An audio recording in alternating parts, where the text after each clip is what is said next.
Dhamma everywhere, welcoming each moment with awareness and wisdom.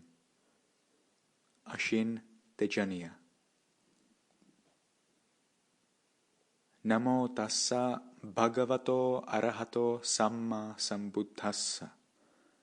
Homage to him, the Blessed One, the Worthy One, the perfectly self-enlightened One. Acknowledgements. My special gratitude goes to my teacher, the late Venerable Shwe U Meng Sayadaw Bhadanta Kosala Mahathera, who taught me Dhamma and the right attitude for my spiritual development and meditation practice. I want to express my appreciation to all yogis. Their questions and difficulties have once again inspired many of the explanations in this book. I really hope that this book will help yogis to better understand mindfulness meditation and to deepen their practice. Finally, I would like to thank everyone who has contributed to the completion of this book.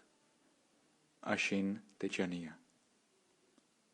Dear reader, Ashin Tejaniya's style of teaching and emphasis has always been dynamic, evolving with his own experiences and recognition of yogis' difficulties with the practice. This book is an attempt to capture his teachings at this point in time, but Ashin Tejaniya keeps coming up with new and better ways to explain things. We have collected Ashin Tejaniya's teachings from several sources and contexts to include a breadth of material that will hopefully resonate with beginner and experienced yogis alike. Included are translations from Burmese, the Little Blue Book on the Right Attitude for Meditation, and selections from Dhamma discussions and morning Dhamma reminders at Shwe U Meng Dhamma Sukha Toya Meditation Center. We have rounded out the topics with transcriptions of morning Dhamma reminders given in English. Like the first two books, this book has been produced for yogis practicing at the Shwe U Meng Dhamma Sukha Toya Meditation Center. As such, some words and terms used here may not be used in the same way or with the same meanings elsewhere. More in a note on words. May you find the book to be a source of information and inspiration from What is Mindfulness Meditation and Right Attitude 101 to excerpts of Dhamma discussions in a Nutshell and Dhamma in the Mornings. Please note that this book is by no means meant to replace the personal guidance of the teacher. We have tried to translate and express Ashin Tejaniya's teachings as accurately as possible. Please excuse any errors in translation and details that may have gotten lost in the process. Kindly contact us with suggestions for future publications. Our deep gratitude goes to Sayadaw U Tejaniya for patiently lighting the path of awareness and wisdom and teaching us the right attitude for meditation. May all living beings benefit from the combined efforts of those who have contributed to this process. Margaret Smith, Catherine Rand, Chan Lai Fon, Becky Chan, Karen Rechtenwald, Bhante Abhayaratana, Bhante Kema Jara, Priti Dissanayake, Shriya Atenakon, Sister Kema, Cheon Tunglung, Sister Mayateri, Maxine Cheong, SSW, Susatalan, Alexis Santos, Steve Armstrong, Nancy Zan, Yopi Sutejo, Hiro Kosh, Sister Kumin, Zomen U, Do Yiwe, Don Wenizeng, Albert Lee, Wantetu, Mate, Walter Kirkley, the publishing teams, and anyone unintentionally left off here. Laura Zan, translator and compiler. A note on words. We work within the limits of language and concepts to describe and give suggestions for a process of clear seeing that is at times difficult to pin down with words. As such, when reading this book, please do not adhere tightly to dictionary definitions or rules of grammar. You may notice a new combination word, awareness and wisdom, in the title and in parts of the book. It is Ashin Tejaniya's way of underscoring the need for more than mere awareness in vipassana. Awareness alone is not enough. Wisdom must also be present with the awareness on this path of learning and understanding.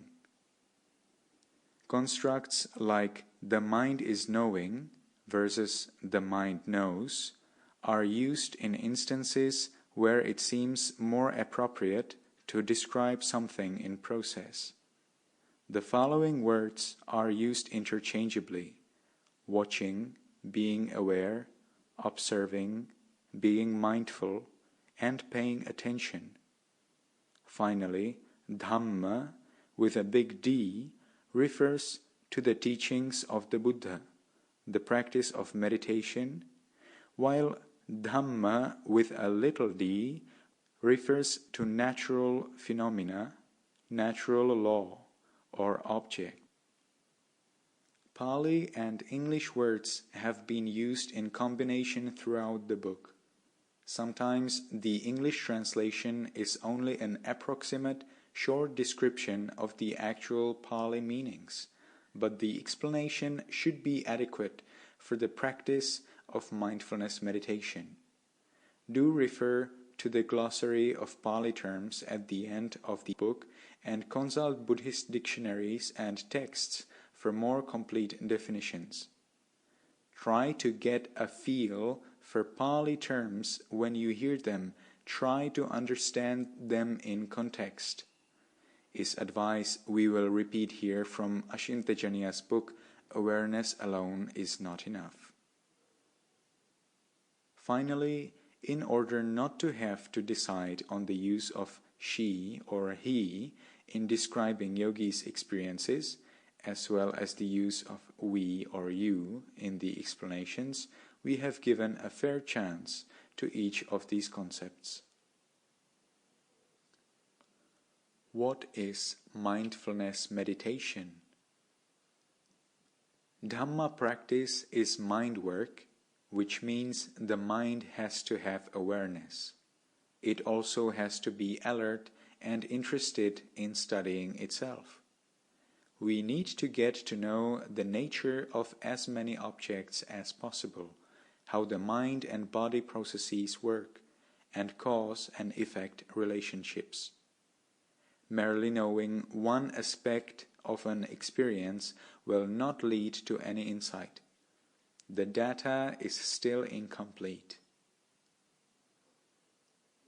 What is mindfulness meditation? Let's talk a little bit about meditation.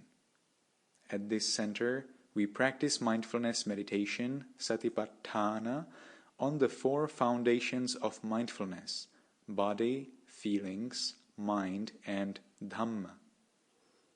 However, before we begin, we need some clarity on what we are doing and why we are doing it. It's important to begin this practice like we would begin any major project, with an understanding of the ideas and underlying principles behind what we will be doing. We need the right background information and right ideas regarding the nature of mindfulness meditation so that we can practice skillfully. We don't want to start blindly. What is mindfulness meditation? What is our purpose in practicing? What kind of mind and what kind of attitude should there be when we are meditating? How do we practice? To me, mindfulness meditation is basically working to transform the mind. Meditation is about cultivating wholesome states of mind, nurturing a Dhamma mind, and bringing out the good qualities in the mind. Mindfulness meditation is not work done by the body or work done by objects, what is happening, what is being observed, explained in section What are Objects? Objects do not meditate. It is the mind that meditates. That's why meditation is called mind work, and that's why you need to know about the mind. How do you know that there is a mind? Do you know that you have a mind? How do you know that you have a mind? You can see or observe the mind through its functions like knowing, thinking, experiencing, feeling, wanting, focusing, etc. Try putting your hands together. Now look at your clasped hands. You know that your hands are touching, right? How do you know this touching sensation? What is the mind doing that you are able to know this? You know because the mind is aware and paying attention to it now. Do you know that the mind is paying attention and aware? Would you know that your hands were touching if your mind was thinking about something else? No. So you can see that it is not merely because your hands are touching that you know, but because the mind is paying attention, and awareness is a quality that is a part of this attention that you know they are touching. Can you shift your attention from your palms to your feet? You can, right? This shift in attention is actually the mind at work. It is the mind paying attention. If you know that you are paying attention, then you are aware of the mind. There is no need to go searching for the mind, as everyone more or less knows it. Knowing, thinking, planning, and intentions are all workings of the mind. It's just not as easy at first to recognize the mind as it is other objects because of a lack of understanding of what the mind is. Persistence.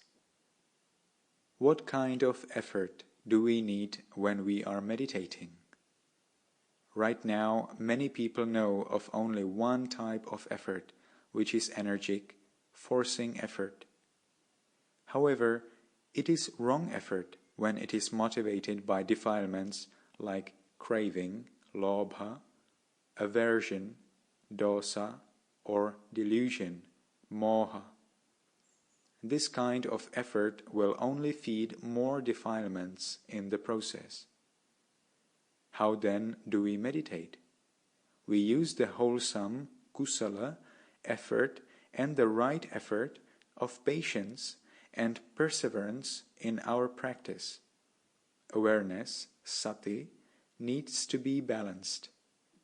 Confidence in oneself and faith, saddha, in the practice should be balanced.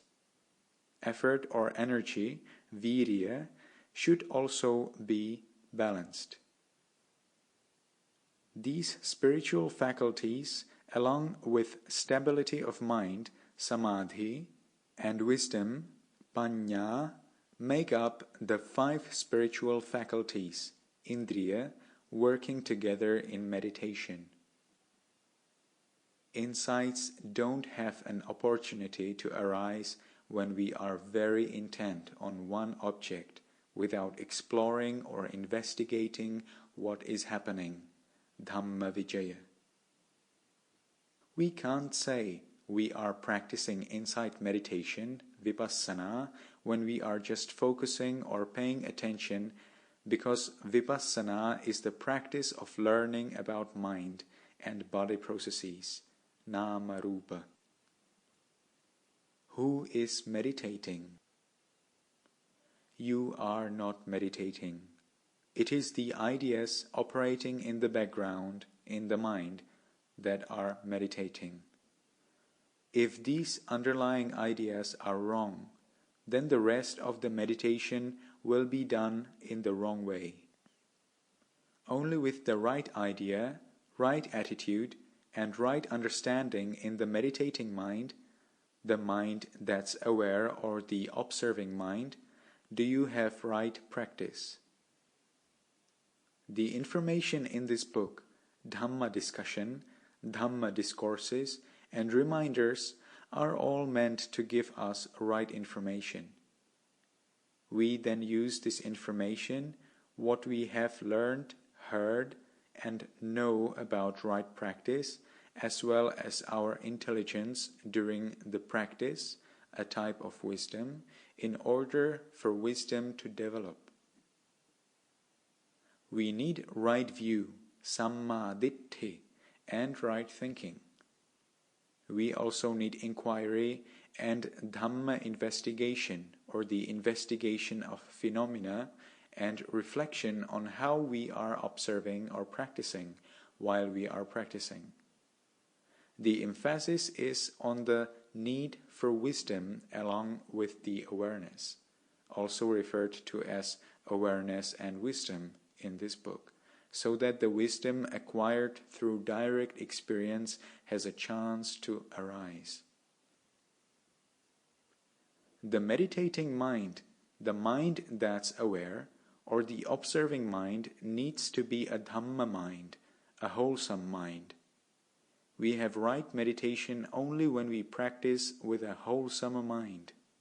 We can't say we are meditating properly when we are practicing with craving, aversion, or delusion operating in the meditating mind. When we practice with wanting or expectations, we are meditating with greed. When we practice with dissatisfaction and discontent, we are meditating with aversion. When we practice without having a real understanding of what we are doing, we are meditating with delusion.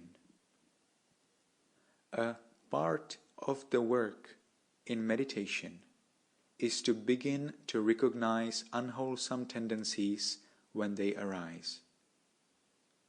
We can't help having these motivations while trying to meditate. We can recognize when there are wrong or unwholesome tendencies and when there are right or wholesome tendencies and their corresponding effects. This means learning what is wholesome and what is unwholesome. To do this, we use the theoretical information we get, as well as our intelligence and wisdom while practicing to recognize when there are defilements in the mind. We also need to appreciate this process of learning. What are objects? We often use the word objects. What is the meaning of an object? An object is what we experience, what we observe, and something that is known by the mind. There is always something happening, so there is no lack of things to observe. They are all happening or arising according to their nature. In mindfulness meditation, we are not controlling our experiences. We observe when something happens or arises. The mind's attention is attracted to it, and so we observe it. The nature of an object is to be known, sensed, or experienced by the mind.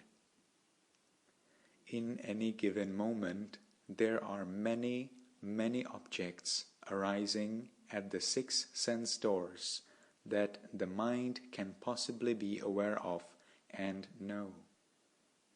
How many sense doors are there? There are 6 sense doors. How we observe the sense objects is the mind at work. While we need an understanding of the object side, we also need to recognize that meditation is not done by objects. Meditation is done by the mind. That's why in order to practice well, it's important to understand the mind, including how it observes, how it works, and its underlying attitudes. What kind of mind are we meditating with? When we are focused on an object, we cannot see the workings of the mind. When we look through the glasses we are wearing at what we want to see, we may not realize that we have glasses on. Likewise, if there's too much focusing on objects, we no longer see the mind, what it's doing or how it's operating. If we don't concentrate so much on an object, we may at least realize that we are wearing glasses. That's how the mind works. That's why I caution you not to focus if your goal is to get a complete picture and to understand the nature of mind and objects. Do you understand? When you practice, the difference between what you observe and how you are observing, the act of observing, will become even clearer. In other words, this knowledge of the object and the mind will become clear. You recognize for yourself, oh, this is object and this is the mind, and that their natures are different. You'll see this as you are practicing. I'm explaining this to you now so that you have the information to help you when you are meditating. Think about this carefully. Are you practicing mindfulness meditation when you sit and focus on an object? Is it mindfulness meditation when you are just paying attention to something? No, that's just focusing on an object. Or what if you are just being aware? What if the meditating mind is full of unwholesome mental qualities? Let's say you are knowing, watching, and being aware. What is object, mind and or body, and what is mind? In other words, what is being observed and what is doing the observing? Shouldn't you investigate this?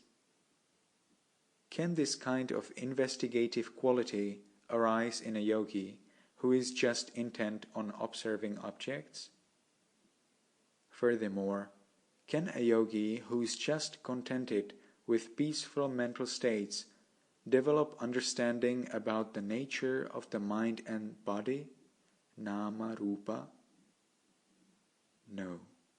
The yogi will just cling to that peaceful state, working to stay longer in that state. There's no possibility for wisdom to arise then. So, in mindfulness meditation, we don't need to cultivate or work on objects or what we observe.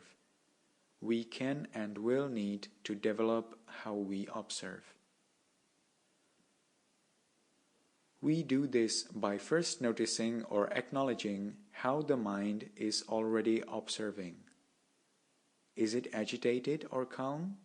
Is there some kind of wisdom present? More on different kinds of wisdom, Suttamaya Panya, Chintamaya Panya, and Bhavanamaya Panya in section Awareness alone is not enough. You don't need to try to change how the mind is observing. You do want to take note of how it is observing and the corresponding effects of observing in that way. Over time, you will notice different causes and effects. When you have repeatedly observed and seen different scenarios, you will begin to better understand the relationship of how the state of mind and the thoughts in the mind affect the way you feel about the object or what you are observing. Start with any object. Start with an awareness of any object. As you maintain awareness, keep checking the mind. What is the mind aware of? When it is aware, is the mind at ease or not? Is it relaxed? What is the attitude in the mind? Keep checking. Be mindful that you are not just intent on objects. While being mindful in walking, keep checking the mind to see whether it is impatient or relaxed. Is that hard to know? No. You just have to keep checking the mind, right? Is it so hard to be aware of the mind? At this point, it's fine to be aware of more apparent mental states and workings of the mind. Don't go looking for anything subtle just yet. How is the mind? Is it feeling at peace or is it tense? Is it tired? You can know, can't you? Observe the mind. What is happening? Here are some things you might want to know. With what kind of mind are you being aware? How does the mind feel when you are aware of this object? Try to observe mind-object relationships like this. It is important to have an awareness of these kinds of causal relationships and connections in practice. Use any object to develop awareness. Which is better, watching the breath or watching the abdomen? Neither is better than the other.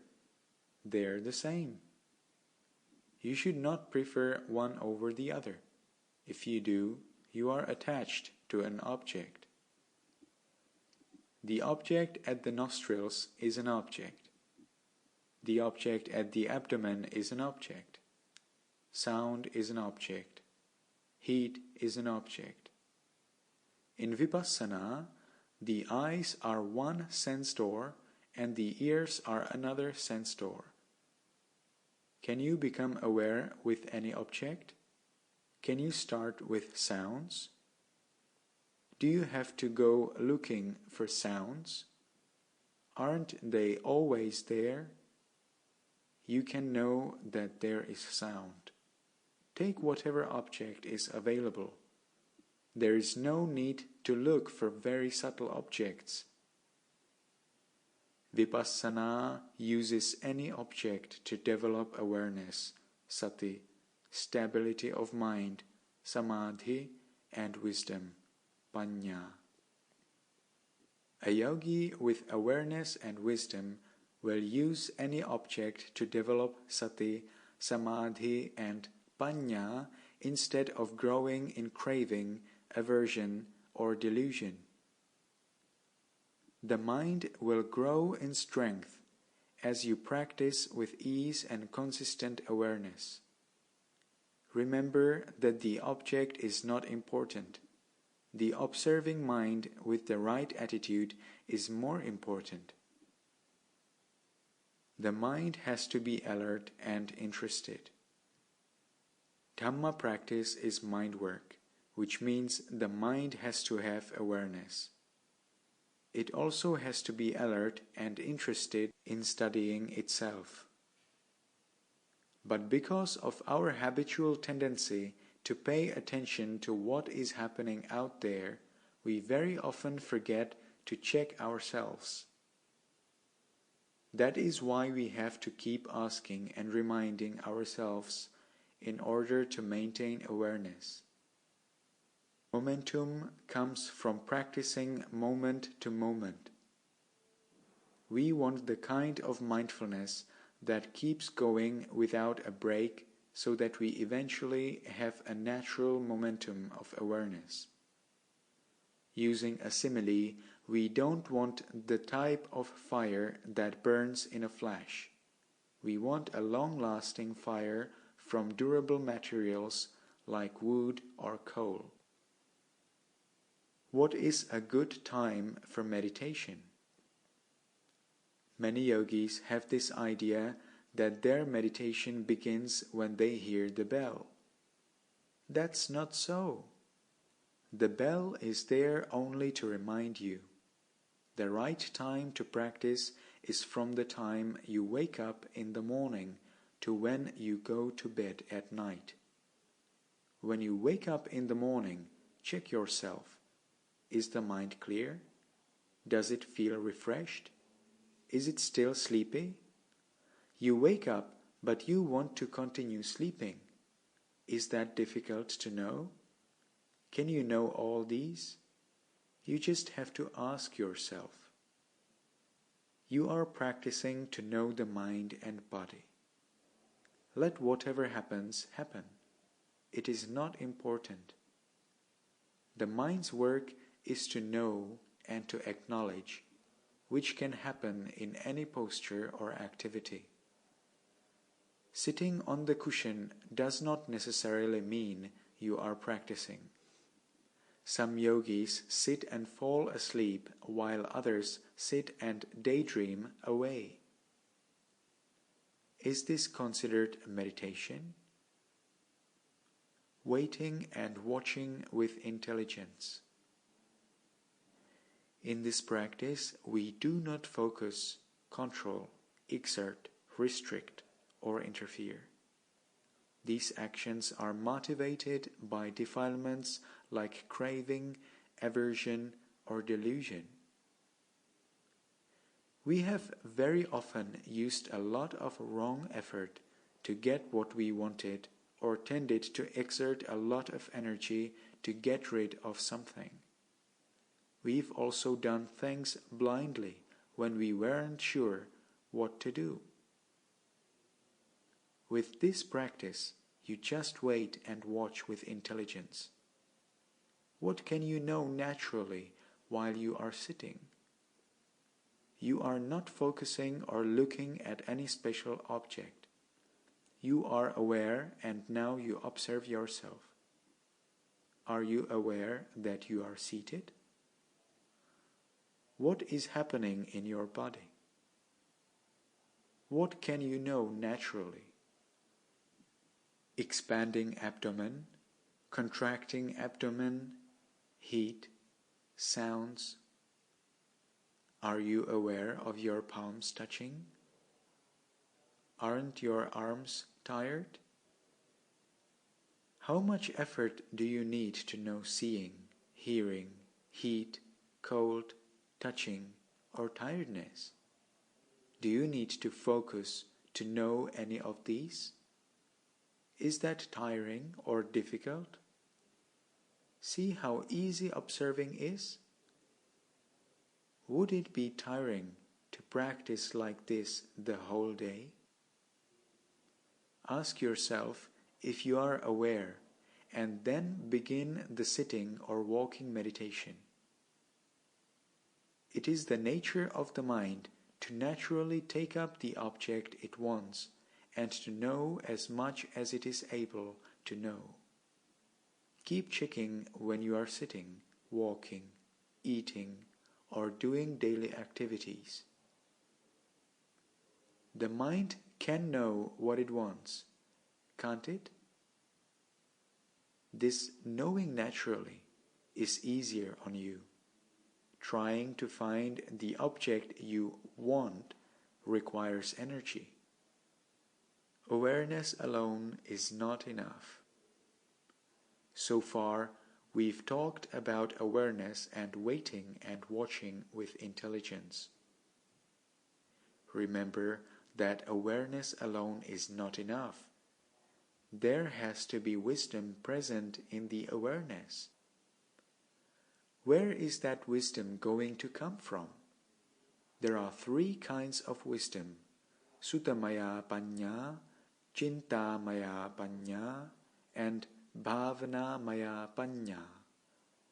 Suttamaya Panya is information you get from reading, from listening to Dhamma discourses, and from discussion with teachers. Chintamaya Panya is intelligence or knowledge acquired through thinking and reasoning or intellectual analysis. Bhavanamaya Panya is insight or wisdom gained through direct experience. In short, we refer to them as information, intelligence, and insight. In this book, we may refer to any of these as wisdom or be more specific at times by using the words information, intelligence, or insight. Are you able to work on a certain subject matter if you do not know anything about it?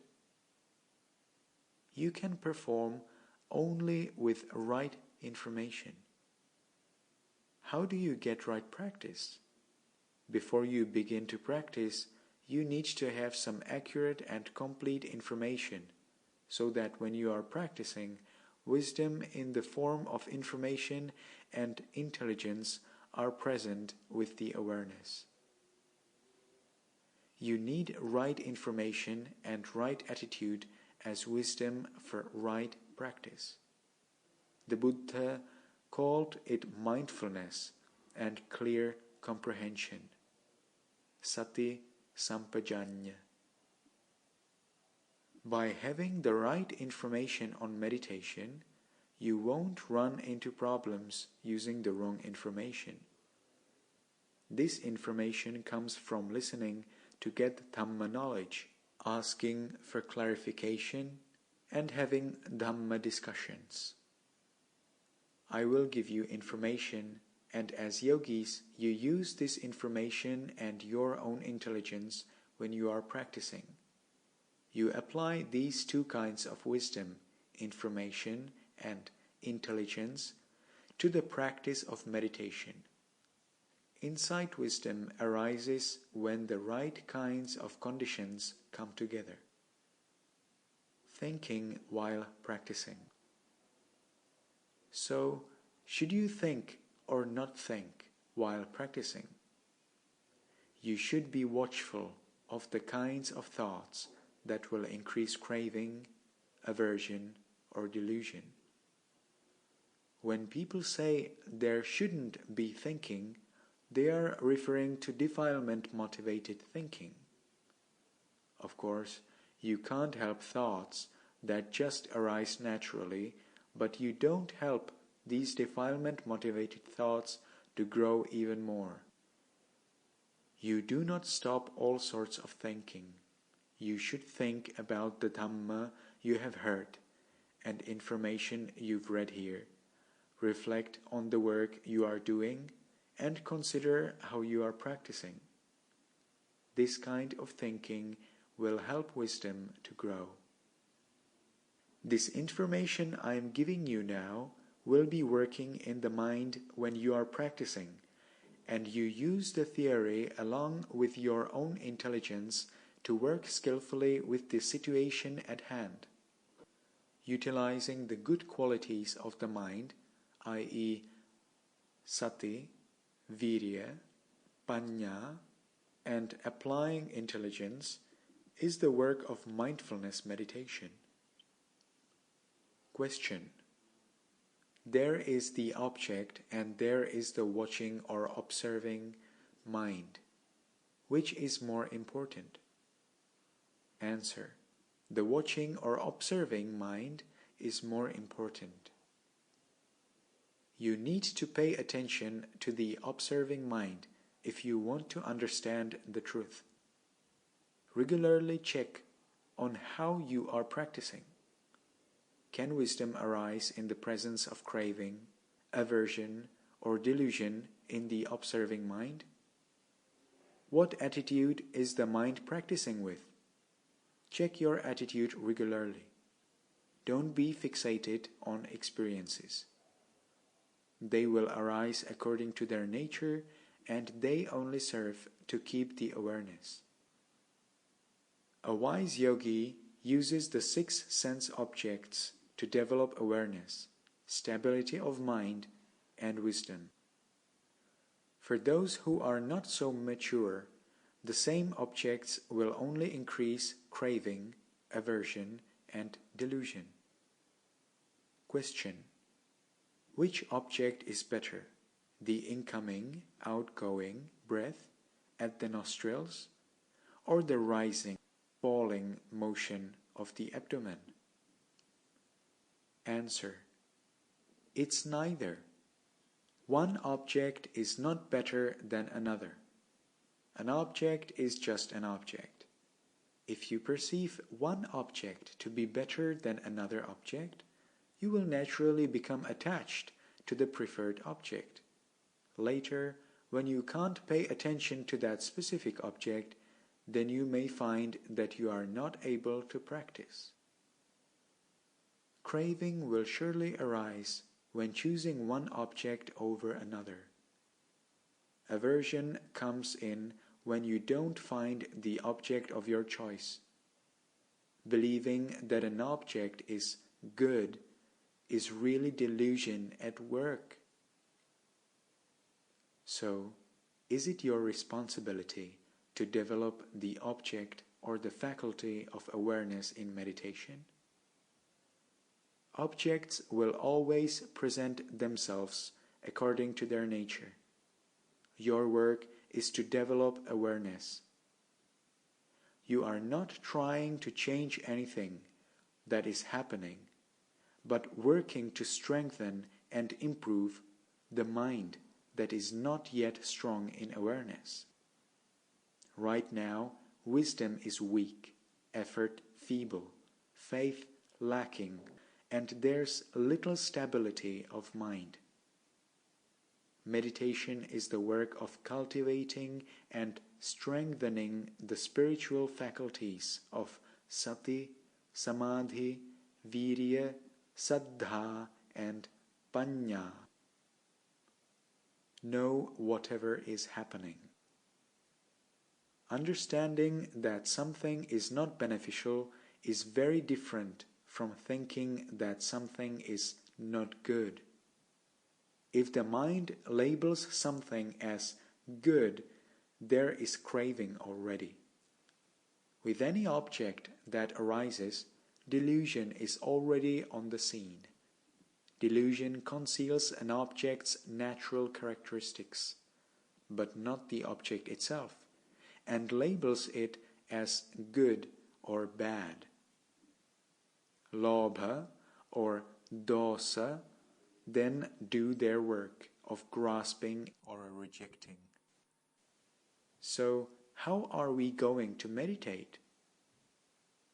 Meditation is the recognition of gross and subtle forms of craving, aversion, and delusion, and all their relatives that are present in the mind while it is observing objects. In this meditation, we practice to know whatever is happening. Instead of trying to make the mind still, we just acknowledge and observe the agitation with the right attitude. Because we want to learn about the nature of the mind and objects, we do not try to calm the mind down or try to remove objects. We do not interfere or control, but observe because we want to understand the mind and objects in their natural state as they are happening. This is a right view. As such, we also don't try to remove aversion when it arises. We are not trying to get rid of aversion. As soon as we try to push aversion away, there is more aversion. Aversion is always negative, having the quality of pushing something away. We are observing aversion because we want to know its true nature. This is what it means to meditate. Study everything that happens. If our goal is to have understanding, we need to get to know the nature of as many objects as possible, how the mind and body processes work, and cause and effect relationships. Merely knowing one aspect of an experience will not lead to any insight. The data is still incomplete and wisdom is still weak. It is important to study everything that happens and to be able to know all objects. So we work with any object that arises. There is no need to create any experience or to keep our attention on one particular object. We need to use our wisdom along with awareness to learn about whatever is happening in that moment. Only then our view broadens, our horizon expands, and wisdom develops. We need a lot of information, sometimes referred to as data, for this to happen. Watch out for craving that can arise subtly in the form of attachment for or aversion to objects. Take a step back and observe using the investigative mind with the right attitude working in the background. Ask yourself these questions. What is happening? Is what is happening good or bad? Is it really good or bad? Is it right or wrong? Why is it happening? Because you want to understand what is happening, you observe and investigate with intelligence. The inclination to know is already there in the mind. The observing mind with the right attitude and investigative faculties needs to be present. So you now understand a little more about the difference between focusing and waiting, watching and observing with wisdom. 5 spiritual faculties: Indriya, awareness, sati, steadiness and stability of mind, samadhi, effort or wisdom energy, virya, faith and confidence, saddha, and wisdom, panya, are 5 spiritual faculties that work together in the process of meditation. Mindfulness meditation is the work of cultivating or growing these spiritual faculties to work in balance. Sati. Sati means not to forget. Sati means to remember. What don't you forget? You do not forget what is right and wholesome. It also means not forgetting the right attitude and right object. To be aware doesn't mean we create awareness out of what is absent before. Sati is about not forgetting. Sati is not energetic focusing. The right object for you is your experience of the mind and body. There is only the nature of the mind and the nature of body. That's all there is. If you don't forget, you have awareness. If you know what's going on, you also have awareness. So what do you do to have awareness? Most people think they have to bring awareness back to some object with the idea, "Oh, my awareness is gone. I must have awareness again." That's a tiring way to practice. I will give you a simpler, more relaxed way. Remind yourself, when you try to get awareness, you may be focusing on an object. The mind that is already thinking wrong thoughts now tries to be aware of an object. That requires focusing energy. When you remind yourself, the mind thinks about the mind and body, and awareness is automatically there. If you don't believe me, just ask yourself, what is happening in the mind right now? You'll notice something. What is happening in the mind right now? Is it peaceful, agitated, upset? What is happening? You'll see that you can tell what is happening in the mind, even if only roughly. You'll notice that if you think about the mind, awareness turns towards the mind. That's what it means to be aware. Turning the mind inward. The mind is used to being aware of external phenomena. We are always paying attention to what is happening externally, and especially through the eye sense door. Mindfulness meditation turns the mind inward. So, how does the mind turn inward? If you just think about turning the mind into what is happening at the 6 sense doors, the mind is already paying attention internally. It is the nature of the mind to take as an object what it thinks about. For example, if you think about what is happening at your hand, doesn't the mind go directly to your hand?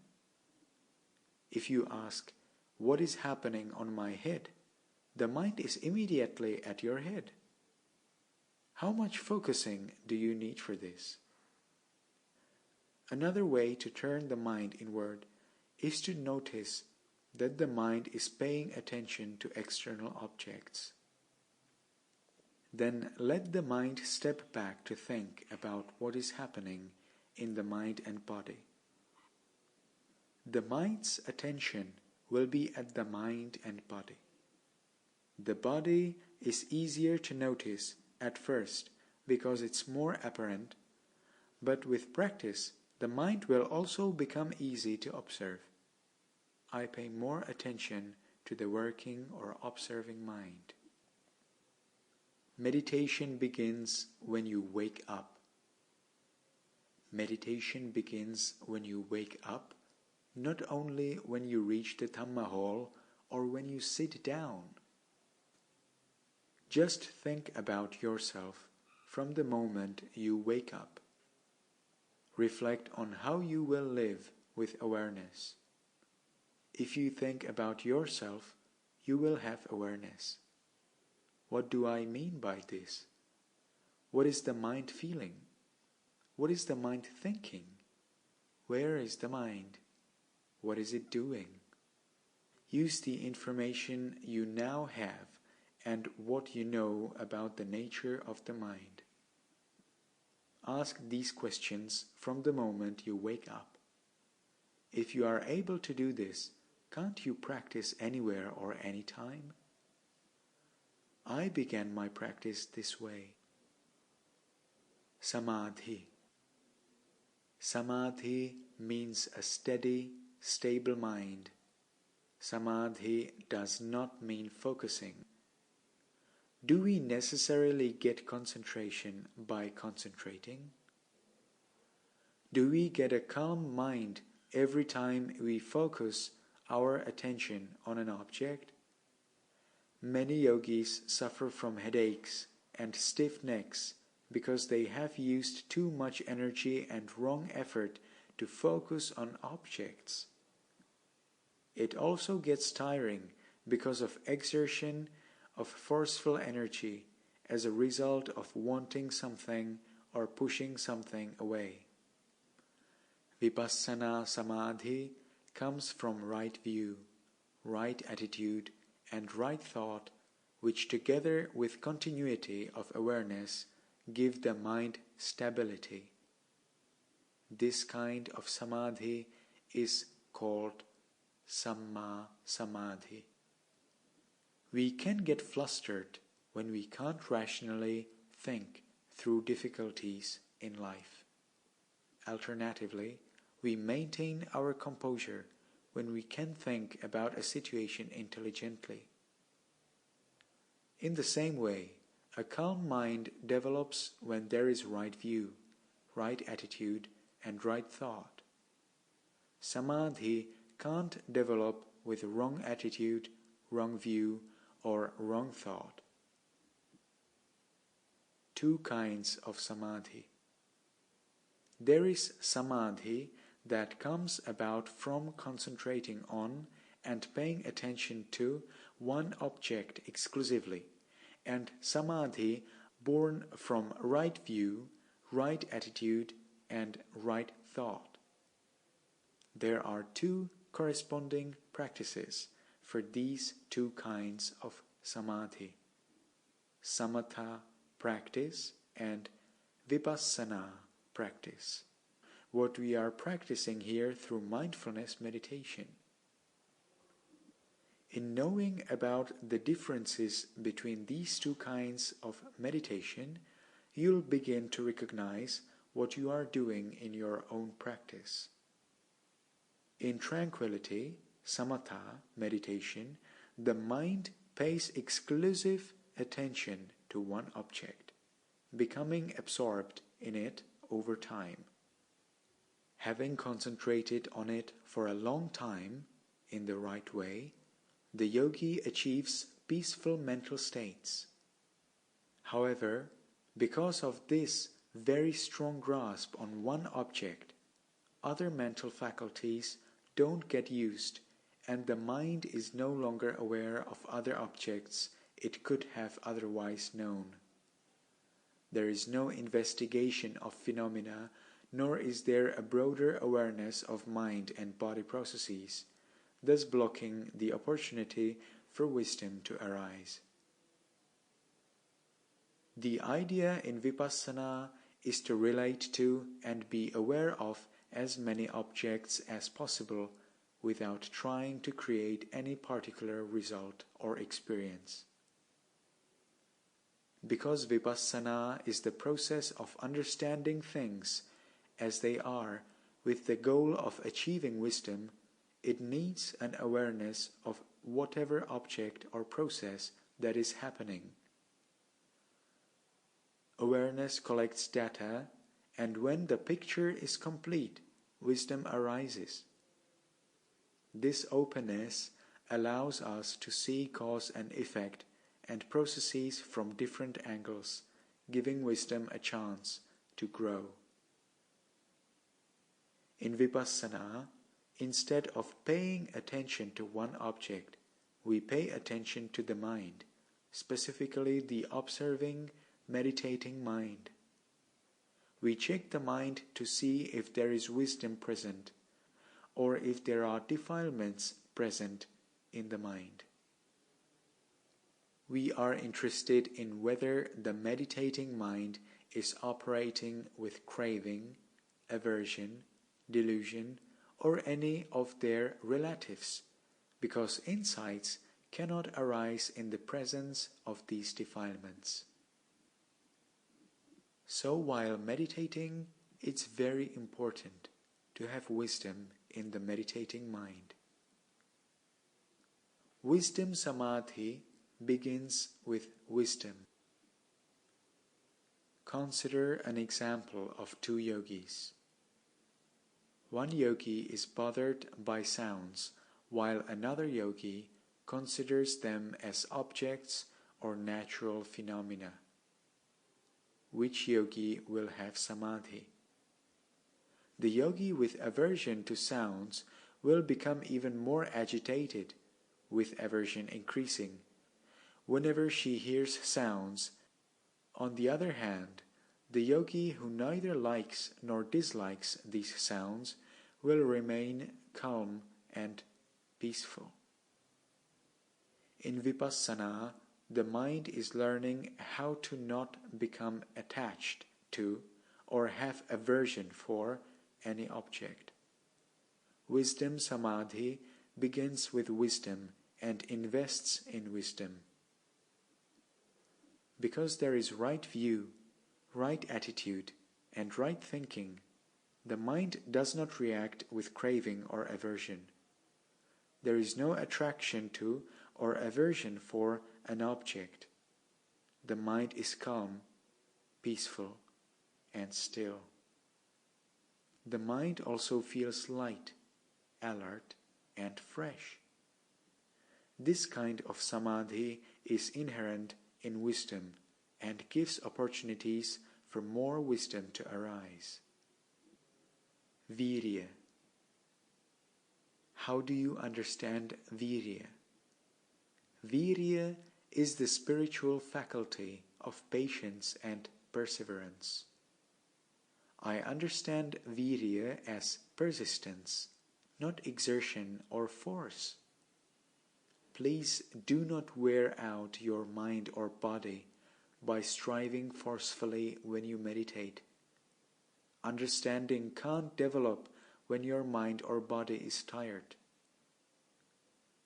Can you learn something thoroughly if you start and stop the process many times?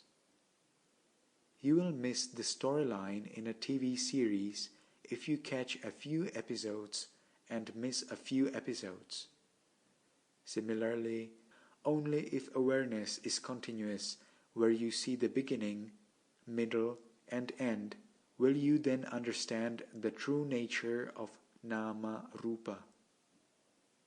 That comes about through consistent practice from moment to moment. Be cool and calm about it. Be interested. There should be consistent effort, but not exertion. Instead of using our energy to focus, we use our intelligence and wisdom by waiting and watching. If wisdom is present, right effort is already there. For mindfulness meditation, we accept, examine, and study whatever is happening as it is. We do not interfere with what is happening. We don't make something unwanted to disappear or stop, nor do we need to try to create preferred experiences. The mind is doing its own work through recognizing, being aware, knowing, thinking about the practice, and being interested. We are just seeing and acknowledging what is happening. What is happening? Why is it happening? If there is no need for what is happening to go away, or what is not happening to appear, what sort of energy do you need to use? It's all already here, as it is. You just need to have your wisdom eye open. Just recognize what is happening.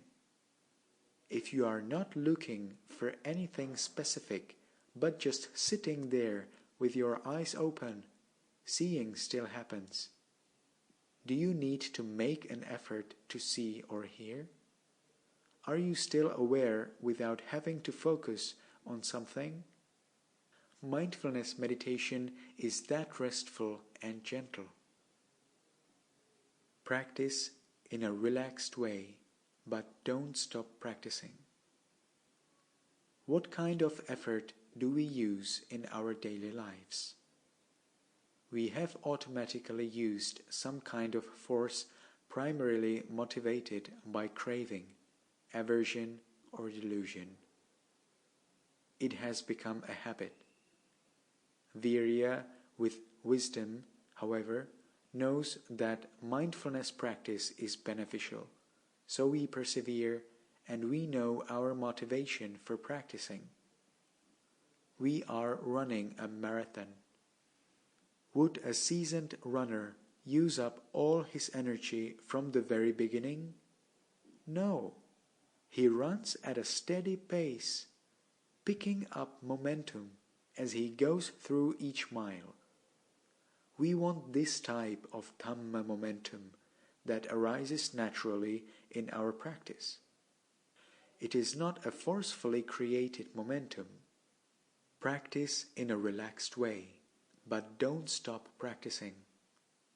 At this center, we meditate the whole day, from the moment we wake up to the moment we go to sleep. If we put in a lot of energy or effort, can we meditate like this the whole day? We certainly can't. We'll burn out and probably get depressed. Faith in the practice will go down. That is why we don't exert force. We just use persistence and we don't give up. We keep applying ourselves as much as we can, but we don't slip. Remember that this is not a 100-meter dash. We need to use wisdom, effort, and energy, not craving effort. That is why we do what we can, steadily, but we don't give up. Question: when do you start practicing? Answer: from the moment you wake up to the moment you fall asleep. Is this work difficult or exhausting? No. Just don't forget. Keep checking yourself and how much effort you are putting in. You need to recognize these things for yourself. Saddha. Saddha is the spiritual faculty of faith and confidence.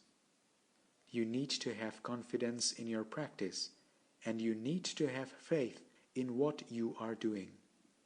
You need trust in the practice and trust in yourself. Be interested in the practice and how you are practicing. More importantly, faith in what you are doing will grow when you comprehend and see the benefits of your work. Confidence grows through meditation. When you practice, do you find peace or stress? You will never be stressed when you practice skillfully, with wholesomeness. You may get tired or stressed when you aren't skillful yet and practice the wrong way. Once you learn how to practice with Dhamma, both the mind and body are at peace. You will be free from grief. Vipassana wisdom will arise. Path knowledge, Magga Jnana, and fruition knowledge, Pala Jnana, will arise, and the mind inclines towards Nibbana. That's what the Buddha stated in the Satipatthana Sutta. Right now you are learning how to practice properly. You begin with faith in yourself and the practice. Confidence grows through right attitude and right practice. With new insights, you will naturally feel faith in the Buddha, the Dhamma, and the Sangha. Do you work to get the truth or work so that you know how to practice properly? Don't think about the getting part yet.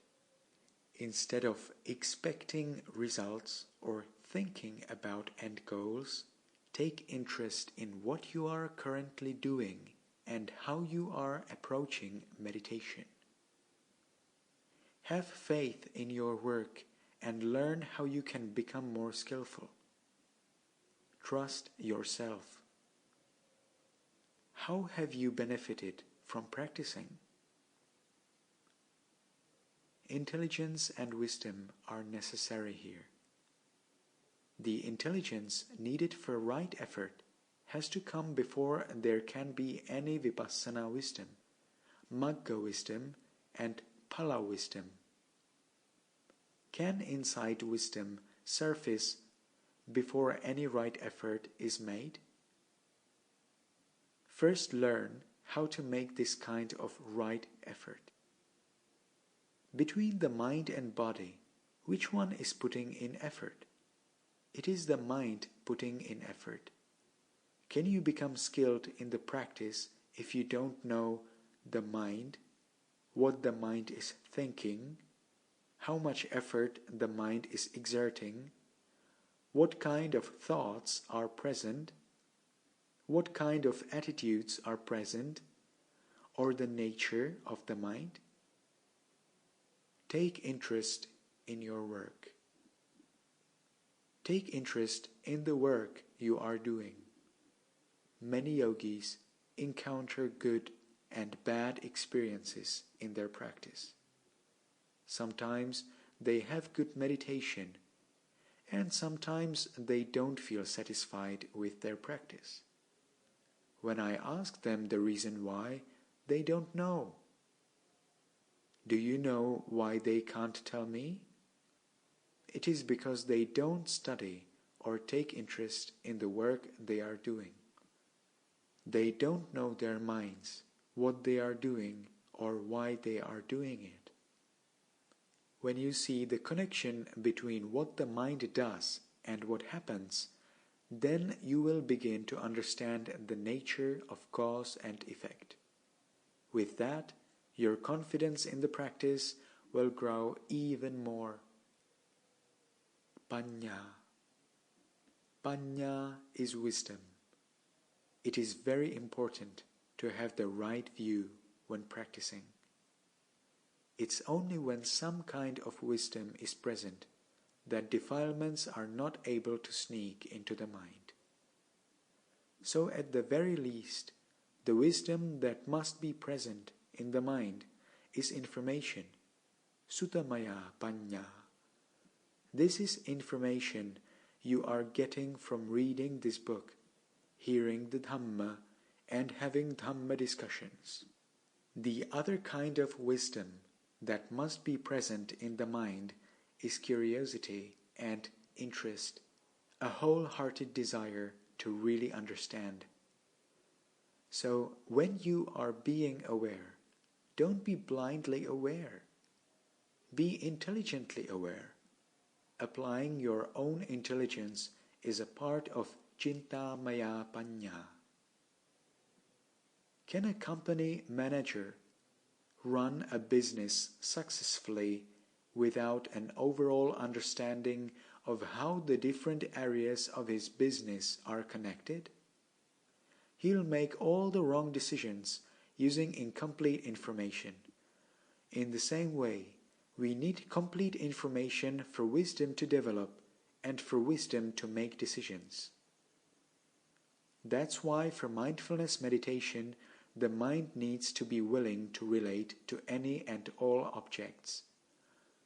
The picture is incomplete if we see only a portion of a whole process. Right attitude. The objects you are going to observe are the mind and body, and the nature of the mind and body.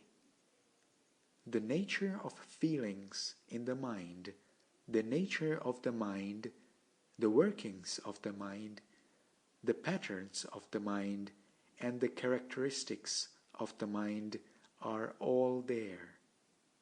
What attitude do you assume when you observe these feelings, the mind and or body as objects? It is sammaditthi if you observe these objects of the mind and body as nature instead of as me or mine. When you observe yourself, you see the body and you see the mind. What is happening in the body? Do the sensations of heat, cold, hardness, softness, or itchiness happen to you alone? No, everyone experiences them. feelings, happiness, grief, comfort, and mental distress are universal and happening in the mind.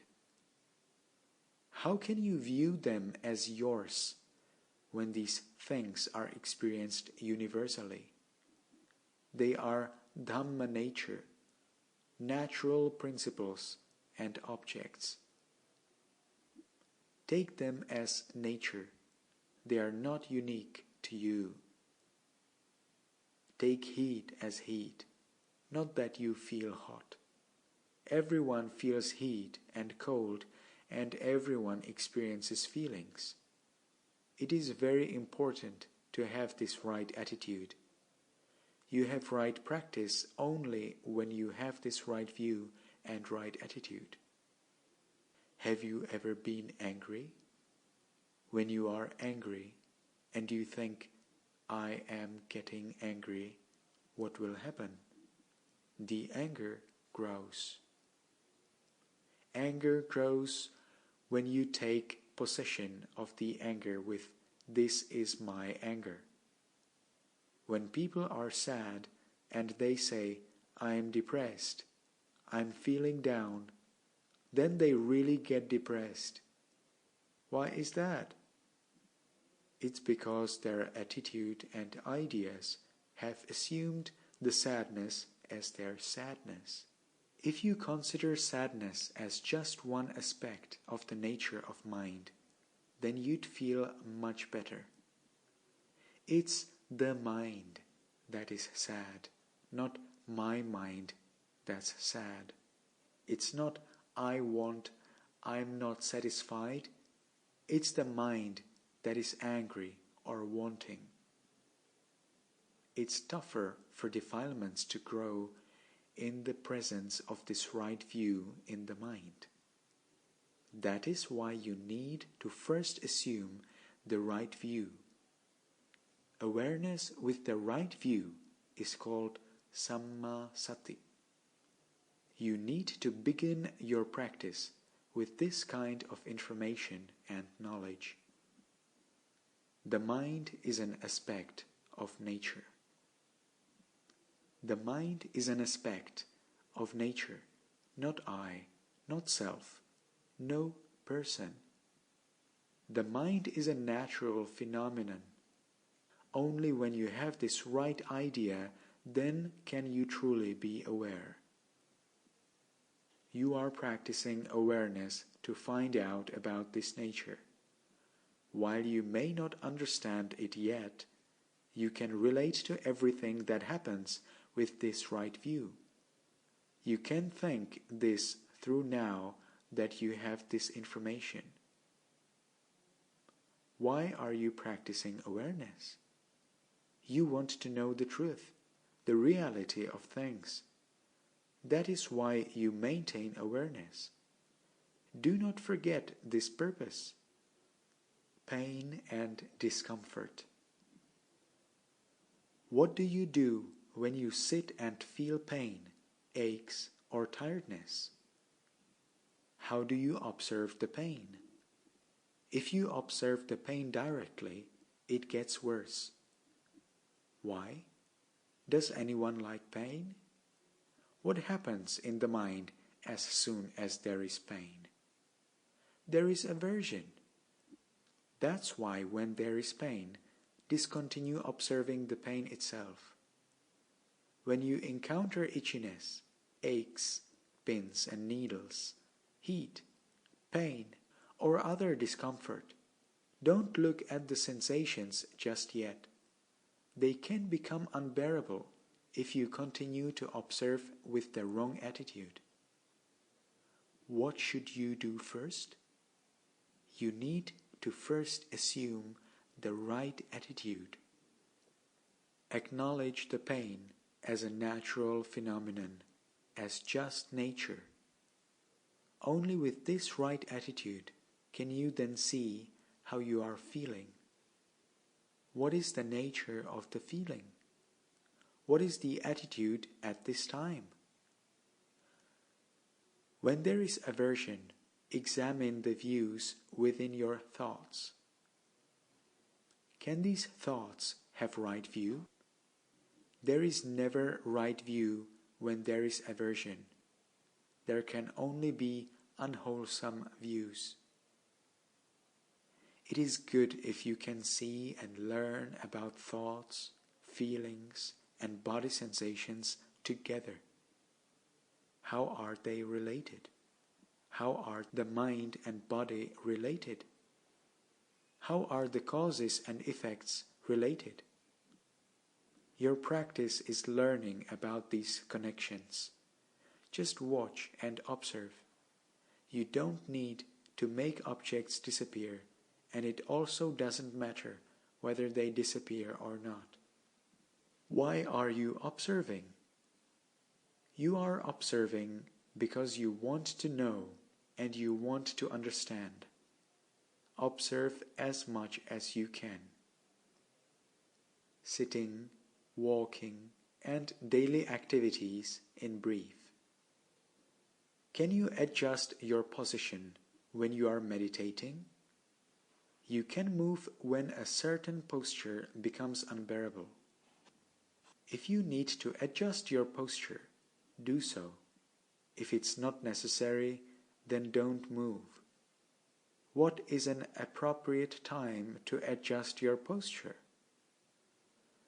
I have mentioned before that meditation is developing and cultivating wholesome mental qualities. If unwholesome mental qualities are growing and proliferating because you are forcing yourself to sit still, then you can shift to make yourself more comfortable. Determine what is appropriate based on your own observations. What do you observe in walking meditation? Start walking and then ask the mind what it knows. Just ask the mind, what does it know? Or what is it aware of now? You can be aware of walking, sounds, or the movement of your body. How is the mind while walking? If you are too focused on being aware of walking, then you can get tense. How is the mind while sitting or while eating?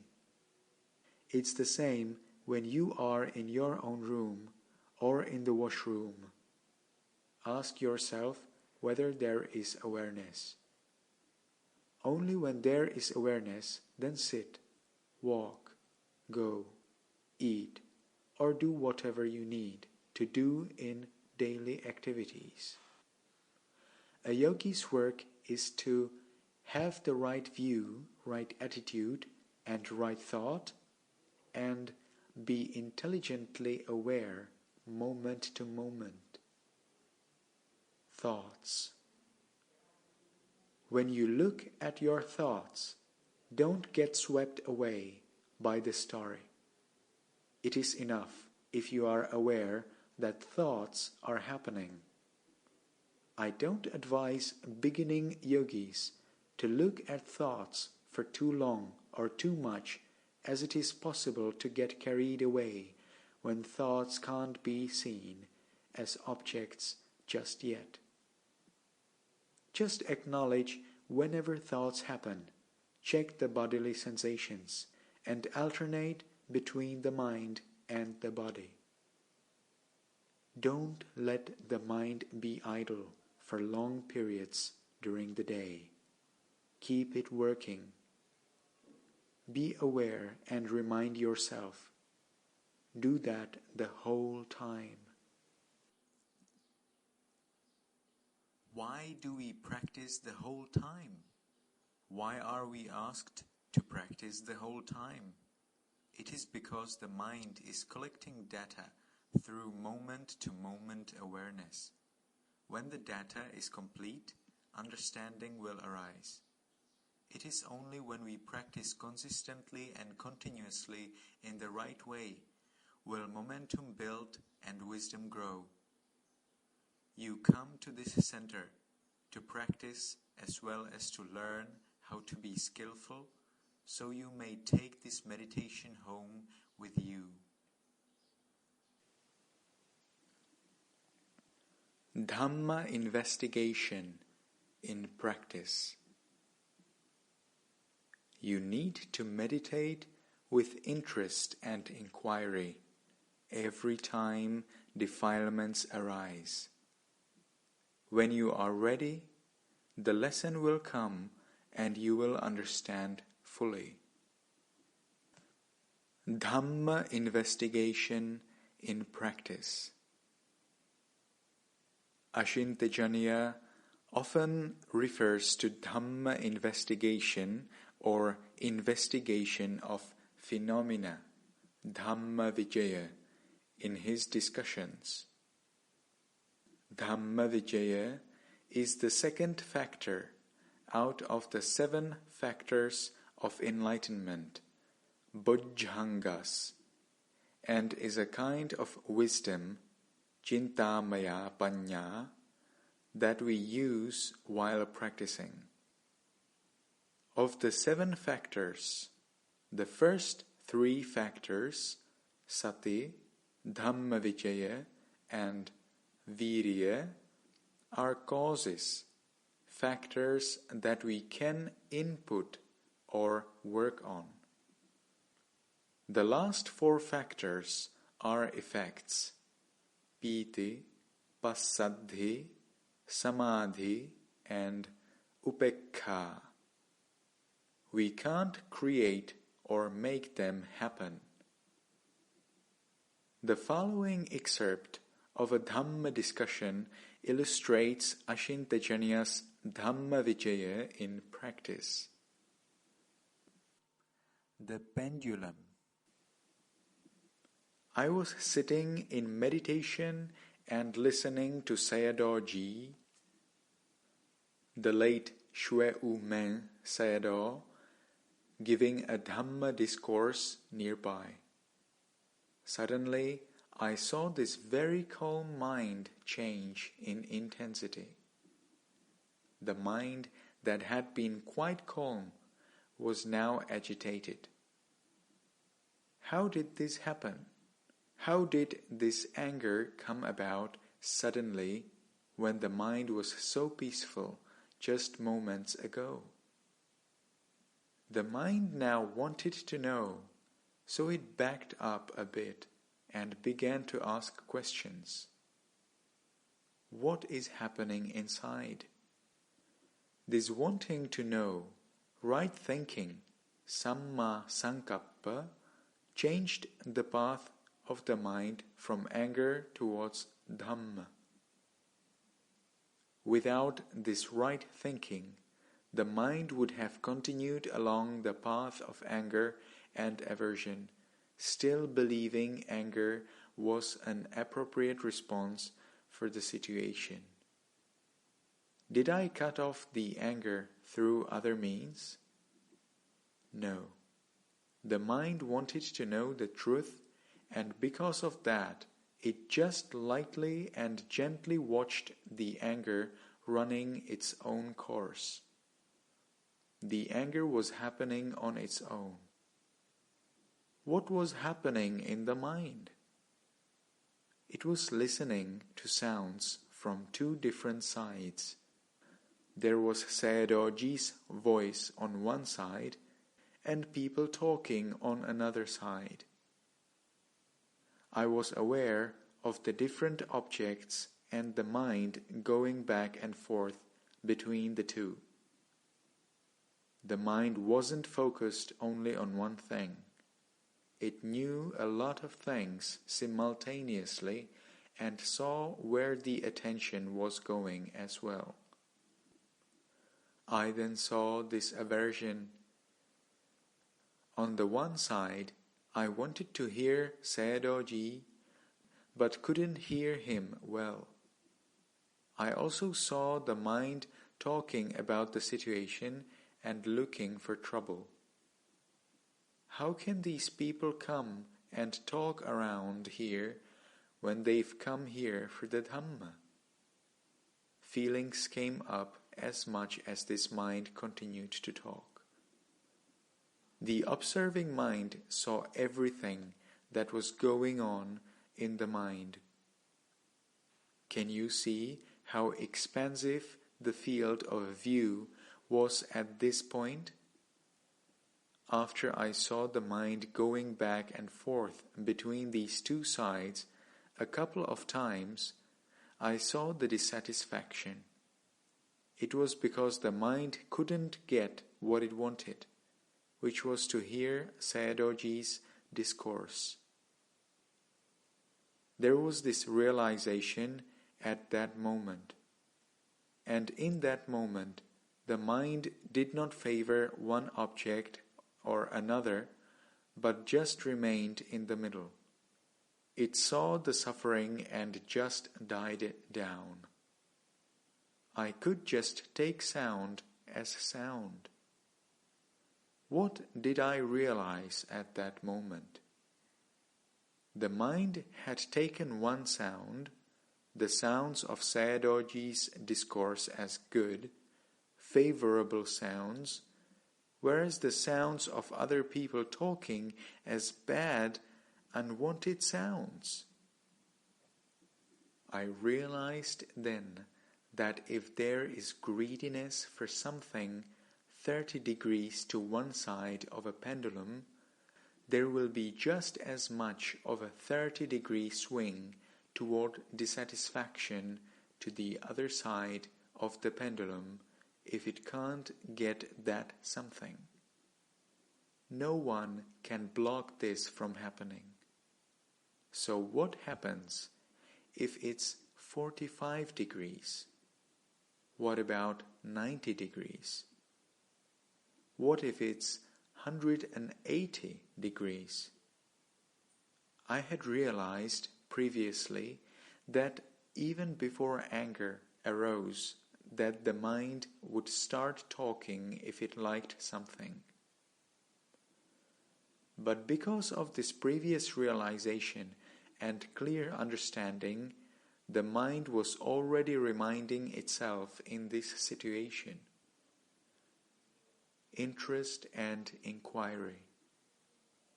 That's how you need to meditate, with interest and inquiry every time defilements arise.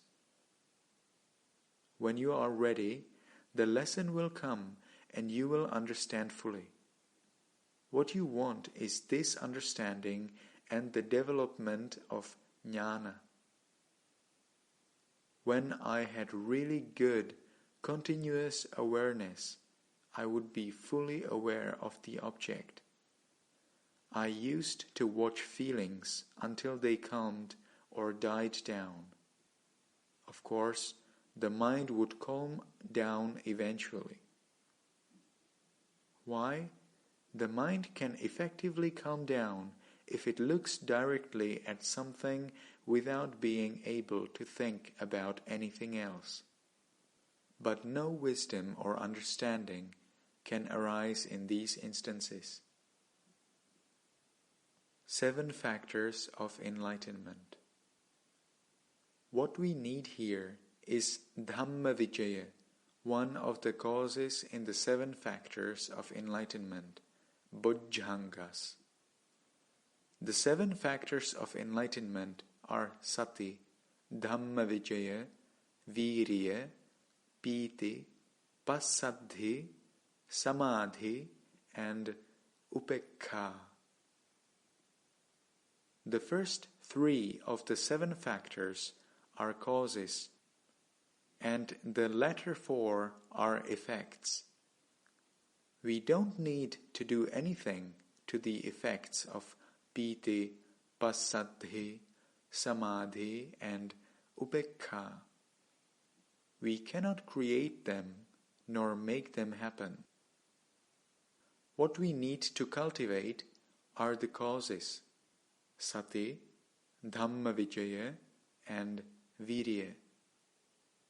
These are what we can work on. Out of these 3, yogis often pay attention to Sati and Virya, forgetting Dhamma Vicaya.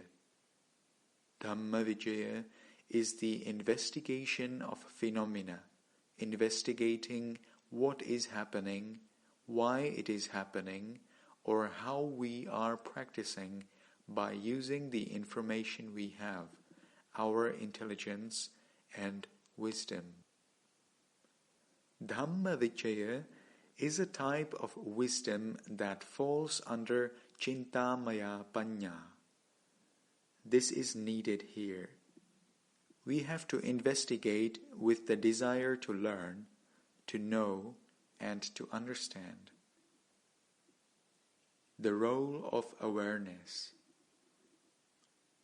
The role of awareness is just gathering data. In the incident, there was a desire to know. Awareness played the role of knowing everything that was happening. It knew the mind going back and forth, the feelings, and what was happening. The answer will come when the data set is complete. It can't arise when there is still some missing data. However, you do raise the level of interest and curiosity in the mind by posing some questions. The solution will eventually come to you when you have enough data for the problem at hand. When mindfulness is not there in full, it only knows gross-level objects. Right now you may have awareness and stability of mind, but you also need to go from grosser, superficial levels to more subtle levels. That is what it means for conditions to be complete. Sharp awareness can see the inner workings of the mind.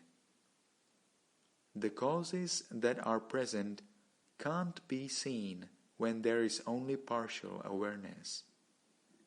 You may see that there is no anger or greed present, but with greater awareness, you'll notice that delusion is always present. Yogis sometimes tell me that there is no greed or aversion in their minds, but that is a very surface-level observation.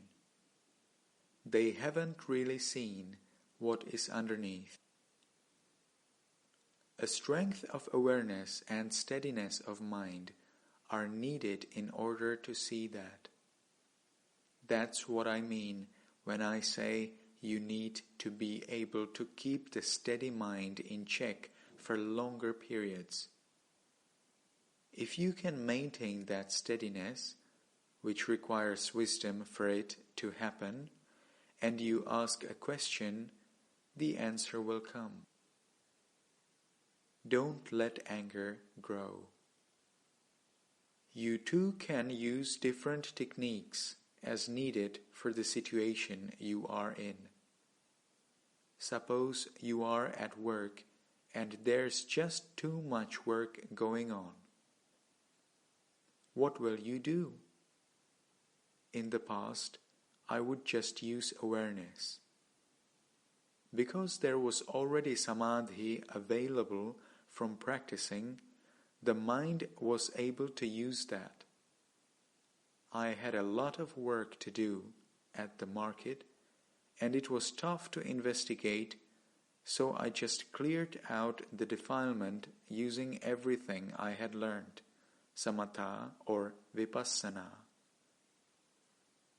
I didn't want anger to come up. When I had a lot of work to do, I didn't think about anything else but just watched the anger gently but continuously. It just went down. There was no thinking involved. If I were to think while there was anger, the mind would only think about anger-related things. I didn't think about anything anymore at that moment, but just watched this anger for a few minutes, and it went down. Does the anger go to zero? No. You are not free yet at that moment. It's still in there. But you will only see as deeply as the strength of sati and samadhi present. If the defilement is still there, it'll just come right back up. But of course, it's better to handle the defilement while it's still young. When the fire is small, you can just throw some water on it. What happens if it has taken half the house? The water is gone, your energy is gone, and so is half the house. You'll have to put in something more. That's why I wouldn't even give these defilements a chance anymore. I wouldn't allow them to come out. The Buddha said, "Don't give defilements a chance to arise." So what are you not giving a chance to?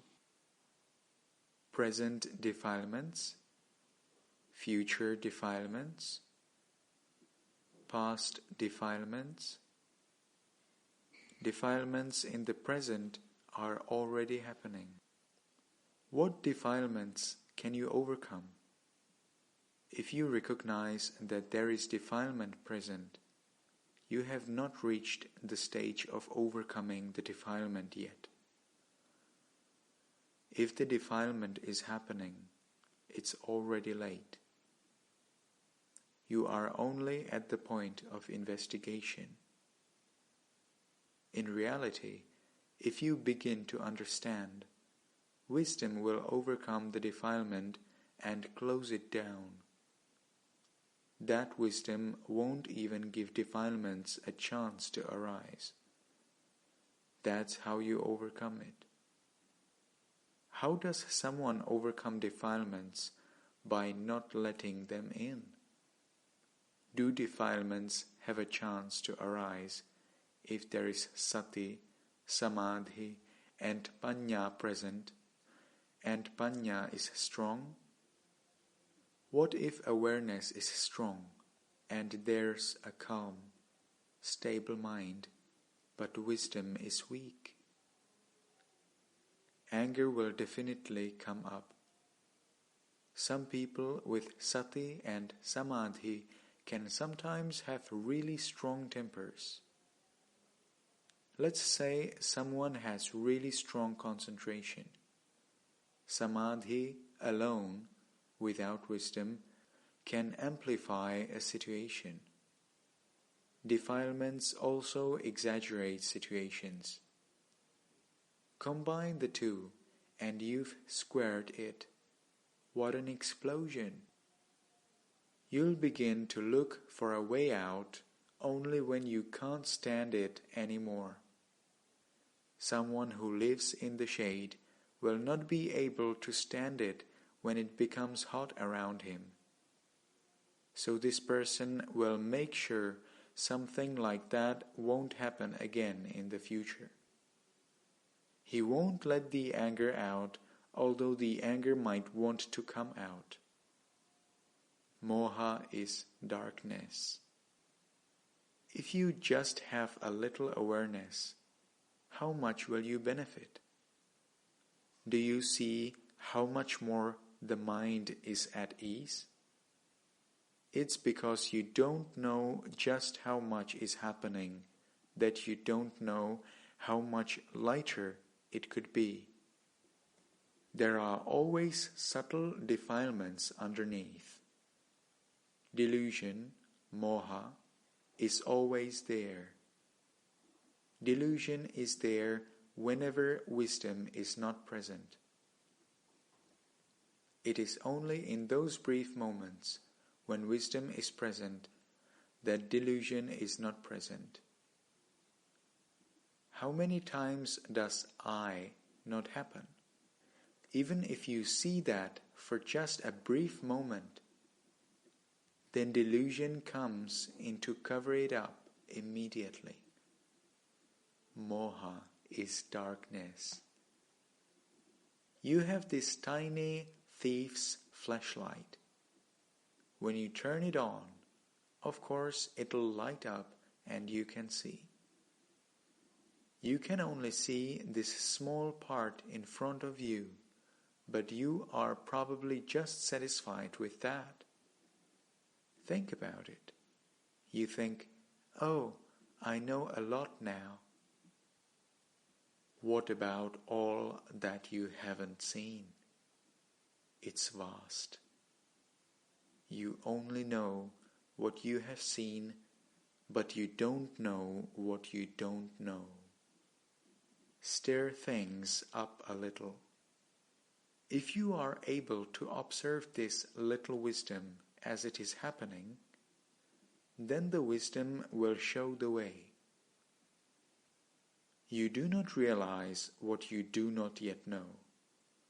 You only understand this little portion.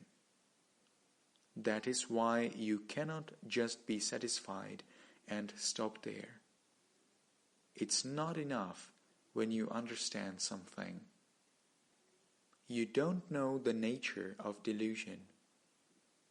When do you understand the nature of delusion? You will understand when there's wisdom. Delusion steps down for a brief while when wisdom arises. Then you'll see just how much delusion is present. That's why I don't just ask about objects.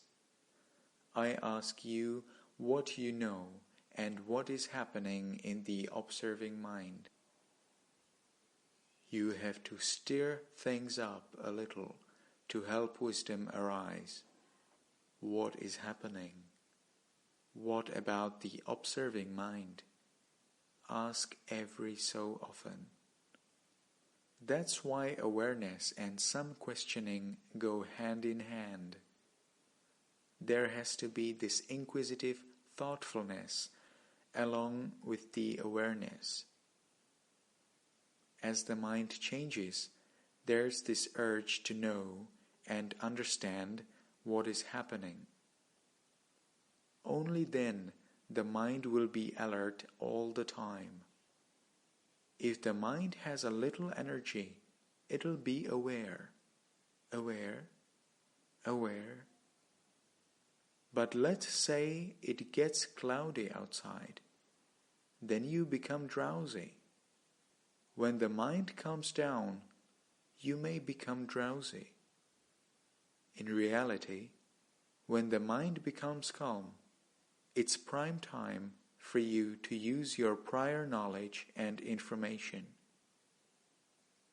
You previously couldn't use too much of this when the mind was agitated, because things would have just gotten jumbled up. You need to be putting these skills to use as awareness strengthens and there's stability in the mind. Recap.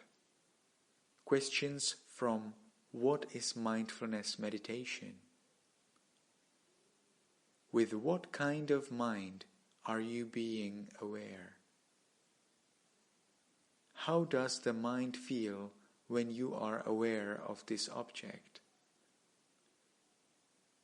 Are you aware that you are sitting, walking, standing, doing daily activities? What can you know naturally while you are doing these things? Where is the mind? What is it doing? What is it feeling? What is it thinking? What is happening? Why is it happening? If there is no need for what is happening to go away, or what is not happening to appear, what sort of energy do you need to use? Do you need to make an effort to see or hear? Are you still aware without having to focus on something? There is the object and there is the watching mind. Which is more important? Which object is better? The incoming or outgoing breath at the nostrils, or the rising and falling motion of the abdomen? What is happening in the body? What do you know? What can you know naturally? What is happening in the mind right now? Is it peaceful, agitated, upset? What is happening? When do you begin your practice during the day? What is the mind thinking? How much effort is the mind exerting? What kinds of attitudes are present? How are you meditating? Are you practicing the right way? How do you continue with the practice? Right Attitude 101. Whatever you are experiencing in this moment is the right experience. Be happy that there is knowing and awareness, as this in itself is already wholesome. Right Attitude 101. What is the right attitude for meditation? Please check your attitude before you begin sitting meditation. What kind of underlying ideas or attitudes are you meditating with? Do you only want a peaceful mental state, or do you want to learn about and understand what is happening? The mind can't be cool and calm when you want certain experiences other than what is happening in this present moment. The mind is already calm with samadhi when it isn't following after or looking for specific experiences. There is no need to go around trying to force the mind to know something, because it is already knowing. It is the nature of the mind to know objects that are happening. Check your own mind. There is no need to create anything. You observe objects and experiences that are happening through their own Dhamma nature. Just wait and watch with intelligence. No experience is a disturbance or a distraction, as all experiences are Dhamma nature. What happens in the body is Dhamma nature, and what happens in the mind is Dhamma nature. Nothing belongs to me or you. Feeling hot is just feeling hot and Dhamma nature. We feel hotter only when we take ownership of the heat as ours and develop an aversion to it. Everything is happening because of cause and effect. Our work is to have the right attitude, maintain awareness, use intelligence, and be interested. With right view and right understanding, awareness becomes continuous, has the quality of heedfulness, and remembers the right object, appamada. It is samma sati, when wisdom is inherent in the awareness. How are we observing? There's no need to go around trying to find the object of choice. In this meditation, we pay attention to the working, meditating mind and to cultivating wholesome mental qualities. As such, we can use any object to cultivate awareness, develop samadhi, and gain insight into the nature of phenomena instead of generating more craving, aversion, or delusion through wrong views and wrong underlying ideas. Because we can use any object to cultivate awareness, we can start with any object. Please do not make the mistake of thinking that there is a better object out there than what you are currently experiencing. No experience out there is better than the present experience. What is important is that the mind is aware and knowing. What is also important is how the mind is viewing or observing this object.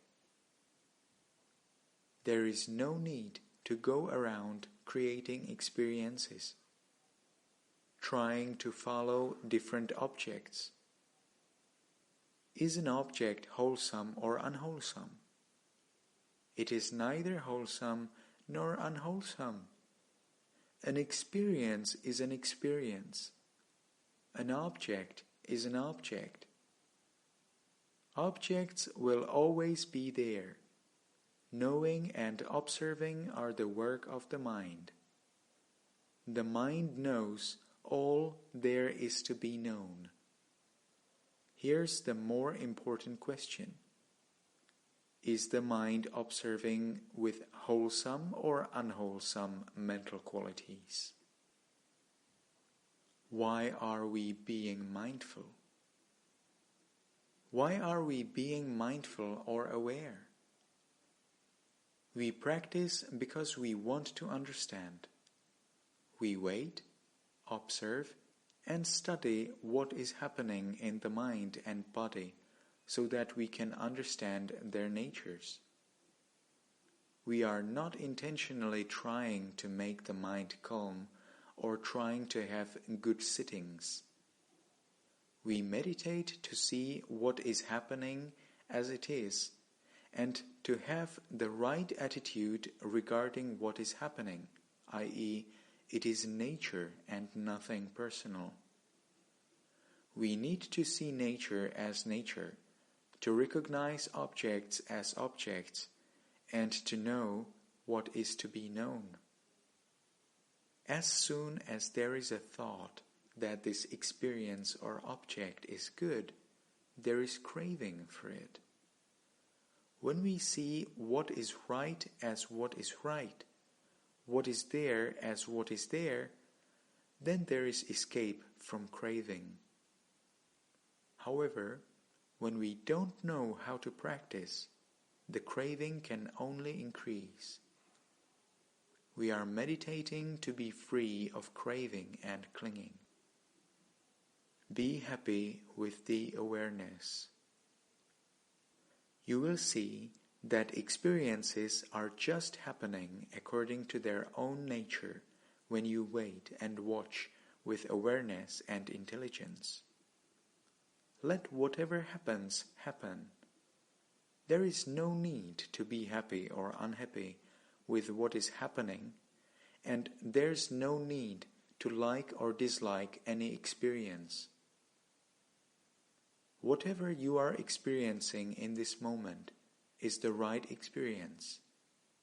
Be happy that there is knowing and awareness, as this in itself is already wholesome.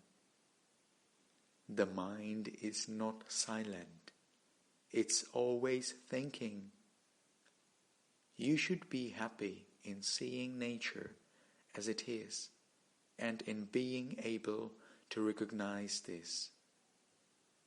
Knowing that the mind is not calm when it is not calm is sammaditthi.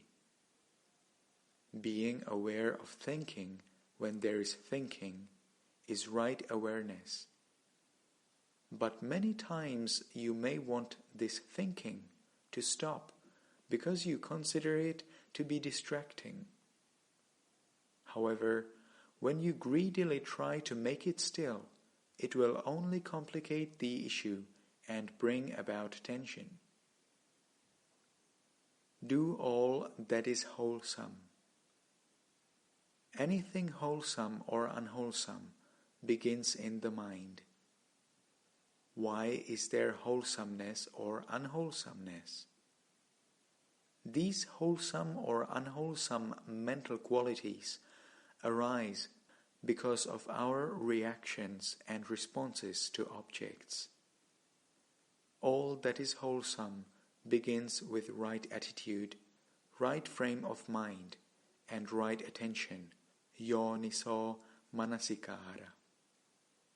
All that is unwholesome begins with wrong attitude, wrong frame of mind, or wrong attention, ayoniso manasikara. Always try to live with wholesome actions, skillful speech, and wholesome qualities of mind. Do everything that is skillful. Give offerings and practice generosity, dana. Observe morality, sila. Develop stability of mind, samadhi, and practice vipassana meditation, bhavana. Among all of these wholesome actions, the practice of bhavana is the highest, most wholesome action. So please don't forget your goals. One achieves nibbana only when all the wholesome qualities are there. A mind without craving, aversion, or delusion is a mind full of wisdom, and such a mind can understand nibbana. Please see book Awareness Alone is Not Enough for more. It's just difficult in the beginning when there is insufficient understanding and unwholesome mental qualities mixing in along with experiences. Awareness gains momentum. You want to be relaxed. Is the meditating mind unbiased, open, and honest? When the mind doesn't want anything or is not dissatisfied with anything, it's cool and has the right view. It sees nature as nature. Awareness becomes continuous. At this point, you don't think negative thoughts or say harmful things about others.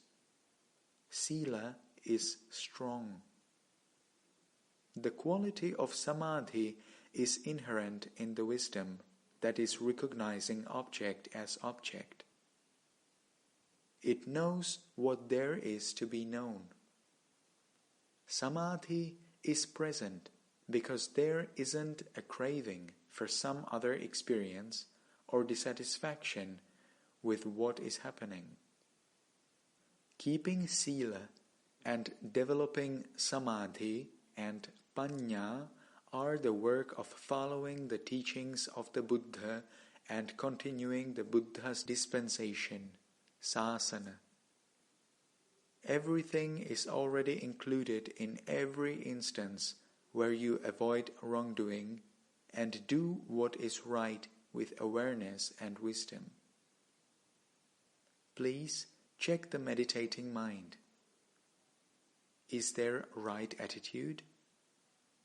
Is the mind aware and alert, or is it dull and heavy? Is there an interest for the practice? Is it aware of only one object? Can it be aware of more objects? How many objects can the mind be aware of?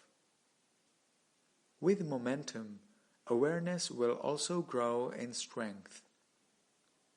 As momentum builds in our practice, awareness will grow in strength. As awareness becomes stronger, the observing mind becomes free from wanting. it becomes possible to be aware of many objects simultaneously and from different sense doors. Awareness becomes like a satellite receiver that is able to capture many different channels. There is awareness of the observing mind, and there is recognition of whether the attitude is right or wrong. The mind knows what it is doing. While all of this is happening, it is nothing personal. It is not my work or me. I am not aware. The mind is just aware, and the mind and object arise together. No one, no entity, no person is behind this process. It is all nature. We meditate for ourselves. Please continue your Dhamma work with interest and respect. Mindfulness Meditation Essentials. Only when there is faith or confidence, saddha, will effort, virya, arise. Only when there's effort will mindfulness, sati, become continuous.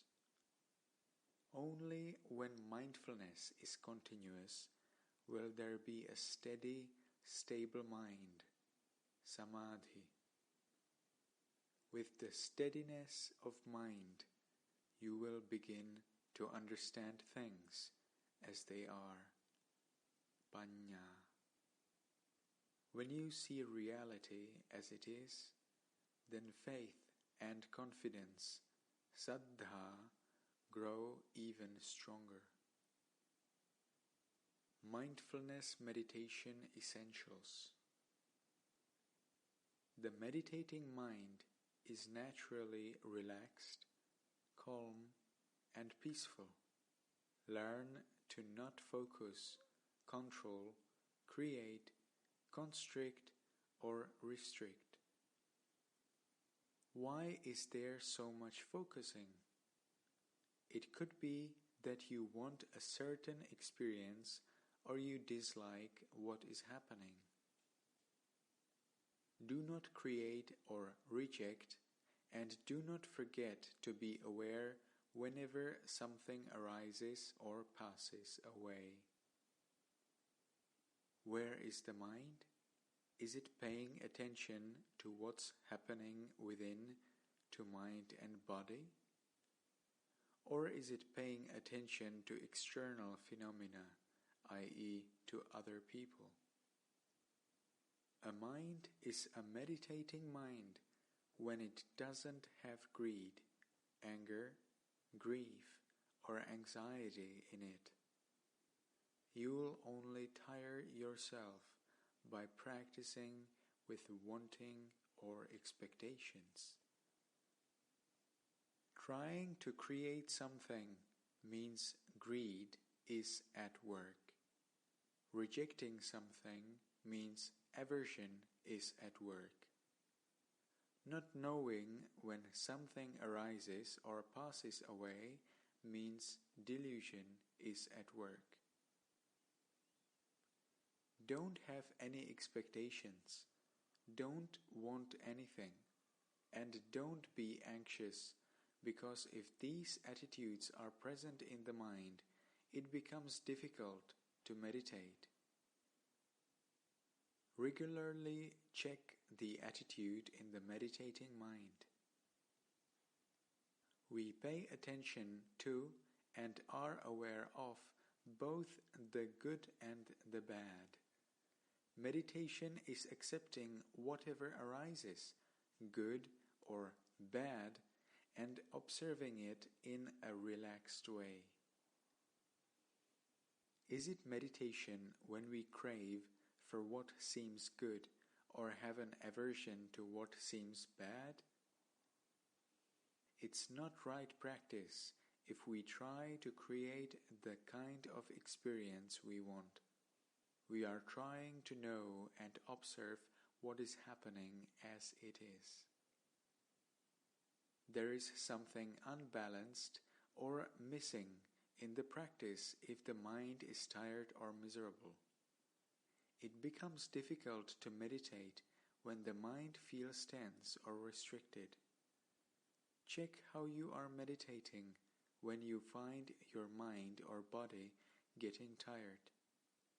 Is the right attitude present in the mind?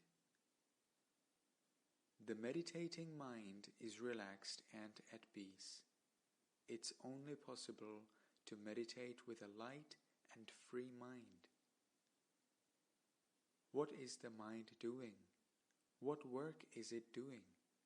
Is it lost in thought? Is it aware? Don't try to find fault with the thinking mind. You are not trying to stop thinking. Instead, you just need to recognize thinking when there is thinking. Is the meditating mind, the mind that is aware, just knowing superficially or knowing deeply and thoroughly? We are not trying to remove objects. However, we do want to understand the defilements that arise in relation to the objects and keep examining these defilements.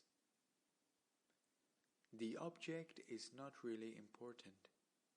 The observing mind that is working in the background to be aware is of real importance. If the observing is done with the right attitude, then any object is the right object. Only when there is faith or confidence, saddha, will effort, virya, arise. Only when there's effort will mindfulness, sati, become continuous. Only when mindfulness is continuous will there be a steady, stable mind, samadhi. With a steady mind, you will begin to understand things as they are, panya. When you see reality as it is, then faith and confidence, saddha, grow even stronger. Maintain awareness in the present moment. Don't revisit the past or speculate on the future.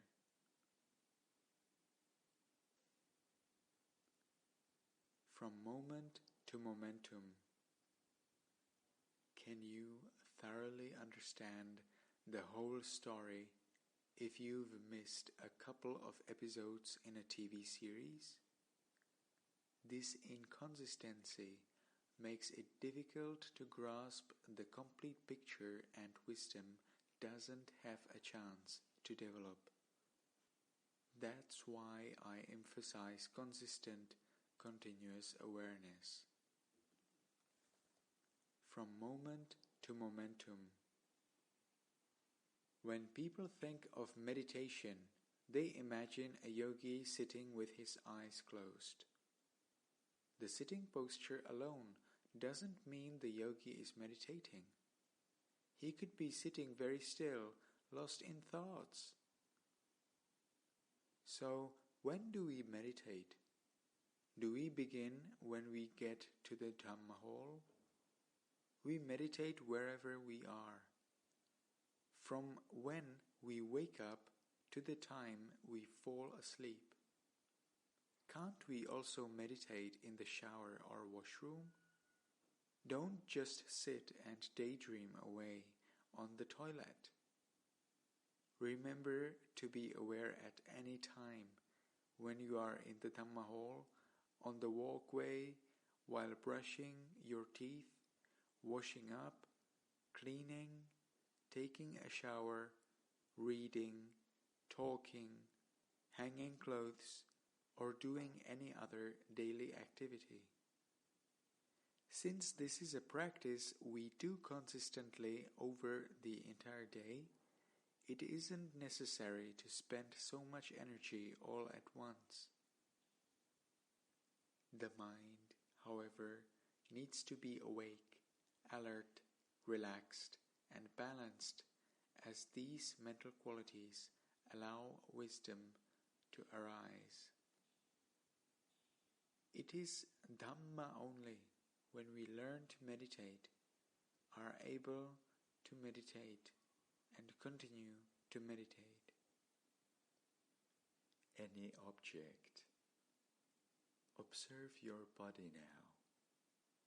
What do you observe when you are aware without pinpointing a specific place like the nostrils or abdomen? Know that you are sitting, standing, walking, feeling heat, hearing, etc. Do you see only when you look? Can you also see without looking? There is the sound of the clock and the sound of birds in the Dhamma hall. You can hear these without listening. How hard is it to be aware of all these things? Does it take much energy? You only have to be aware like this the whole day. Please don't think that one object or place is better than another because one object is not better than another object. Objects are objects, and they are all just arising according to their own natures. As such, it doesn't matter what object you begin with. Start with any of the 6 sense objects suitable for you. But remember that whatever you begin with, having awareness and wisdom is what's important. Check the meditating mind. When you put on red tinted glasses, everything you look at will be red. With blue tinted glasses, everything you look at will be blue. Observing objects with greed or aversion is like wearing these tinted glasses on. When the observing mind watches with greed, then the objects will be objects of lobha.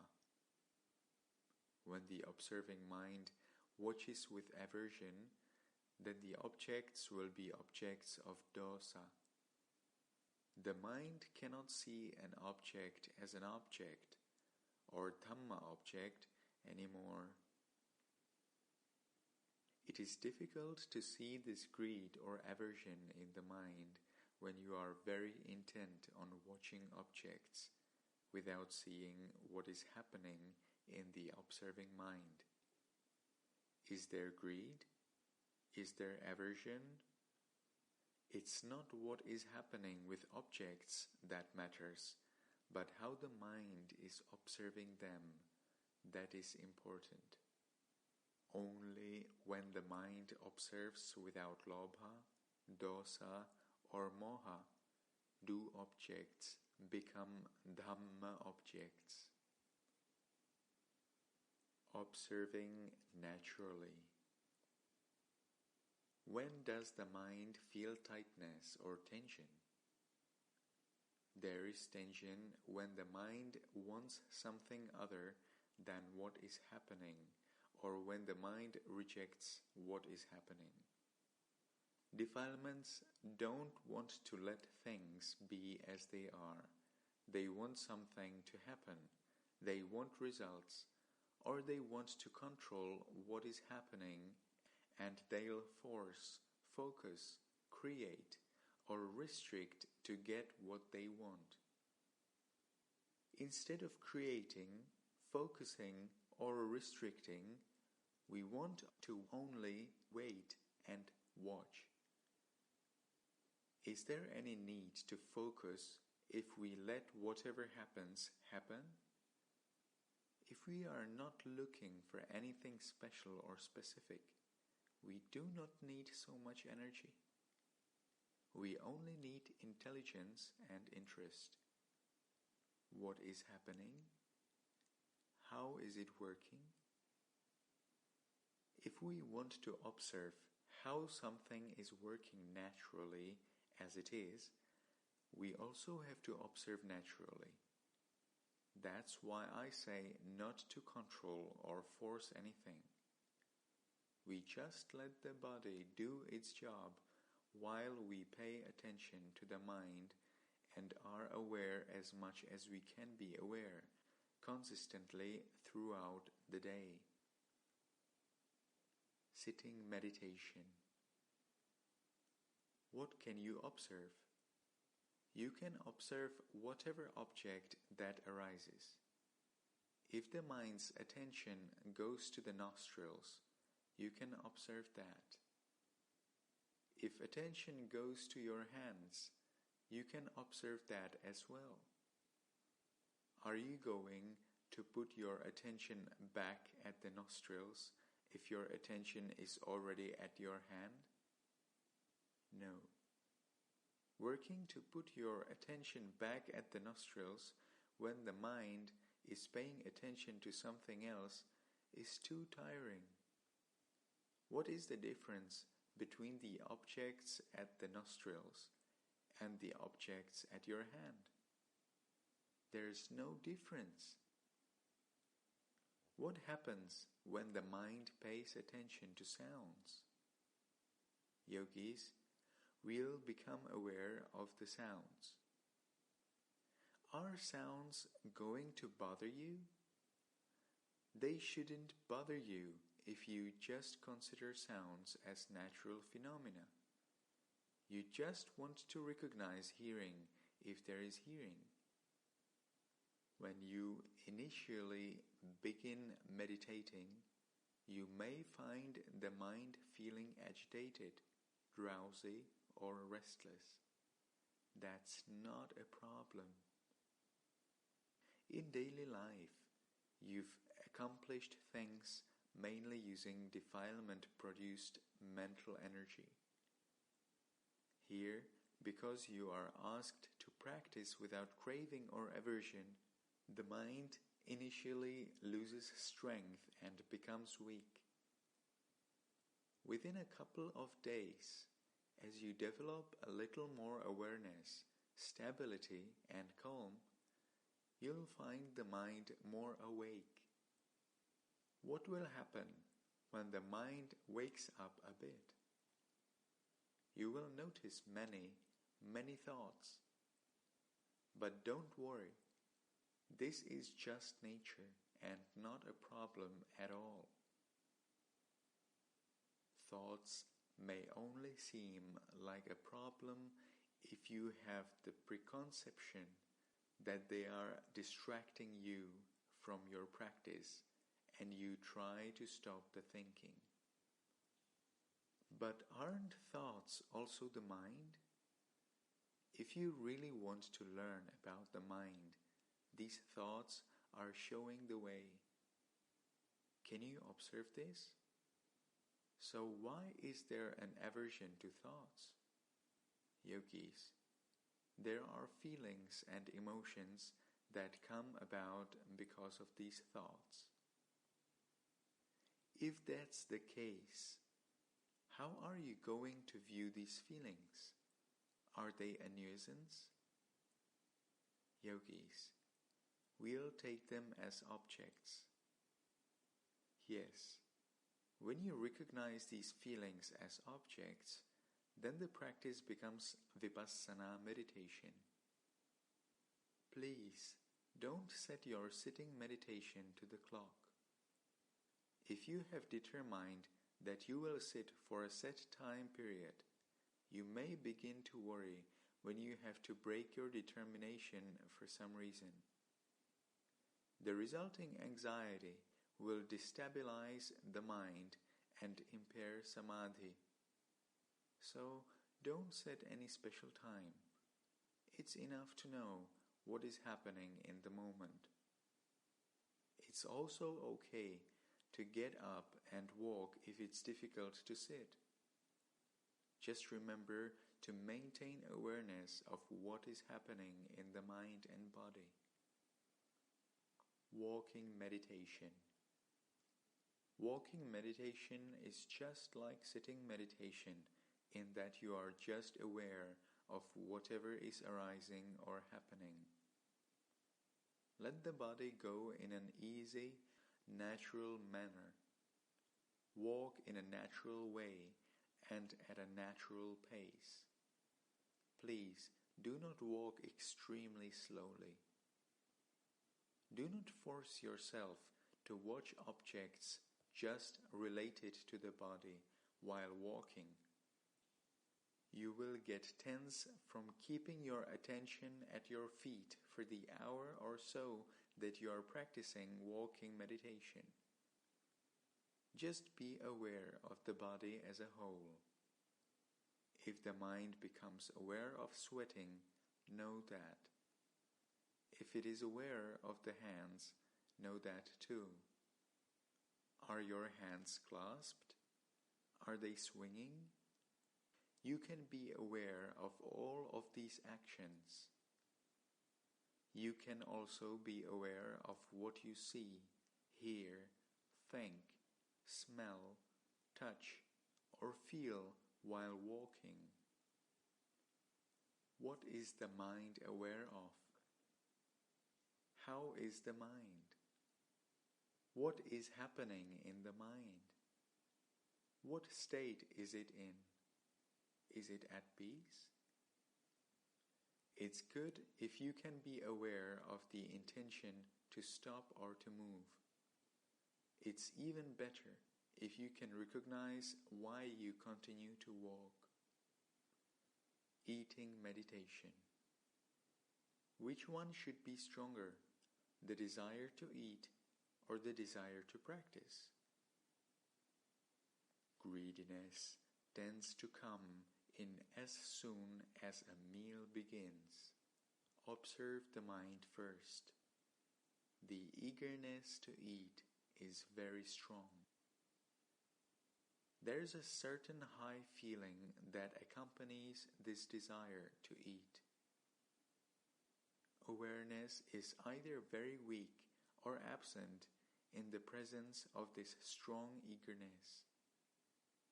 How is the mind while you are eating? Is it relaxed? Check regularly that you are not eating with eagerness. The craving is pretty obvious and the mind will feel a bit tight when there is a desire to eat. The mind is planning the different ways to combine food on the plate. How will you eat? What will you eat after you finish this portion? The mind is already planning the next scoop. So unless you are paying attention to what the mind is doing, you'll just continue down the path of thinking and planning motivated by eagerness. Don't be so concentrated on the food or plate. Instead, continue to observe the mind while you are eating. More and more, try to recognize how the mind is working while you are eating. What state of mind are you eating with? How is the mind feeling? Is it relaxed? Is it intent on eating? When the mind is relaxed, you can observe how you are moving your body. For example, you can observe how you are holding the utensils, touching, opening your mouth, chewing, or breaking apart pieces. You can also know different tastes like saltiness or spiciness. You can know any or all of these. Can't you also observe what you like and what you don't like? Is being hungry the same as wanting to eat? Being hungry happens in the body. Wanting to eat happens in the mind and is the work of thinking. Sometimes the mental desire to eat and the bodily sensation of hunger become interconnected. You just want to observe these things and everything that is happening as it is. Daily activities. Meditation doesn't happen only in sitting. How do you get up from sitting meditation to go to your daily activities? Please get up and go with awareness. As you transition from your sitting meditation to various daily activities, please do not forget this. Be mindful. There ought to be continuity of awareness throughout the day, whether in sitting, standing, eating, going places, or doing daily activities, making it harder for unwholesome thoughts to enter. You can be aware of what the mind is doing as you go up or down the stairs, as you put your keys in the lock, or open and close the door. Do you enter your room with your head first or your feet first? You need to observe yourself in these daily activities. What do you do when you are back in your room? Do you just take your shawl off and toss it on the bed? Continue to be aware of what you can while you are in your room. You can learn from whatever is happening. Every moment is the right moment for meditation. See all the different activities you can be aware of in your daily activities. From washing your face to brushing your teeth, combing your hair to changing your clothes. Try to be aware of all these things down to the smallest activity. Observing these bodily actions may be dominant in the beginning, but it is important to regularly check the mind, as the meditating mind is more important than what's happening in the body. Have interest in whatever is happening and whatever you are doing. You want to know everything about how the mind and body are operating here. Also see what you can be aware of as you go to bed and as you fall asleep. When you wake up, you can be aware of the groggy feeling or wanting to go back to sleep. This is also meditation. What are you aware of the moment you wake up? Is the body on its back? Is it on its stomach? What is happening in the body? What is happening in the mind? You are using your intelligence and wisdom and continually sharpening them for the practice in this way by being interested in the process of meditation, in what you are doing, and by asking these kinds of questions. What is this? What is happening? Why is it happening? When you think about your practice and how you are practicing, you are basically filling the mind with wholesome thoughts, making it more difficult for unwholesome thoughts to arise. Meditation is the work of sharpening awareness and developing stability of mind and wisdom. Here are some more questions you can consider. What am I doing? How am I meditating? Am I practicing the right way? How do I proceed with the practice? In the beginning, you may feel a little tired when you are learning how to practice skillfully. Once you know how to practice with the right attitude, both the mind and body will feel at peace. Pain. It's greed at work if you automatically adjust your posture to alleviate a little discomfort. On the other hand, determining not to move at any cost could be aversion at work. Of course, nobody likes these aches, sharp pains, dull pains, or itchiness. Aversion will naturally arise in the mind when you observe this pain. You can begin to recognize these reactions at work and avoid falling into either extreme of immediately adjusting your posture or not moving at any cost. Is it meditation if you continue to be aware of this pain with aversion in the meditating mind? For example, what happens when you are angry at someone and the mind takes this person's image as an object? Similarly, pain will increase when the mind observes it with aversion. As soon as there is pain, the mind is attracted to the pain and pays attention to it. This happens not because it is a pleasant experience, but because it is an undesirable one. What can you do in this situation? While the pain may be quite prominent at this point, please don't look at the pain just yet. Don't look at this pain directly when there is resistance. Check the mind first. How do you see or view this pain? How is the mind thinking about this pain? There are thoughts associated with this pain.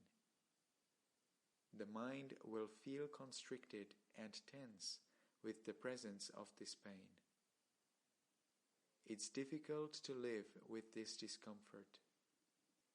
Try to see the sensation in the body and the mental feelings associated with this sensation happening together. So after you have changed the object of attention from the pain to the mind, you can have an attitude of let it be. The mind's attitude towards it can be, it can pass away on its own or stay for some time. I'll just observe as much as I can handle, and I'll move only when it is not possible to watch like this. So when there is pain, observe the mind. There's a little discomfort in the mind, and it's finding it hard to live with this pain. Aversion exaggerates the situation, making the pain seem stiff, hard, or solid. In reality, it may not be that painful. In the absence of aversion, there are just subtle sensations. The pain will no longer seem solid. Even the initial concept of pain may disappear. In short, there is some wisdom in backing up a bit only when you can't handle the situation. Trying to escape when pain first appears doesn't have any element of wisdom. Lobha is only satisfied in shifting positions, and dosa becomes dissatisfied that it has to change postures. Only wisdom recognizes things as they are. So you can work so that only when you can't handle the pain will you try to back up a bit, relax, and change your position. When making these changes, do so with awareness. This is also a part of meditation. The Buddha never told us not to move while meditating. If there is a need to shift your body, please do so. Or if moving is not necessary, don't move. There is no wisdom in forcing yourself to bear and endure pain when it has become very intense in the body. Little by little, you can try to increase the time that you are sitting, and you will also find that you are able to sit there longer. Once the mind is clear and cool, with the right attitude present, you can observe anything you want. This relaxed mind, when looking at what was considered pain before, will no longer consider it painful. When the mind begins to understand this, acceptance will naturally follow. Vedana. So long as there is a mind, there will be mental feeling and the presence of some kind of Vedana. Sukha Vedana, Dukkha Vedana, or Upekkha Vedana. These are pleasant, unpleasant, or neutral feelings. So long as there is a body, there will be aches, pains, sickness, or disease. What is more important, for Vedana to disappear or to learn about Vedana? So, what does it mean to overcome Vedana? You overcome Vedana when the mind doesn't react with greed or aversion, but remains with awareness and wisdom. The way I understand it is that there are no unpleasant mental feelings, domanassa, or pleasant mental feelings, somanassa, in the mind in the presence of what is happening in the body. The mind lives in equanimity, upekkha, and wisdom. That's what it means to overcome Vedana. Even when we say we want to learn about an object, there is frequently a rejection of the unpleasant object and a desire for it to disappear. We want to make something negative go away quickly, and we make an effort to end it. When something positive arises, we try to make it last a little longer. Is this Dhamma? Your job is to recognize any feeling as just feeling. This feeling is not a person or entity, and it also doesn't have anything to do with you. You practice for this type of understanding and wisdom to arise. When you realize that this is nothing personal, you'll no longer find an issue with this. It is only a problem when you take this feeling as yours. So, please recognize the underlying attitude that is present when this feeling arises. You practice because you want to understand. Anger is anger. It is just one Dhamma nature. Shui Umen Sayadaw used to ask, "How big is your anger? As big as a fist or as big as a ball?" Is Chinese anger stronger than Indian anger? One is not stronger than another because they are the same. Anger is anger. We are used to labeling anger that's happening in others as their anger, and anger happening within as my anger. That's wrong view. While we meditate to understand the true nature of these defilements, we can't learn when we take possession of these defilements as our own. Anger and greed Each have their own specific natures. Anger is rough and has the nature of breaking or destruction. Greed, on the other hand, has the nature of clinging and entangling. Greed doesn't want to let go. It's the nature of the mind to have good experiences followed by bad experiences and vice versa while we are meditating. With the wrong views and ideas, greed or anger comes in. With the right view, wisdom arises. Our difficulties come from not having the right background information and not understanding the nature of the mind. It is difficult to practice without a thorough understanding of how to practice. When there is a real understanding, everything works out well. Consistent effort.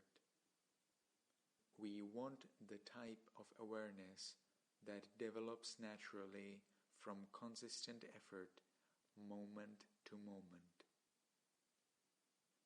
We do not want this doing, forceful effort that uses a lot of energy all at once, only to slack off when we are tired.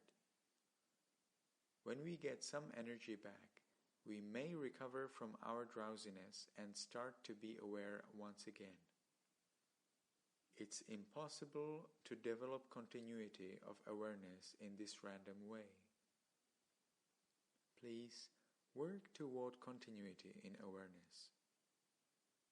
When there is continuity of awareness and the mind is able to see the whole process of what comes before and what happens after, without forcing, the mind will begin to recognize cause and effect.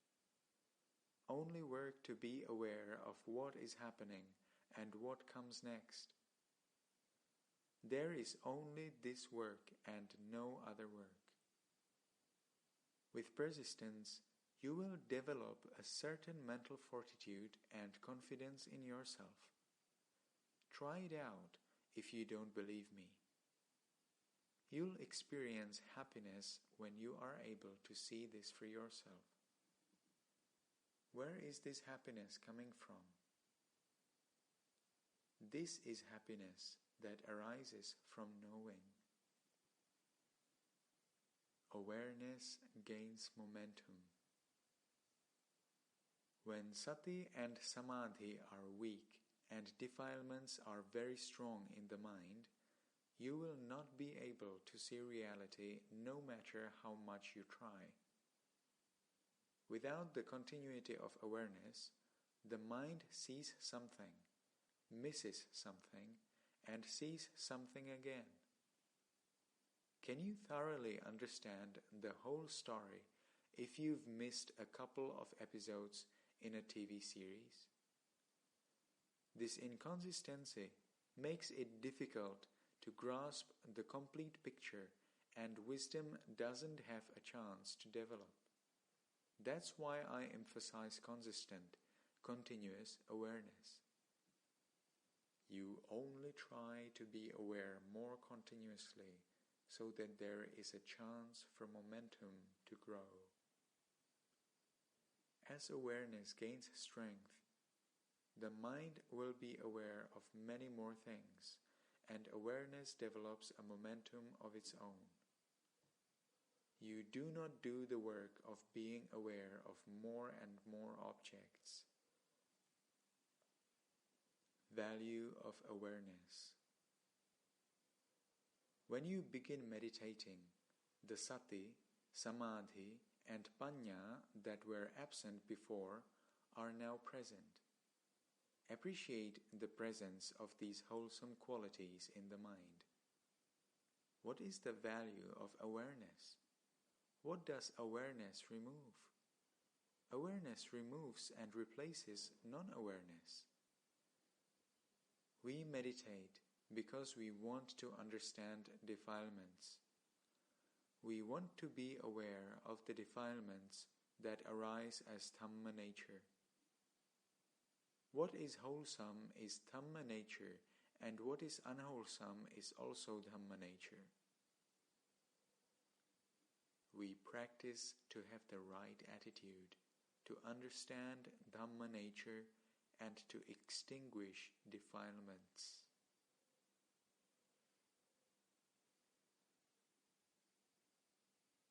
More questions. What is your attitude? Is it right or wrong? Are you interested in the present moment? Do you want anything? Is the mind relaxed? How much energy are you using? What does the mind think about the experience? Is awareness present? How does it feel to be aware? How does it feel not to be aware? What is the difference between awareness and non-awareness? If awareness is present, what is the quality of awareness? Why is it strong or weak?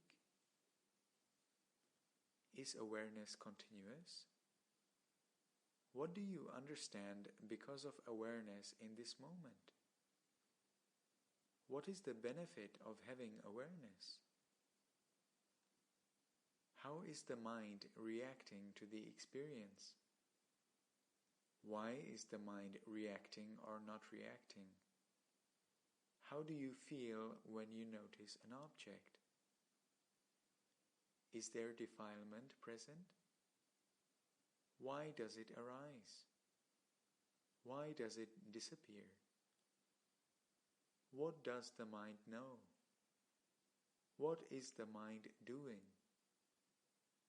What ideas do you have about your practice?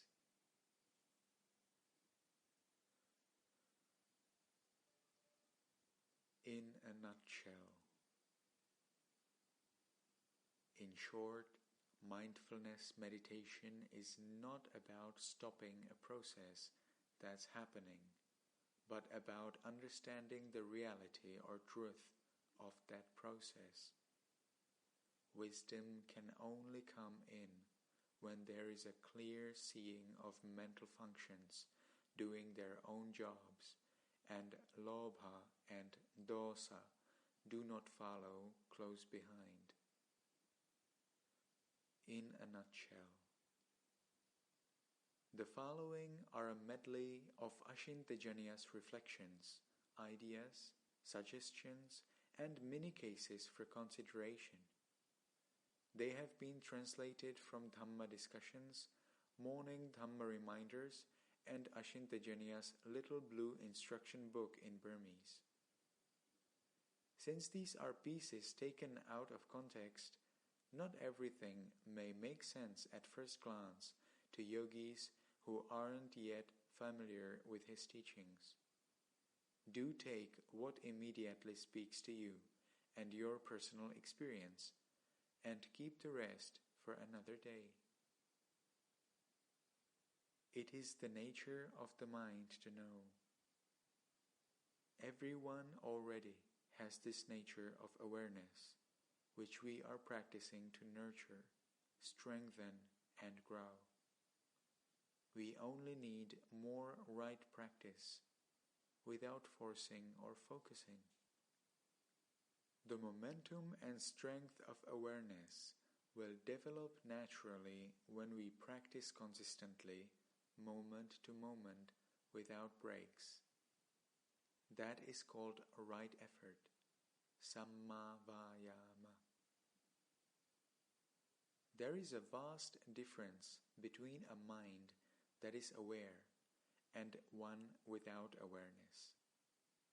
The kind of awareness that comes from energetic focusing lasts only briefly. The kind of awareness that develops naturally from continuous practice is longer lasting and doesn't just disappear because of some external causes.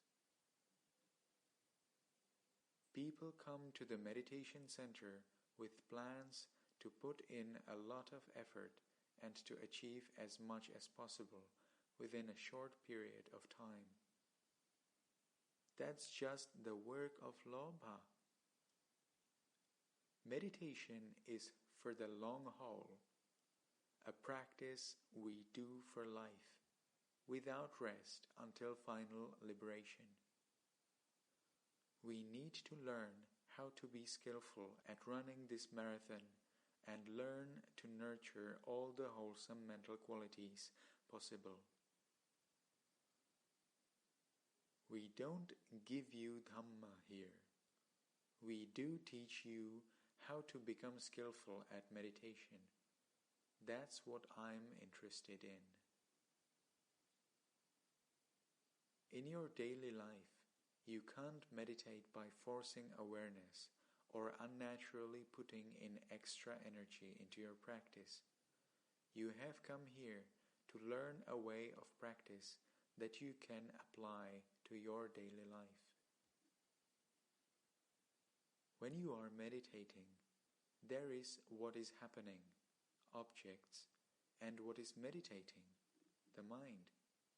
If you only pay attention to what is happening without paying attention to how the mind is observing, you won't be aware of the greed or aversion developing in the mind in reaction to what is happening.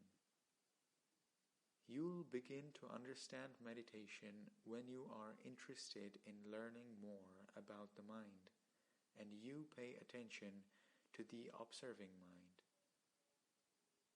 Being skillful at meditation is a type of wisdom and more important than getting Dhamma. That will come naturally once you learn how to meditate. Think about it. As long as we want to see or experience specific objects, there is still greed. We cannot say we are meditating when we are practicing with greed in the observing or meditating mind. When you first begin, it's not enough only to have awareness. You need to reinforce it with other supports.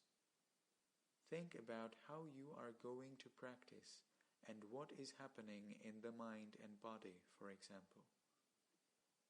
There are fewer chances to indulge in unwholesome thoughts when the mind is filled with wholesome thoughts. The mind can't simultaneously think two things. If there is right thinking, there can't be wrong thinking or getting lost in thinking. Give the mind a job and make it work. Momentum builds from having awareness for longer periods, from moment to moment. We need momentum to be successful in all areas of life, including education, business, or profession. Momentum is also needed for meditation to grow. But remember that this momentum doesn't come from exerting a lot of energy. If we exert a lot of energy, we will have only wasted that energy by the end of the day. We want a momentum that comes out of practicing steadily, without stopping. Anyone with gardening experience can relate to this. If you want to grow flowers, what do? Do you think this flower is certainly taking a long time, and yank it out of the soil? No, of course. You water it and you put in the appropriate amount of fertilizer. The flower will do its own job of growing. You cannot force it to grow. You only figure out the environmental conditions that will help the flower thrive. Similarly, in meditation, you figure out and fulfill the conditions that will help the practice thrive. That's why I ask you to practice consistently and continuously. When momentum builds up, awareness will be there even if you don't want it to be there. That's why you want to practice steadily throughout the day. Most yogis know that they ought to practice diligently. However, few yogis are clear on how to practice diligently. Many yogis work diligently to focus on an object. In reality, we are practicing to properly understand the underlying characteristics of an object. Instead of using only effort to practice, we also need to use awareness along with intelligence to learn about these objects. Only then will understanding arise. When we say virya is needed, the kind of virya we are talking about is not focusing energy. The kind of virya that's needed is perseverance. Applying our knowledge, the right attitude, and wisdom is what's needed for right effort, samma vayama.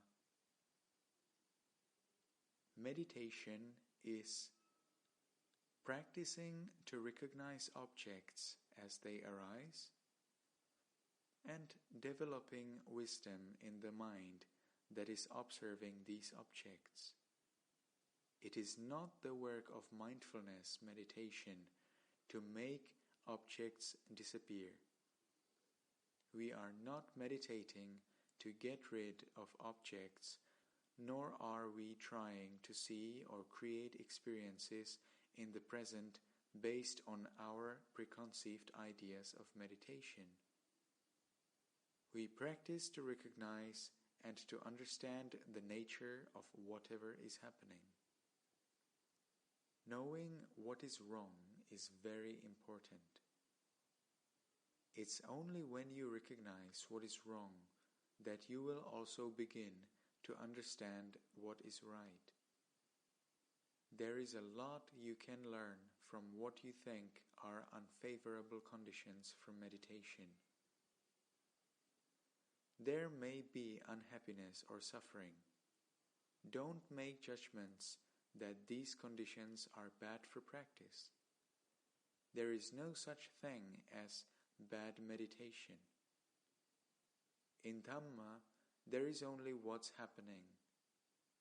Accept the situation and be aware. It's already good if you are aware of what's happening. However, people pay attention mostly to what is happening and just go around in circles as a result of having judged something as good or bad. There is no need to try to control or restrict your movements when you are meditating. Neither try to walk very slowly nor too fast. Just walk at a natural pace. Do whatever you need to do naturally throughout the day. You are learning and practicing to see how you can better pay attention and be aware of whatever is happening. In comparing the mind and body, physical form, which one is faster? The mind. So, instead of slowing down your bodily movements, practice to sharpen and strengthen your mental faculties so that they become natural. We can see without looking. We can hear without listening. We can also smell without sniffing. In the same way, we can be naturally aware without focusing, without putting in forceful energy.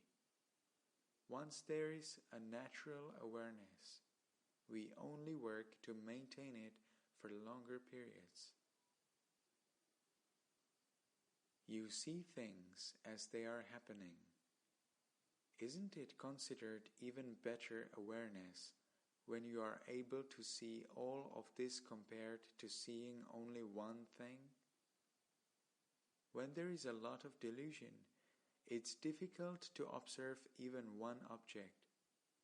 As the mind's receiver becomes even stronger, it can be aware of many objects and capture many more channels, because the strength and scope of awareness widens.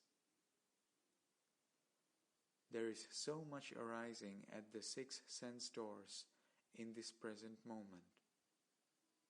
If you are able to be aware of as many of these as possible, isn't it Samma Sati? So the fact that the mind can see more objects in Vipassana means that Sati is getting stronger. It is harder for Moha to arise when the mind is knowing with some wisdom present. That's why wisdom needs to be in there along with awareness. When you have become more experienced with the practice, you ought to be able to meditate with any of the 6 sense objects. Yogis tell me how difficult it is to practice in their daily lives, because there are so many more objects outside than at the center. What kind of objects do you think they are referring to? True, there are many more conceptual objects, panyatti, outside, like cars, people, or buildings. That's what people pay attention to, but only because they haven't understood ultimate reality, paramattha, yet. Ultimate reality here is also ultimate reality outside. There are only 6 sense doors, objects in the retreat center, and only 6 sense doors, objects in daily life. There is nothing more interesting than using Dhamma in daily life. People don't use the Dhamma that much in daily life because they do not know the quality, value, and inherent worth of the Dhamma. Someone who really practices outside will know the value of this practice as something they cannot do without. You need to modify your ideas about meditation practice. You're not returning home. You're going back to another retreat center. Think of your home as a retreat center. Right now, you view walking meditation here differently from walking outside in daily life. Here, in the retreat center, maintaining awareness takes priority for you.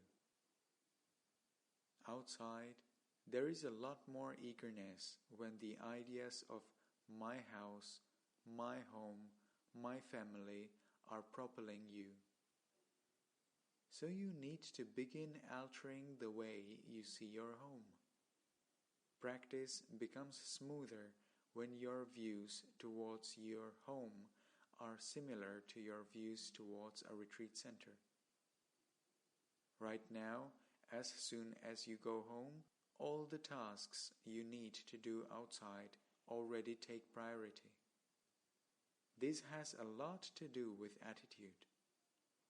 When you are outside again, keep checking your attitudes, views, thinking and background ideas.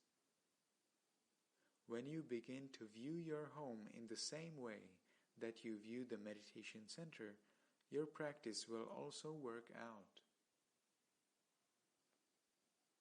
There are so many opportunities to practice generosity, dana, out in daily life.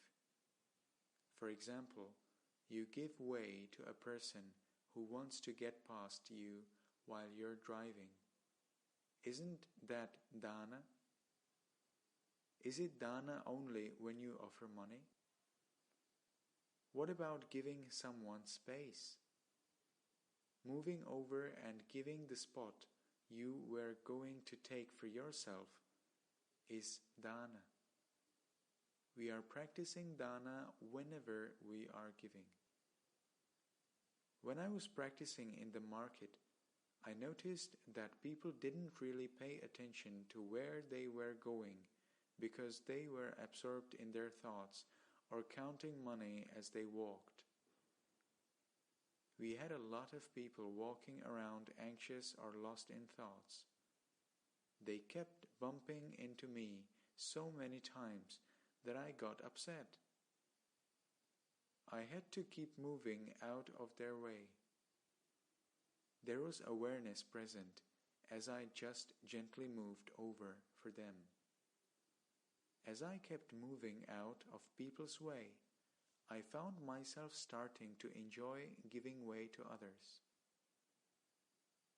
When you start to have awareness, you will see these things. What about smiling? Doesn't that make the other person happy to see that? What's easier on the eyes, a scowling face or a smiling face? So, dana is not just about money. Giving space is dana too. Give what you can if you can. Of course, all of this depends on the quality of mind. If the mental state is negative, there's nothing you'll want to give. When mental qualities are wholesome, then it's easier to give whenever someone needs or asks for something. We practice to bring out awareness and to strengthen wholesome qualities in the mind.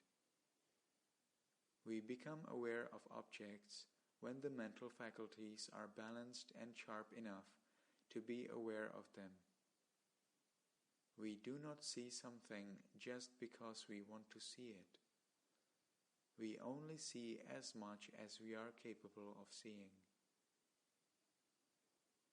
Intentionally putting strength into our practice doesn't necessarily strengthen awareness. We'll only lose that energy. Only when there is wisdom combined with awareness will the mind grow in strength. When we meditate with the right attitude and right view, our mind and spiritual faculties will improve, fueling a wholesome desire, chanda, to continue practicing. Alternatively, practicing with defilement-motivated attitudes will weaken the mind and body. We will also get bored with the practice, eventually losing the wholesome desire to keep on meditating. Why is it that the Dhamma and the practice don't follow yogis out to their daily lives? Why don't yogis sustain the desire to meditate continuously and consistently? It is because many yogis come to rest instead of coming to learn to be skillful in growing understanding. A yogi whose practice is aimed at developing calm may stop practicing wholeheartedly when she reaches that state.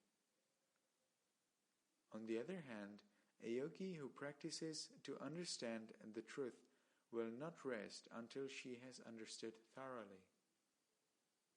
If yogis became skillful in developing understanding, then they could use this practice anywhere.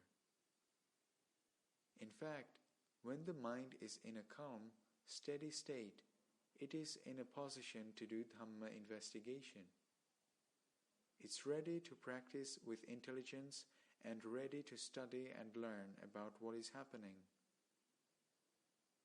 If we don't realize that this is the way to proceed at this point, the greedy mind will just step in and enjoy this calm state, which is exactly what many yogis do. Why are we meditating? Do we meditate to calm the mind down? Or do we practice to understand things as they are? Tranquility is not an end goal, but a side effect in mindfulness meditation. When we understand Dhamma nature very deeply, tranquility comes as an inherent part of this wisdom. Yogis tend to close their eyes when they want to meditate. Many yogis who have been practicing for some time may still not be adept in meditating while looking, seeing, and talking, as they haven't had much practice in these areas. Keeping your eyes closed or open is not what is important. What is key is whether the mind is wholesome or unwholesome. Is looking the same as seeing? Can you see without looking? Ask some questions while meditating. This interest, inquiry, and curiosity can determine how narrow or expansive the field of awareness can be. If you limit yourself only to our discussion questions, this will only take you so far. In my early days of practice, I had heard people talk about the nature of impermanence. I asked myself, is there anything that might be permanent? I experimented and looked around. I still haven't found it, although it might be out there. When you just wait and watch, there is more awareness of objects and awareness of the mind knowing these objects as well. You'll know for sure when awareness is present, and you'll also know for sure when awareness is absent. First, awareness leads.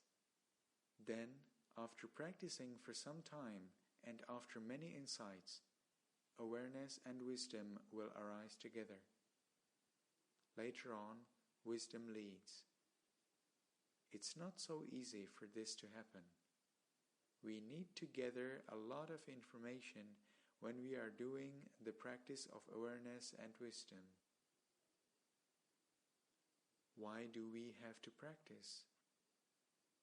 We practice because defilements are very strong. Just observe your mind. With anything that happens, is greed or aversion already present? Or is there awareness and wisdom? How does the mind feel when there are unwholesome mental states? What does it experience? Do you feel dissatisfied or frustrated by the experience? Or can you accept what is happening as it is? Continuing to practice with wrong attitudes will only fuel more aversion, which will eventually make you discouraged with the situation. When there is right attitude with wisdom, it is possible for the mind to accept things as they are. But do note that while wisdom accepts whatever is happening as objects, wisdom does not accept unwholesome qualities in the observing mind.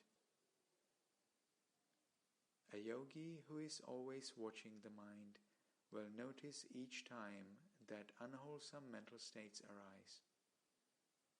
It may seem as if a great deal of these states are arising. If the yogi views what is happening with the wrong attitude, that these are personally happening to him, he'll become distressed. When awareness and wisdom grow and the right attitude is working in the background, this yogi may even feel joyful interest, piti somanassa, in recognizing these states as they are. Here's an analogy. If a policeman were able to catch the thief every time he stole something, this policeman would be promoted up the ranks. On the other hand, A demotion might be headed his way if the policeman kept missing the thief. Here, the thief is always stealing something. Are you going to experience objects with defilements whenever they arise? Or are you going to observe with wisdom? Pay attention with awareness and wisdom. Otherwise, defilements will have already taken over the experience. When you recognize thinking as thinking, the mind becomes clear. The mind becomes clear because of awareness. Otherwise, when the mind isn't aware of thinking happening, it can be cloudy or hazy. Thinking is not a problem when you can recognize it as an object, just like you recognize breathing as an object. You may have heard from others that too many thoughts are not good and you won't get any samadhi from it. Don't make these decisions based on objects. What's more important is that awareness is present. If there's awareness, it's good. The objects have nothing to do with you. If awareness is strong, thoughts will lessen by themselves. Even then, we are only talking about a decrease in surface-level thinking.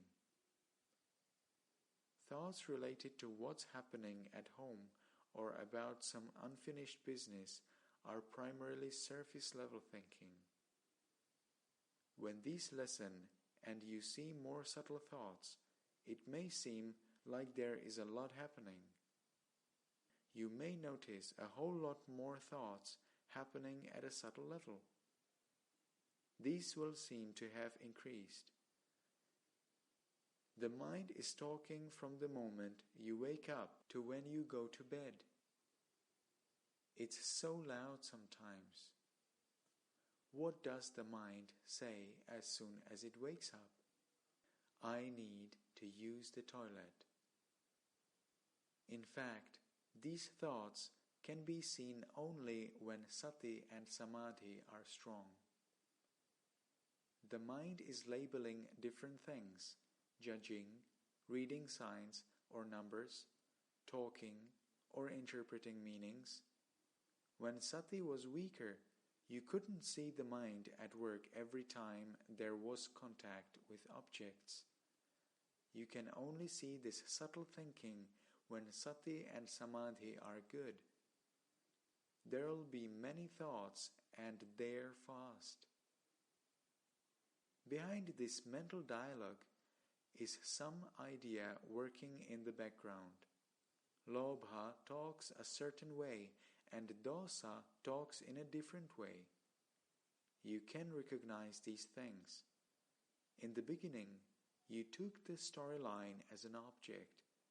Later on, when you see the thinking itself as an object, you don't pay that much attention to the storyline.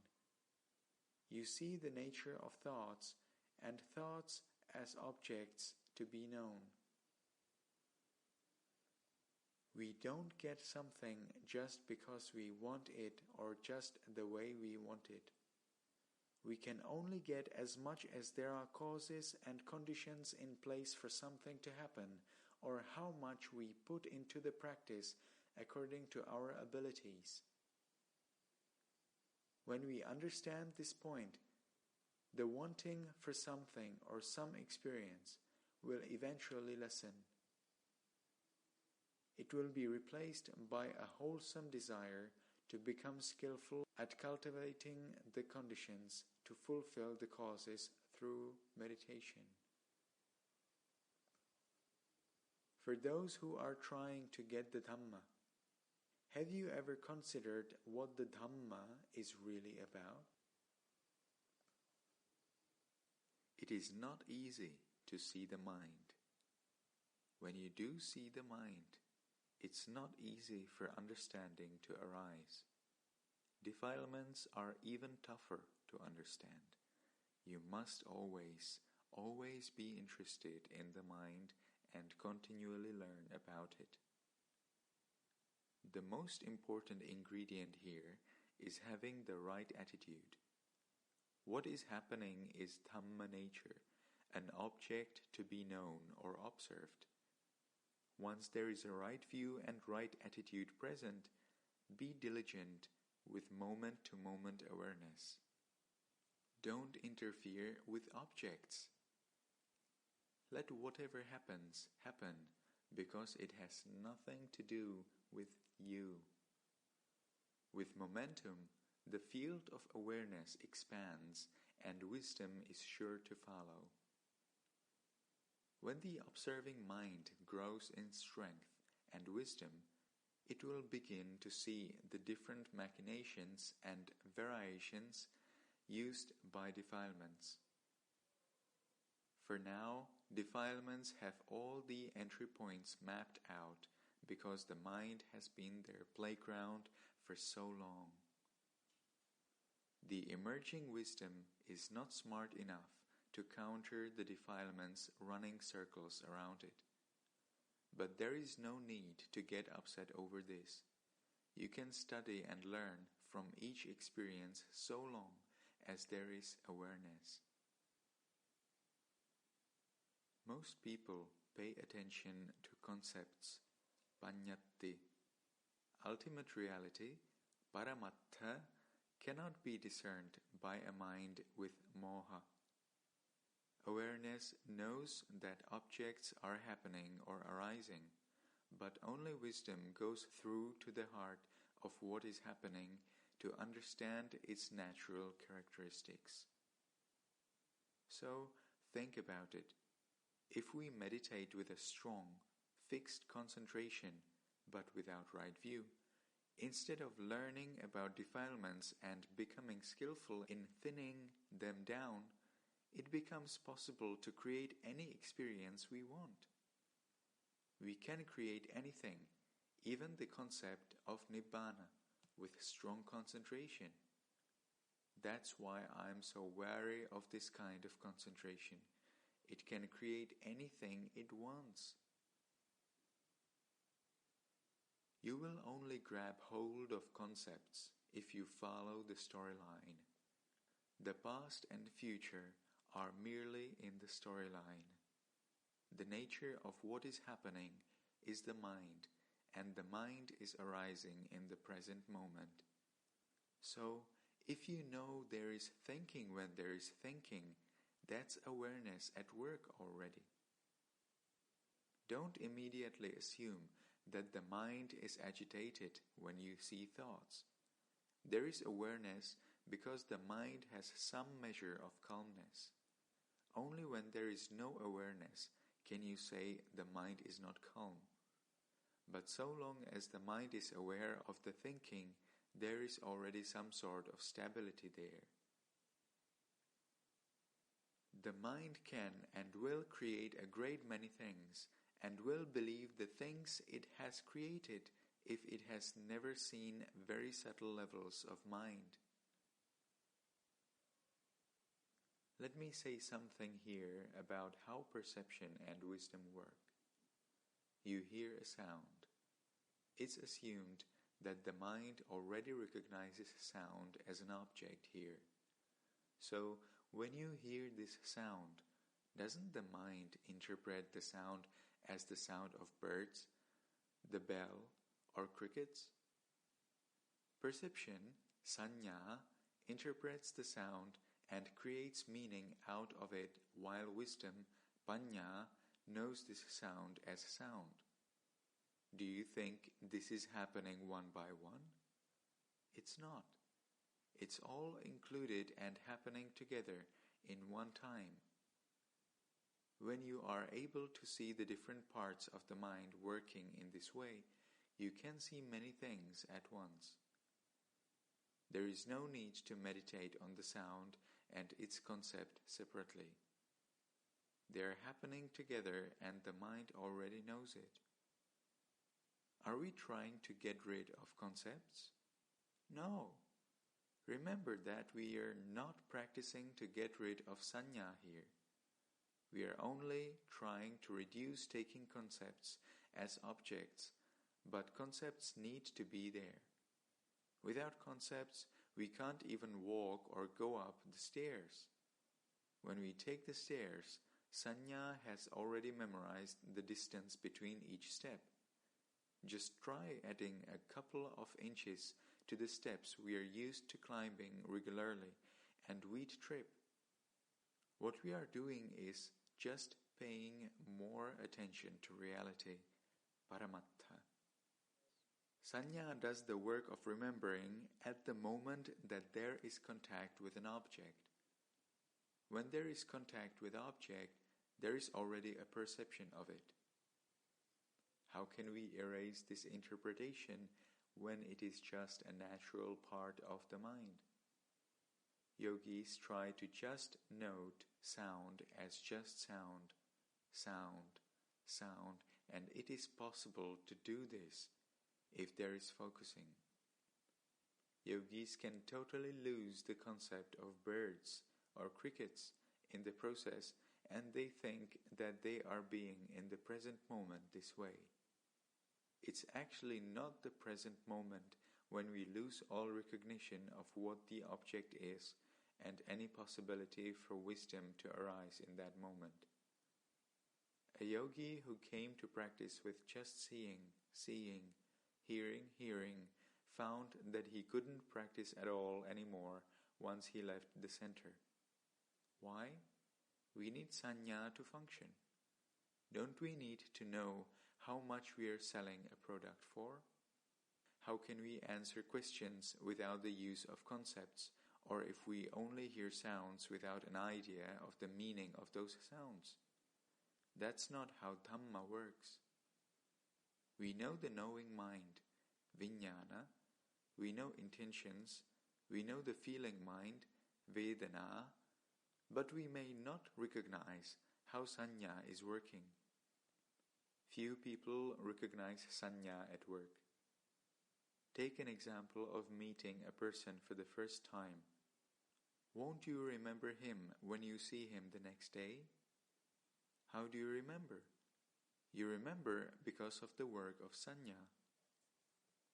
You will be able to understand this and see it clearly if you observe the workings of the mind. Of course, if you work in such a way that you focus in on an object so the mind can't think, it wouldn't be able to connect the concept with the object either. But doing that is basically trying to stop a natural process and to stop sanya from working. Not being able to think has no element of wisdom within it. There is no interpretation of meaning only because sanya has been suppressed, but there cannot be any further understanding of object and or mind and causal relationships. Of course, lobha or dosa can't come in, but what about moha? Moha is there in full. So, in observing, don't try to break apart the 5 aggregates of form, rupa, feeling, vedana, perception, sanya, mental formations, sankhara, and consciousness, vijnana. Instead, you can see how they are each doing their own job. For example, if you take the roof off a restaurant and peer in from the top, you'll see the boss sitting at the counter, the waiter walking around, the customers having their meals, and the chef cooking in the kitchen. Does each person start his role only when someone else has finished his function? No. They're all happening simultaneously. It's the same with the 5 aggregates. In short, mindfulness meditation is not about stopping a process that's happening, but about understanding the reality or the truth of that process. People try to stop or cut off processes when they notice a lot of concepts. Wisdom cannot arise that way. Wisdom can come in only when there is a clear seeing of mental functions doing their own jobs, and lobha or dosa do not follow close behind. With much practice, you can see the object, how the mind feels, how it reacts, and how it's working. In the beginning, you may alternately recognize objects, then mind, then objects, then mind, etc. The way you meditate has to change from grade to grade. Are you going to spell words or read sentences the same way in high school as you did in elementary school? Will you still be reading the same way in college? Will graduate school reading be the same as college reading? The way you look at words must necessarily change. Likewise, the way you meditate progresses to match the strength of wisdom in the mind. There is no need to go around noting each object by spelling out C-A-T, but just recognize the word C-A-T as cat. Right now I see yogis come to retreat the first time and they begin with an object. The next time they come to retreat, they begin back at an object. Is there a need to go back to this level when you can see the object, the feeling mind, the knowing mind, all working together? Yogis, we are not there yet. Do you know why you are not at that stage? There needs to be continuity and momentum in awareness. Because there is no continuity of awareness, there is no momentum and wisdom is not growing. It's the work of the mind that knows object as object, mind as mind, and how they are working. When this wisdom is stronger, it doesn't meditate in the same way it did before. It understands in the one instance that it sees. My teacher used to say that we don't label experiences or objects with characteristics, but that characteristics become clear in the mind. If we think about characteristics, then we follow the objects around and think, this is anicca, this is dukkha, or this is anatta. People want to attribute anicca, dukkha, or anatta characteristics to their little bits of experience.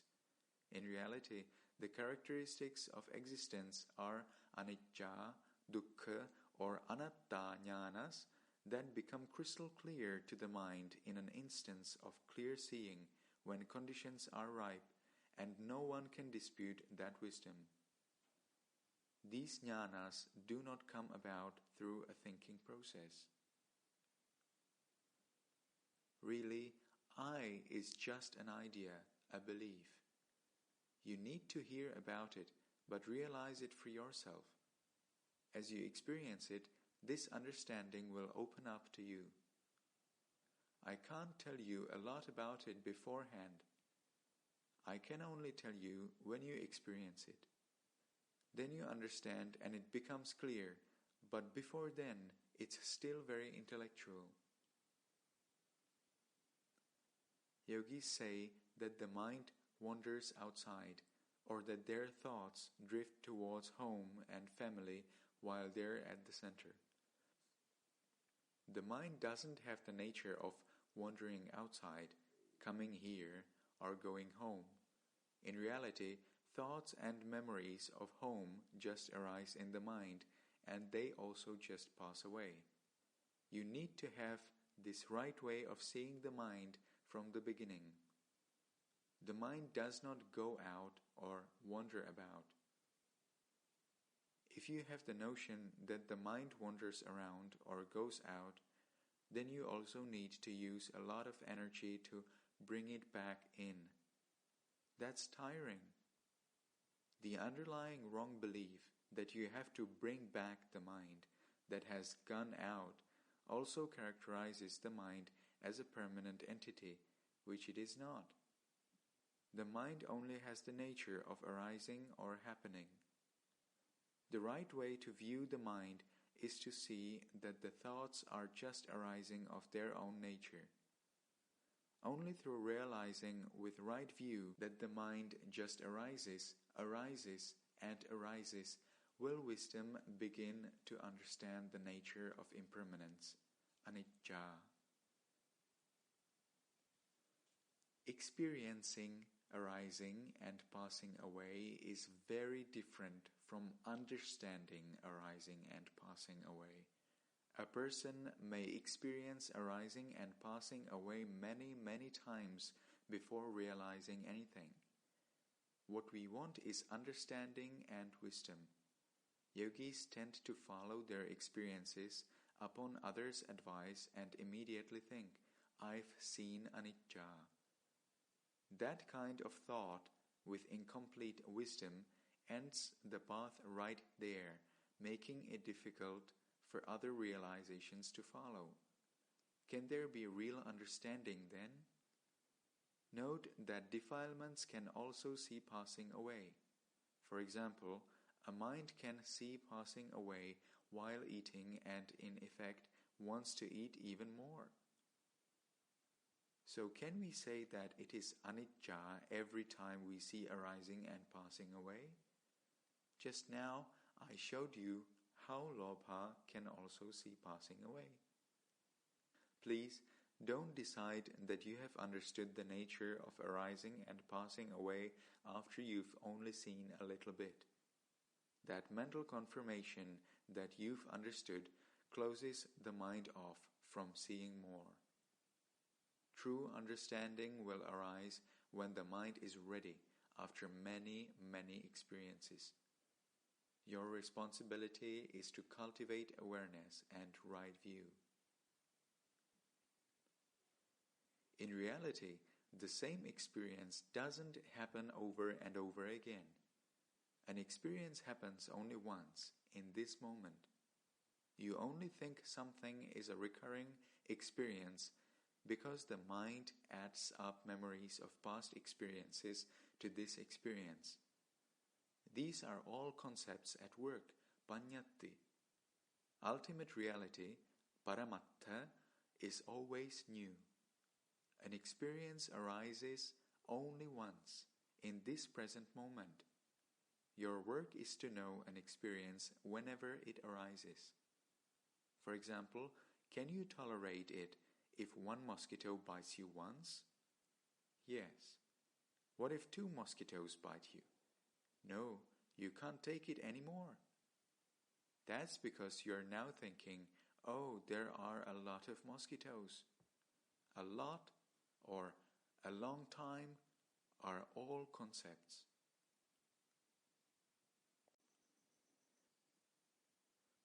In a nutshell, what is more important than an experience is your understanding of that experience. Only people who investigate can realize this. You begin with questions like, "What is this? What is happening? Why is it happening?" Can there be understanding without this kind of investigative wisdom? Vipassana is a meditation that invests in intelligence and wisdom to develop more wisdom. What is object and what is mind? Do you know this very clearly? You need to recognize this while you are practicing. These are the types of things you want to ask, investigate, and study with an open, inquiring mind. Your understanding will be even clearer when you practice Dhamma investigation when the mind is calm. Are you just going to be aware of one object? How many objects can you be aware of in one moment? Aren't objects arising at the 6 sense doors? Try investigating. If you are only aware of what is happening at the nostrils to the exclusion of everything else, can you say you are fully in the present moment? You can only consider yourself as being truly in the present moment when you are aware of the nama rupa in that moment. Can you say that you are aware when you catch one but miss the other 99? Think about it. Only when you become aware of many things and processes can you say you are aware. People say that it is tough to maintain awareness. Actually, it is not that difficult to have or to maintain awareness. People only think it's difficult because they don't have awareness of their preferred object. You can have awareness with any object that arises. The object is not important. It is more important that there is awareness in the mind and that you learn how to maintain it. So, how do you help awareness grow? You do this by becoming skillful in the practice, knowing how to maintain the practice, and knowing how to grow in meditation. These are the marks of wisdom. There will always be contact with objects, but defilements won't have a chance to arise when awareness, stability of mind, and wisdom are strong. Your work is to be diligent in strengthening these spiritual faculties of awareness, stability of mind, and wisdom. Are you yearning for the Dhamma, or do you want to learn how to practice meditation? Lobha just wants Dhamma as an end result. Skillfulness and right practice, however, will grow confidence, faith, and wisdom. You want Dhamma, but you don't get Dhamma. Why? It's because what you are actually doing is off the mark. Something is missing or lacking in the practice, and it's not complete. The wisdom that understands how to practice skillfully is still fragile.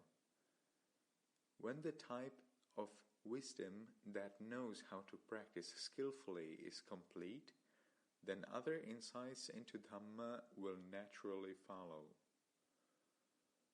If you are putting work into your practice, but find that you are not seeing corresponding benefits to what you've put in, ask questions, investigate, study what is happening, and have discussions with knowledgeable teachers. These are ways to become skillful in meditation. Some yogis have told me that their samadhi vanished when they yawned, swallowed some saliva, or shifted around. What kind of samadhi is this? It can't be considered stability of mind if it can be so easily disturbed. It's the kind of shaky samadhi which only arises when experiences are favorable. A strong, stable, and continuous samadhi develops for someone who has natural awareness of whatever experience that arises, or for someone who sees everything as something to be aware of with wisdom. The mind will do its own work whether awareness is there or not there. Without awareness, the mind will follow orders from defilements. With right awareness, the mind will do the work of wisdom. A yogi recounted that she thought she was aware while eating, only to realize after the meal that she had been eating with greed. Think about it. How could she have thought that there was awareness when there wasn't? What was happening in the mind? It is because she was not regularly checking what was happening in the mind, but only paying attention to the eating process. It's also because she wasn't paying attention to the meditating mind. One yogi said, "When I noticed other yogis eating without mindfulness and with greed, I became more mindful. My mindfulness increased." A wise person will take advantage of an experience to develop sati, samadhi, and panya. Someone without wisdom will just react to the same situation with aversion. Our understanding of the Dhamma will grow when we use awareness and wisdom whenever we see, hear, or come into contact with something. It is most important that awareness and wisdom are always prepared and ready for any situation. It's our responsibility to take care of and develop the mind that is able to discern the Dhamma nature that is present all the time, everywhere. How do you sleep? Here, I'm not asking whether you sleep on your stomach, side, or back. I'm asking about your mind. Do you just let go of everything when you fall asleep? Are you thinking? Are you aware? I sometimes like to ask yogis what my teacher used to ask me. What is the last thing you were aware of before you fell asleep? Or what were you aware of as soon as you woke up? This is meant to show you how you should be practicing. Up to the moment you fall asleep and beginning again as soon as you wake up. It means that except for when you're asleep, every moment is a time for meditation. When you wake up, do you realize that you are awake? When do you first realize that you are awake? Do you really know at that time? Of course, yogis wake up, but they don't realize that they've woken up. Many people will just start to do things around the room without realizing that they're awake. Sati has not come in yet. Some people may realize that they're awake, but forget again. They only become aware once again when they arrive at the Dhamma hall. So here's a suggestion. As soon as you wake up, don't start doing things just yet. Sayadaw U Jyotika gave this idea to consciously breathe in for 4 or 5 minutes when waking up. The mind will become more alert. Make sure not to do it too softly, or else you might fall asleep again. Then, with awareness, get up, walk, or do what you need to do. Whatever you are aware of is okay so long as there is awareness. Awareness becoming continuous isn't like winning the lottery by chance. There are causes and conditions for this to happen. If you find that the momentum of awareness is no longer there, first accept everything is nature and this isn't just happening to you. Then check the causes.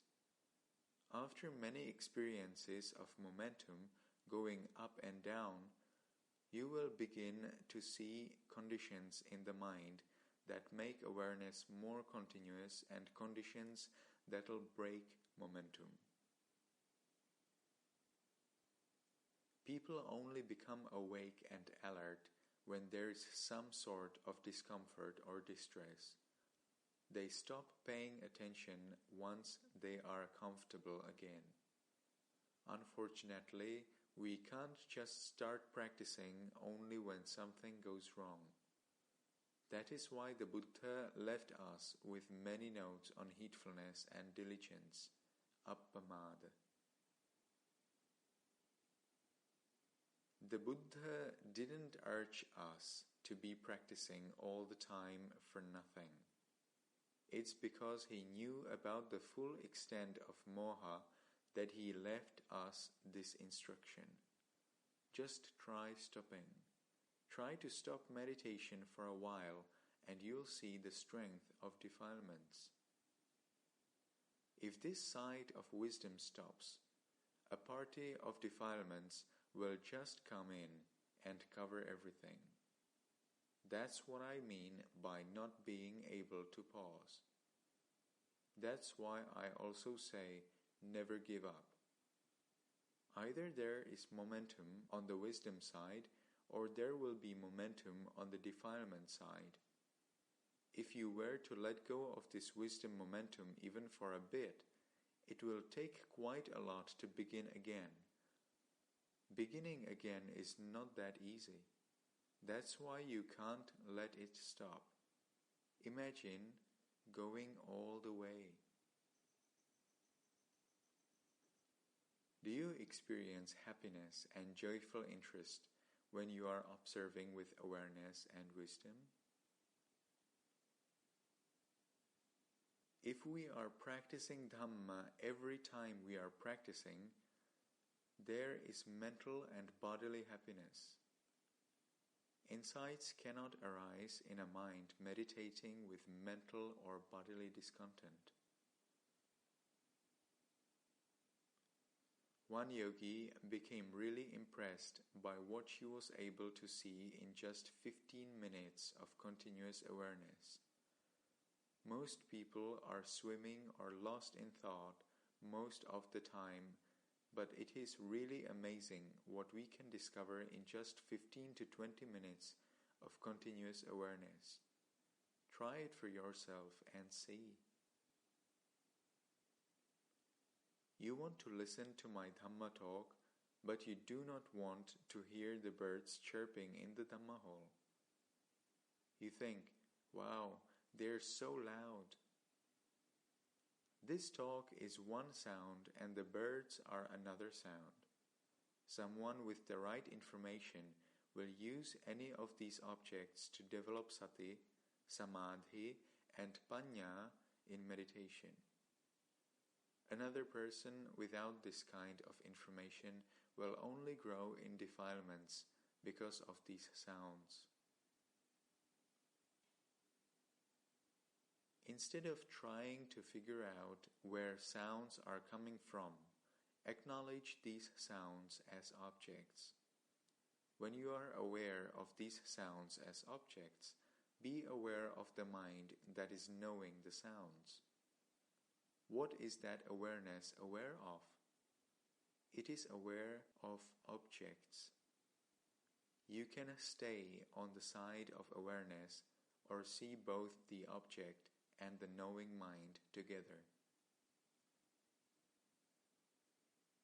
When people are going through mental or physical pain, they don't take interest or learn.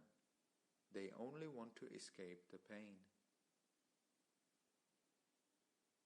If you have pain while sitting, see the mind that wants to alleviate this pain by shifting. Why is it reacting this way? When this reaction lessens, how does the mind then view the object? You need to study the mind's reaction to pain from different angles and observe the reactions and all their manifestations. How are thoughts and feelings related, or what background ideas and underlying attitudes show up through thoughts? If there's even the tiniest disliking to an object, the talking mind will change its tone of voice in that way. You can really get to know this talking mind. Without trying to stop this talking or thinking, you can see the mind's internal dialogue from morning until night. You are observing to understand the mind as it is, not to make anything disappear.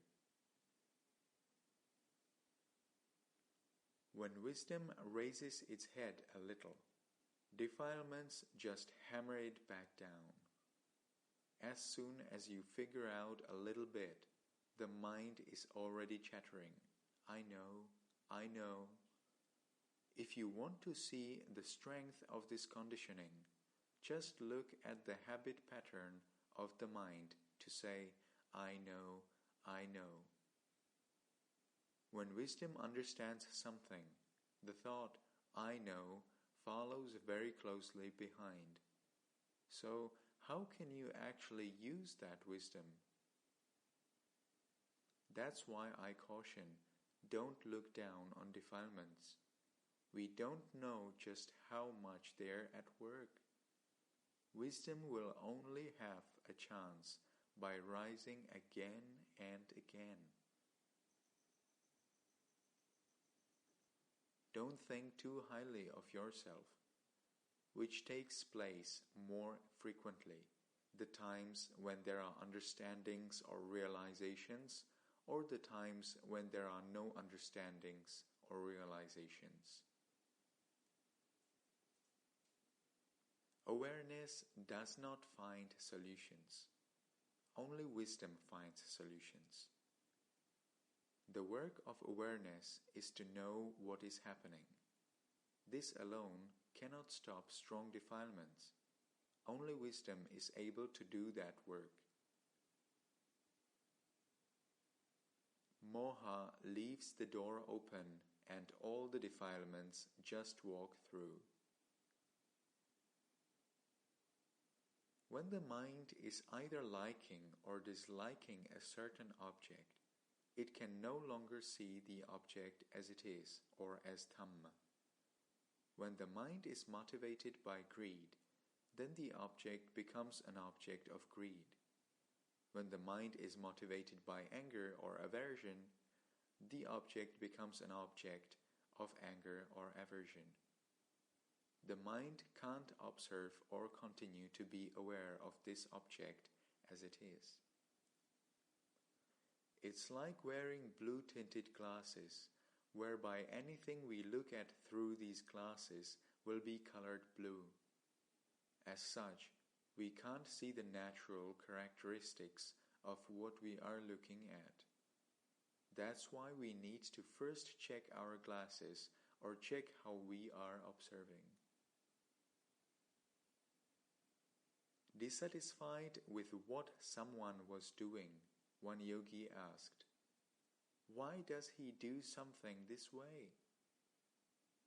More important is to recognize why this yogi would ask such questions in the first place. There can be an understanding of anger or aversion as an object. With Dhammanupassana and Chittanupassana, whatever is being observed, anger, for example, is the object. When we say that there should not be defilements in the mind, we mean that there shouldn't be defilements in the observing mind. There is no way to stop defilements from happening in the mind of a worldling, putujjana, or one who has not yet experienced any of the stages of enlightenment. But the observing mind can be skillful and free of defilements when it knows how to observe. With the right attitude and without defilements in the observing mind, the mind is calm and cool. Wisdom then has a chance to open up. You need to understand anger deeply. In order to do that, you need to build up sati, samadhi, and panya, and to watch and learn every time anger arises. You want to know the nature of anger and everything related to this phenomenon. What happens in the body and what happens in the mind when this defilement arises? What kinds of thoughts come up? What is the nature of anger? You, the mind, are an independent observer, studying this anger from the side as it is happening, with the view that this is also Dhamma nature, not your anger or that you are angry. What are the different characteristics of anger? How does it work? What happens in the mind? How does an anger-motivated mind think? You study and learn every single time, down to the smallest detail. There is no way for the defilement to intensify if you observe it every time it arises. It can't rear its head. The bigger episodes will be quite rough, of course, and you may not be able to recognize subtle forms of anger in the beginning. Only when the mind has also strengthened with sati, samadhi and panya built up will you be able to see anger from the beginning, as soon as it arises. You can say you understand the nature of anger when you understand the whole process of anger from beginning to end. We need to thoroughly understand how much defilements are torturing and tormenting us. We haven't learned this lesson fully yet. We don't learn our lesson the first time, the second time, the third time. When defilements arise, we just welcome them into our homes as guests, serving them tea and biscuits. Isn't that true? Just reflect on all the things we think about that fuel anger. We'll only turn for help from wholesome qualities when we can no longer stand these defilements. We like to feed defilements to make them stronger whenever they arise.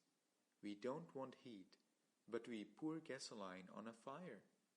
We are supposed to throw on water, but we only have this little water gun children use during the water festival.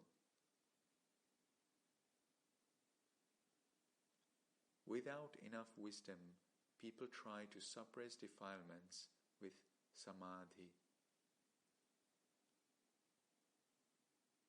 There are two means by which defilements go.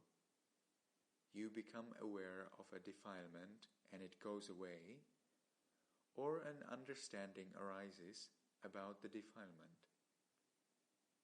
When you become aware of a defilement as an object, it dissipates from the strength of awareness. Alternatively, there is a realization about the defilement and it disappears, similar to light replacing darkness. There are latent, deeply embedded underlying ideas that will only surface when you come in contact with different experiences. When faced with that experience, the mind starts talking, motivated by certain background ideas. Only deep understanding will get to the level of these long-held ideas. If these ideas have been held really vigorously before, the present level of understanding and wisdom may comprehend the situation, but is not sufficient to really let go of the idea itself. When something happens, what is more powerful, defilements or wisdom? Defilements that have come in unconsciously are quite potent and often invisible, having gone deep into the mind. How powerful is something with that pull and that has been inside for that long? I asked this question at a retreat in Singapore. So now that you are talking Dhamma, how much greed do you have? The yogis checked their minds and found that there wasn't anything they wanted in that moment. I suggested that something was there, and yet it was so powerful that they couldn't see it. What kind of craving was I talking about?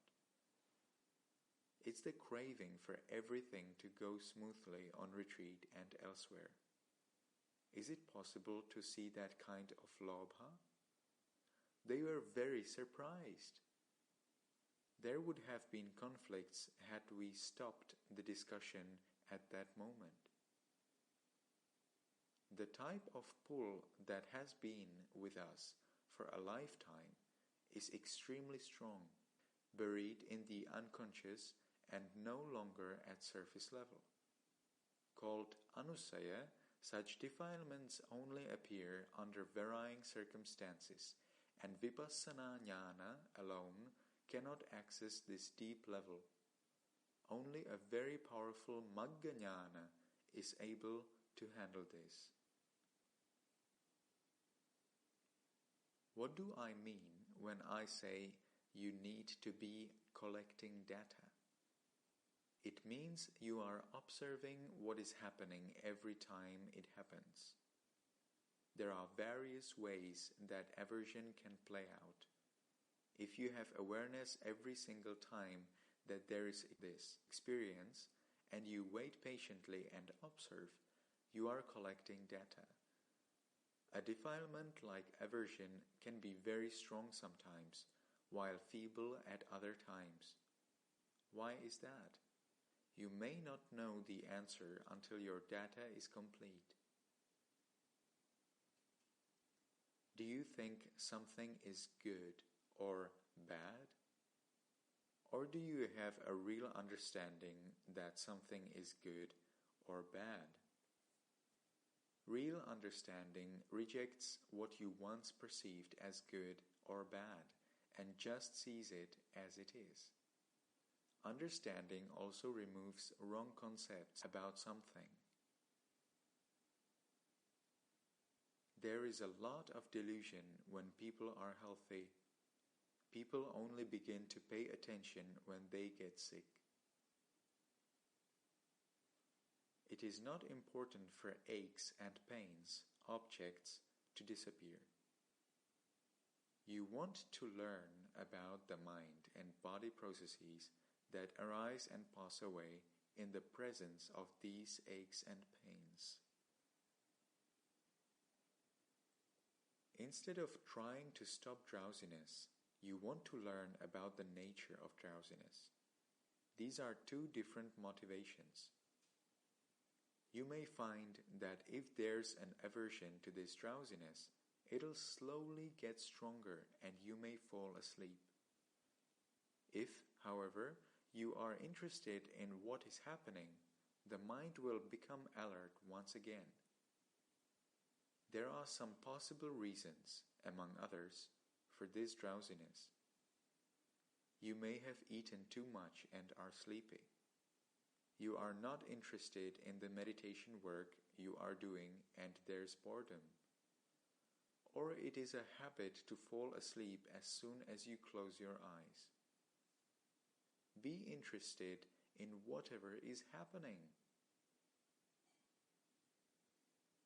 Yogis tend to tell me that something is good or bad, or they'll come and ask me whether what happened to them was good. Please do not take an experience as good or bad. It's only good if you understand more about the nature of what has happened, its causes and effects, whether it was wholesome or unwholesome, and the value of the experience. Please reflect on this. Is there any object worthy of greed or anger? Do you truly recognize that craving, aversion, and delusion, and all their relatives, are all unwholesome mental states? Have you really understood that sati, samadhi, panya, metta, karuna, mudita, and upekkha are wholesome mental states? If you want to understand, please learn about all these with awareness and wisdom.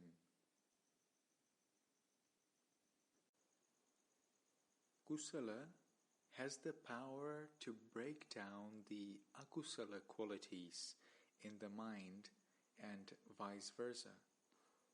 That is why you need to try to do everything that's wholesome, including using wholesome speech and doing things with a wholesome motivation. But the highest, most meaningful action is doing things with wisdom. When awareness and wisdom are present within an action, the mind understands how to do things skillfully so that both sides will benefit. Just seeing one side, i.e., let me have this but not others, or let me be successful, is the work of strong defilements. Wisdom is the opposite, seeing the same thing moha would normally see in a completely different light. If we only pay attention to objects, that is only half the picture, and understanding will be incomplete. Our field of awareness must expand to include objects, the observing mind, feelings, and more. This expanded field of awareness comes about from waiting and watching with patience and intelligence, not from focusing on objects in hopes of seeing something. That is why this expanded awareness is so important. Wisdom steps aside as a detached observer to the entire process that is happening on its own. On the other hand, focusing as a way of observing has more of a feeling of sticking to an object. So, of course, the field of awareness would be very narrow. That is why I remind you to neither force nor focus. We pay more attention to the observing mind than to objects. Is the mind reacting with defilements over this object? We also pay special attention to the meditating mind when the objects are defilements. Are there also defilements in the meditating mind? In this world, there is only mind and objects. You can no longer see the mind when there is too much focusing. Focusing uses concepts like distance and place. What are you going to focus on, and where are you going to focus to see the mind? By focusing, you will only see the object side. You can only observe the workings of the mind if you are able to wait and watch. When you open your eyes, do you recognize that there's seeing happening? What is the difference between looking and seeing? Looking requires directing attention to an external object, but just seeing doesn't require that kind of exertion. Seeing is just seeing. Is seeing wholesome or unwholesome? It's neither. However, unwholesome mental states have many opportunities to arise without awareness and wisdom present in seeing. Meditation is about cultivating right attitude and right attention and developing sati, samadhi and panya with whatever is happening. You need to become skillful at meditating with your eyes open if you want to take this meditation into your daily life. This means becoming skillful at practicing with and learning about any object you encounter. The mind works in similar ways when it's looking and when it's listening. It is just working through two different sense doors. Are you aware that you are looking? The mind that is looking is looking. The mind that is listening is listening.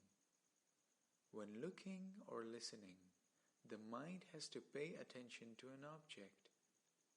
If you know that you are looking, there is awareness already, and you can recognize the mind. There are countless instances during the day when you are looking. How many times have you noticed this throughout the day? Many defilements arise in relation to eye-sense objects every time you look without awareness and wisdom. The fires of defilements are burning. You need to learn how to practice while looking. You need to learn how to look with awareness. In the Satipatthana Sutta, the Buddha gave guidance on how to speak with awareness and wisdom. We only have to consider the difficulties that have arisen out of miscommunications with each other to appreciate skillful talking. While beginning yogis are initially asked to refrain from speaking, a longer-term yogi ought to learn to talk with awareness and wisdom. We are developing this skill for our main places of practice: the home, workplace, office, or business. No one will be practicing at a meditation center her whole life, but by learning how to practice for outside. Both the mundane affairs and meditation for the supramundane can go hand in hand. When talking, beginning with an awareness of any object is fine. With further practice, you'll become aware of what is happening in the mind as well as in the body. The mind is doing its own work of talking, and you just let that happen naturally. The awareness can see how the mind is working. What is it thinking? What does the mind feel? What is it paying attention to? It's crucial to be aware of the kind of mind you are speaking with. Difficulties and suffering are a certainty in speech motivated by defilements, while situations work out smoothly when there is wisdom. So, shouldn't you practice to have awareness and wisdom in speaking? Who is talking? Is there a speaker? You can recognize the speaking process as another mind and body process. You walk back to your room from the Dhamma hall. When do you have the intention to open the door? Some people have their keys ready in their hands on the walkway, while others have it ready by the stairs. Do you know you are going up the stairs? When you open the door, how much of the door opening process do you know? What are you hearing? Can you be aware of what you are hearing if your attention is only on opening the door? That's why I say you need this expansive awareness. Some people spend lots of energy for their sitting meditation only to let go of everything, including awareness, when they get up. Momentum dies right then and there. What does it mean, without a break? This is the most important part of this practice. How much are you aware of as you get up from sitting meditation? When does the intention to get up arise? What else do you know? Are you aware of your body turning? You move, shift, push off, get up, then what? Do you look around at other people in the Dhamma hall? Please work to understand the value of a mind filled with awareness and wisdom. What is the state of a mind that has this awareness and wisdom? What is the state of mind that is awake and alert? Are you able to distinguish different mental states? A yogi reported, "I've been observing this painful sensation for over an hour now, and the pain increases, but my meditation does not improve. I'm going around in circles." Right now, this yogi is paying attention for an hour. If she is fully aware that she is paying attention for 1 hour, wouldn't this yogi have built up sati and samadhi in that time period? In this case, lobha looks for a specific result, i.e., for this painful sensation to go away.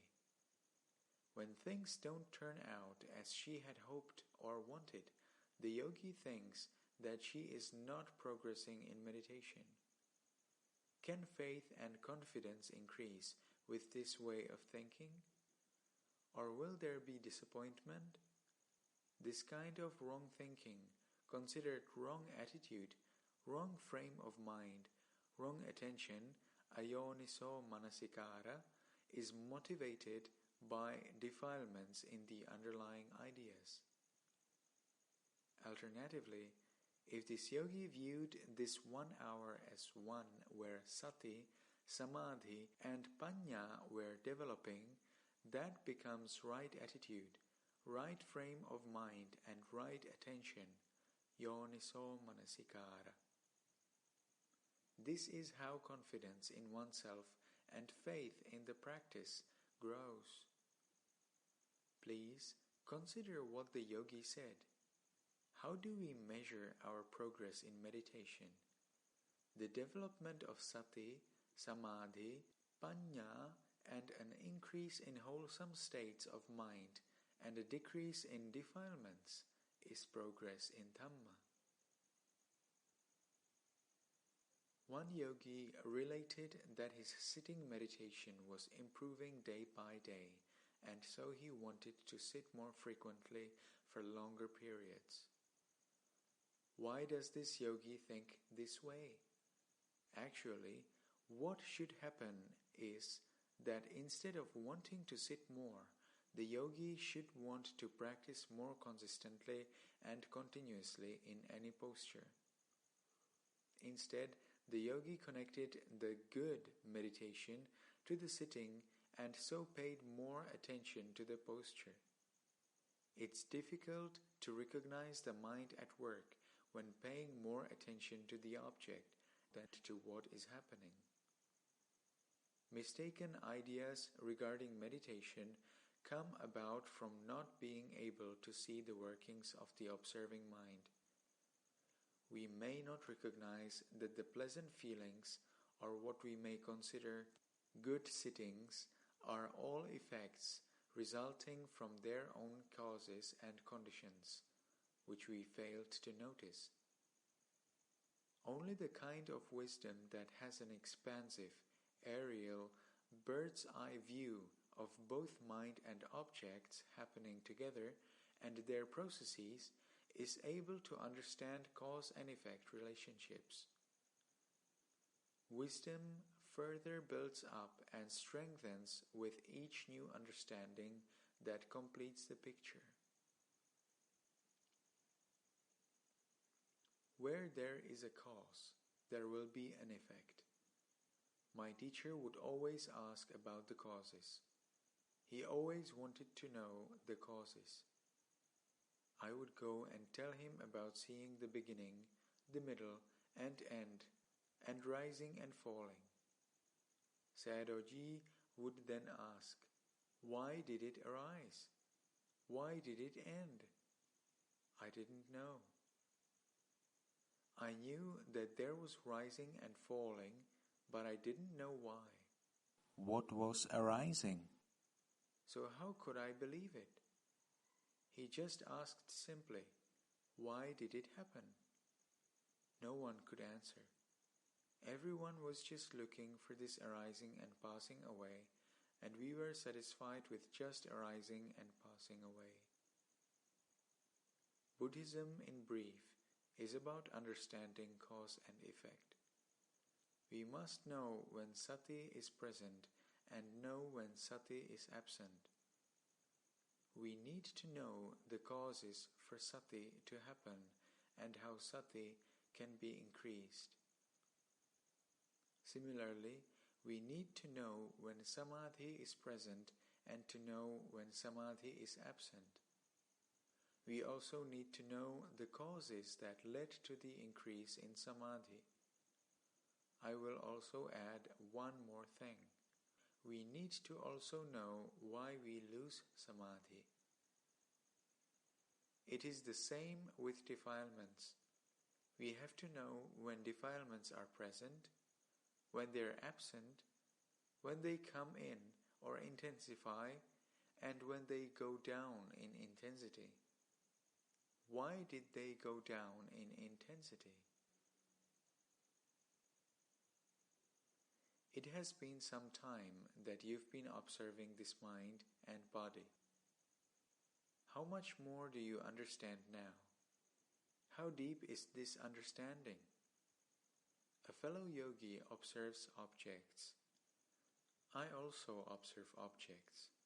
Can we have the same levels of understanding of these experiences?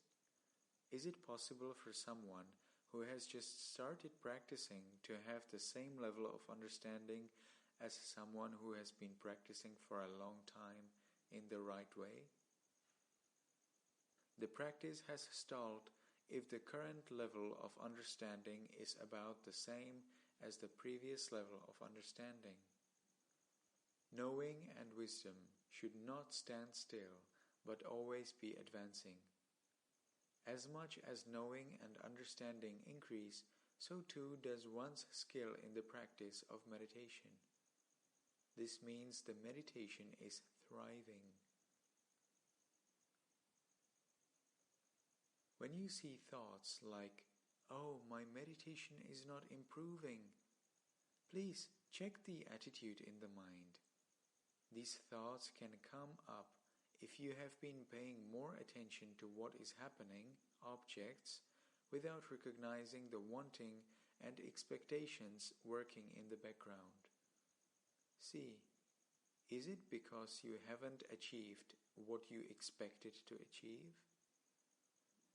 Is it because you are not getting what you wanted? Do you see that you are getting as much as you are practicing? There are very few people who recognize that it is also a part of meditation when they ease up the mind that was tight or constricted. Are you practicing in a certain place because you think it's good for meditation? Or are you practicing because you realize that this is wholesome, because you understand the value of this practice? Please, first work to appreciate the goodness and value inherent in this practice. How much more do you know about the processes and objects you've been watching for so many years now? How much do you know about objects? This understanding is important, and there needs to be a curiosity, a willingness to explore, to learn, and to understand. You get to taste food at every single meal. How much more do you understand now about taste? Reflect on these things as you practice daily. The seeing, hearing, tasting, smelling, touching, and thinking are all experiences and mind. You know when there is happiness, and you know when there is sadness. How much more do you understand about these mental states now than before? In comparison, how different are the levels of defilements when the mind comes in contact with objects now? When you reflect on Dhamma, Reflect on things relevant to your experience of Dhamma. You'll need awareness to know what is happening, and you'll also be more in the present moment instead of lost in thoughts. You can't force the Dhamma to come to you. You need to be patient, but never forget the practice. That is what it means to help the Buddha's dispensation, sasana.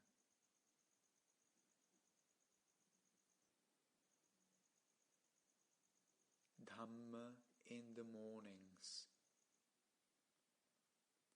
Whatever kind of work that involves defilements will one day grow old and dull. On the contrary, the work of knowing is never dull. It is always new and fresh. You do not get tired of knowing, as knowing is never finished. It never gets boring. You need to be happy with the work you are doing, to have interest in it. This work is for life. Dhamma in the mornings. 1. The following are translations of 2 of Ashin Tejaniya's morning Dhamma reminders given at the Shwe Men Meditation Center. The talks have been edited and organized into related sections. Day 1. The meditating mind. Keep your mind as calm and as relaxed as possible, not too tense or too lax. Don't be too anxious about your practice. The mind needs to be able to adjust accordingly, walking the middle road between too much and too little effort, neither overzealous nor disinterested. The wise mind makes adjustments as needed during meditation. Sometimes, even with all this fine-tuning, there might still be craving, lobha. You may also find that you are feeling drowsy even with faith and confidence, saddha, in the mind. The mind may still be weak due to defilements, or there may be a great deal of wanting and expectations in the mind. So be calm and relaxed. Rather than thinking, I'm practicing, I'm putting in effort, be satisfied with knowing what is happening. I will work just to know. What can you know? It's very simple. You can only know as much as the momentum that you have will allow. The mind that is meditating should be relaxed, calm, and natural. There is no need to put in too much energy or to focus in on something. Take the view that everything happening in the mind and body is happening according to nature. This is all Dhamma nature at work. Curiosity and interest. Have the mindset that you will not desire experiences, including not wanting something to happen. You just do what needs to be done and let whatever happens, happen. However, if there is no wholesome desire to practice, nothing happens, and if there is too much wanting for something, it doesn't work either. So what should you do?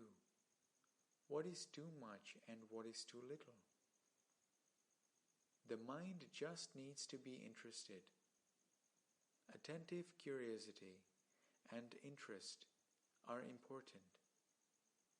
You can't make anything arise or disappear through craving or aversion, so be aware of whatever is happening. Try not to forget what is happening. Remember that having expectations indicates there is some greed in the mind. Be aware of all the arising, all the passing away. Work very simply and remind yourself to be aware. If you see, just be aware that you are seeing. That is enough.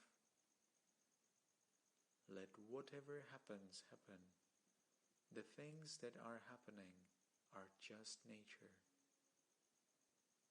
Remind yourself that they have nothing to do with you. Those who understand natural laws can understand their principles. Understanding natural laws very clearly is wisdom. He who understands these laws understands nature. Do you want to know? Please check yourself. The fact that you all came to practice means that you do want to know. You are meditating here because you wish to know the truth, to discover reality. Your key reason for being at the center is to give yourself the time to become aware of the mind and body. To see the connections and relationships between the mind and body and making a habit of seeing these connections is what you have come here to practice. The mind gets energized through this wholesome desire for learning and the wish to understand. Keep it simple. It's good if there is knowing. It's not good if there is no knowing. There is a Burmese saying, ignorance is worse than being deprived. But far worse than being ignorant is not wanting to know. Wait and watch. What is happening in the body? There are the 6 sense doors. 5 involve the eyes, the ears, the nose, the tongue, and the body. The 6th is the mind. Therefore, there are 6 kinds of objects arising at the 6 sense doors. Sights are objects of knowing, and sounds are objects of knowing. Seeing and hearing are not happening externally. They are happening internally. Objects are just objects. They are neither good nor bad. Nature is just nature. An object is something that is to be known by the mind. Sound is an object. Silence is also an object. You are aware of it because its nature is to be known. A thought is an object to be known, just as the absence of thoughts is an object to be known. What is the difference? Is it good to have many thoughts? Is it bad? Is it good to have no thoughts? Is that bad? Having many thoughts or having few thoughts is neither good nor bad. Objects are just objects. If you consider them to be positive or negative, that will then be followed by likes and dislikes. That is when you get confused in your practice. You don't need to look for or pursue objects. It's more helpful to just wait and watch. The mind sees whatever that arises. When you see, you see. When you know, you know. A yogi who practices by following objects often asks what to note next. The yogi may ask, what else should I look for? Alternatively, a yogi who practices by waiting and watching does not follow objects. The yogi who waits and watches uses intelligence. Your practice needs to have the right attitude with balanced effort every time the mind comes in contact with objects. If the attitude is not yet right attitude, then it's necessary to work on it. How can you view objects? See that everything that is happening is all Dhamma nature and that all objects follow the laws of nature. Sights and sounds are always happening. Because the mind and object arise according to their nature, sights and sounds happen. You do not hear something because you want to hear. You do not see something because you want to see. Do not think that these sensory experiences are happening because you wanted them. There is nothing happening due to your desire. Everything happens due to cause and effect. Observe how the mind and objects interact. Are you aware only of what you want to be aware of, or what's happening right now? Do you only observe what the mind is attracted to? Things happen according to their nature, and awareness just waits and watches. You will see things as they are if there is no greed, lobha, aversion, dosa, or delusion, moha, in the mind. Lobha is always searching for something to like. Is there really something to be desired within the object itself? Or does the nature of liking desire this object? Lobha's nature is to like, grasp, and cling. You only think you like this object because of Lobha's nature of liking and Moha's nature to obscure an object's true characteristics. Delusion further confuses the mind into desiring more of the object. There is no stopping this cycle of suffering, samsara. There is nothing to be liked about an object. There is also nothing that you get just because you like it. You only get things when the conditions are ripe for you to get them. Whatever is happening is due to nature. You just wait and watch this process objectively. If craving is absent, you will just see what is to be seen. There is nothing attractive about what is happening. There only needs to be knowing. Lobha is sticky like glue. Lobha is always present. Lobha's nature is wanting or craving, and its nature is to exaggerate things. It is very sticky like glue. It doesn't let go or release. It never feels satisfied or contented because it thinks there is too little, there is never enough. As a yogi, you can see how lobha comes in and creates trouble in the practice. Just try to pay attention to this. As long as you don't understand the way lobha works and its different tricks, you will be at its mercy. Lobha is craving. It always wants more. When you notice lobha, study it intently. How are you meditating under lobha's influence? How does lobha think?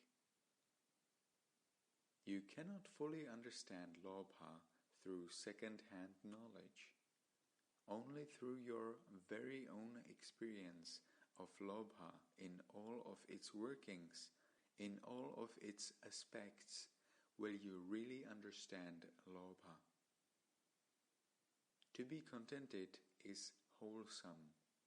To be discontented is lobha. If you are contented with the results of your practice, when you understand that you get as much as you put into the practice, then you have samadhi. It is lobha that isn't satisfied with the result of the practice. You are practicing as much as possible and you'll get that much back in return. Be contented with that. You will do as much as you are able to and be satisfied with what you get. Understanding the noble truth of dukkha. Vipassana samadhi develops out of continuous awareness, along with right view and right attitude. Samadhi arises and there is peace when there is continuous awareness with the right attitude and right view. What is unique about this? Should there be desire for a peaceful mind state? Should there be aversion to agitation? When there is a cause, there is an effect. Because there are conditions for contact, there is contact. There is craving for comfort and happiness. There is also aversion to agitation and unhappiness. Happiness and discomfort are just feelings. The experience is only to be experienced. The object is only an object. Whether good or bad, feelings are just feelings. Wisdom recognizes this and releases the grip of lobha that desires good experiences.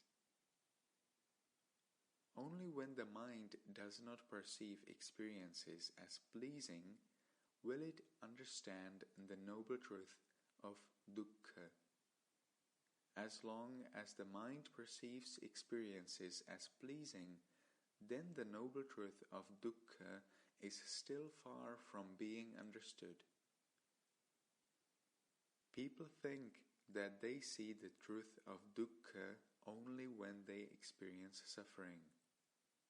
If that is so, how can they understand that experiencing calm, samadhi, the moments of bliss or delight, piti, or of tranquility, passaddhi, are also dukkha? So long as moha is present and considers any of these experiences as pleasing, the noble truth of dukkha cannot be understood yet. Because people listen with defilements when they hear about the noble truth of dukkha, they think it is about experiencing bodily or mental suffering. In fact, that is dosa at work. Whatever is happening is dukkha. Don't look at what is happening with aversion, or you will become depressed. The noble truth of dukkha is discerned by the wise mind and is totally opposite to the kind of dukkha one feels. The understanding of the truth of dukkha is wisdom. The mind feels strength, energy, freedom, and detachment with this understanding. The mind is devoid of craving and defilements. Whereas the experience of dukkha is exhausting, the true realization of dukkha is free from attachment and free of defilements. Wisdom has no preference. As you continue to practice, observe when awareness is present and when awareness is absent, when wisdom is present and when wisdom is absent. Wisdom naturally understands what is beneficial and what is not beneficial. You are practicing to learn to watch the mind and body. Insights will grow according to your understanding and what you can know. What is more beneficial, to have awareness or to lack awareness? to develop wisdom or not develop wisdom. You can investigate and analyze this for yourself. However much we plead for a blind person to see, he will not be able to see. Likewise, no matter how often we ask a person to see ultimate reality, Paramattha, he will not understand its principles when there is no wisdom. Only the wise, discerning mind can understand the nature of Paramattha. Wisdom has no preference for one thing over another. Without the desire to see specific things, all you have to do is keep your eyes open and you can be aware. It is obvious, you know that you are seeing. The desire to see specific things or experiences stems from lobha. When there is lobha in the mind, wisdom cannot arise. When the mind is filled with lobha, wisdom cannot arise. Wisdom recognizes when lobha has arisen in the mind. Vipassana wisdom cannot be comprehended simply through intellectual thinking. The ordinary mind cannot bring about insight through intellectual thinking. Vipassana insight is not something that can be conceptualized through images. It is a wholly new understanding and insight of principles or nature. It is kusala if wholesome states of mind are continuously followed by wholesome states of mind.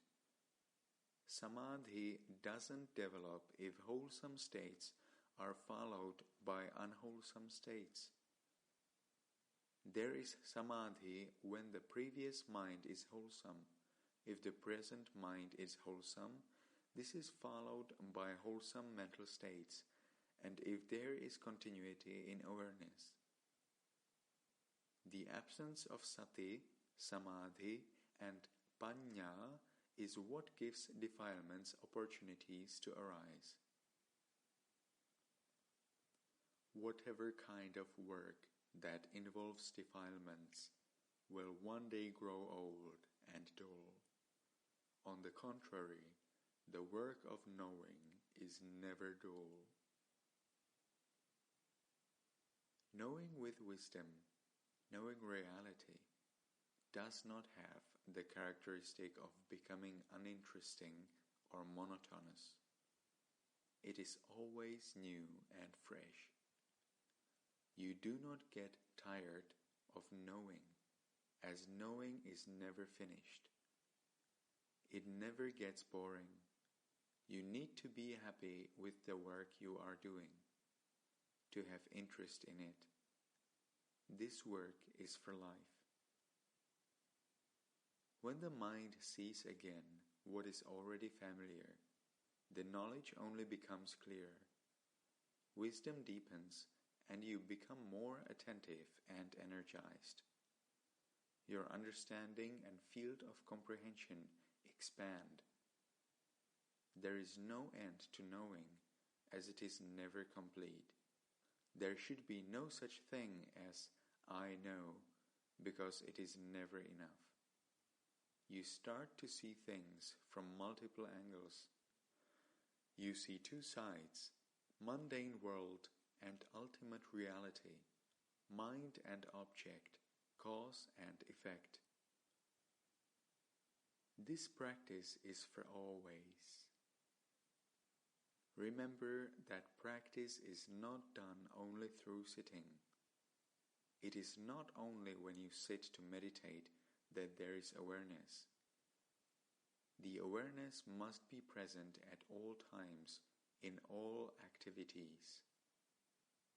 Once you have the right attitude of balanced effort without expectations, try to be continuously aware.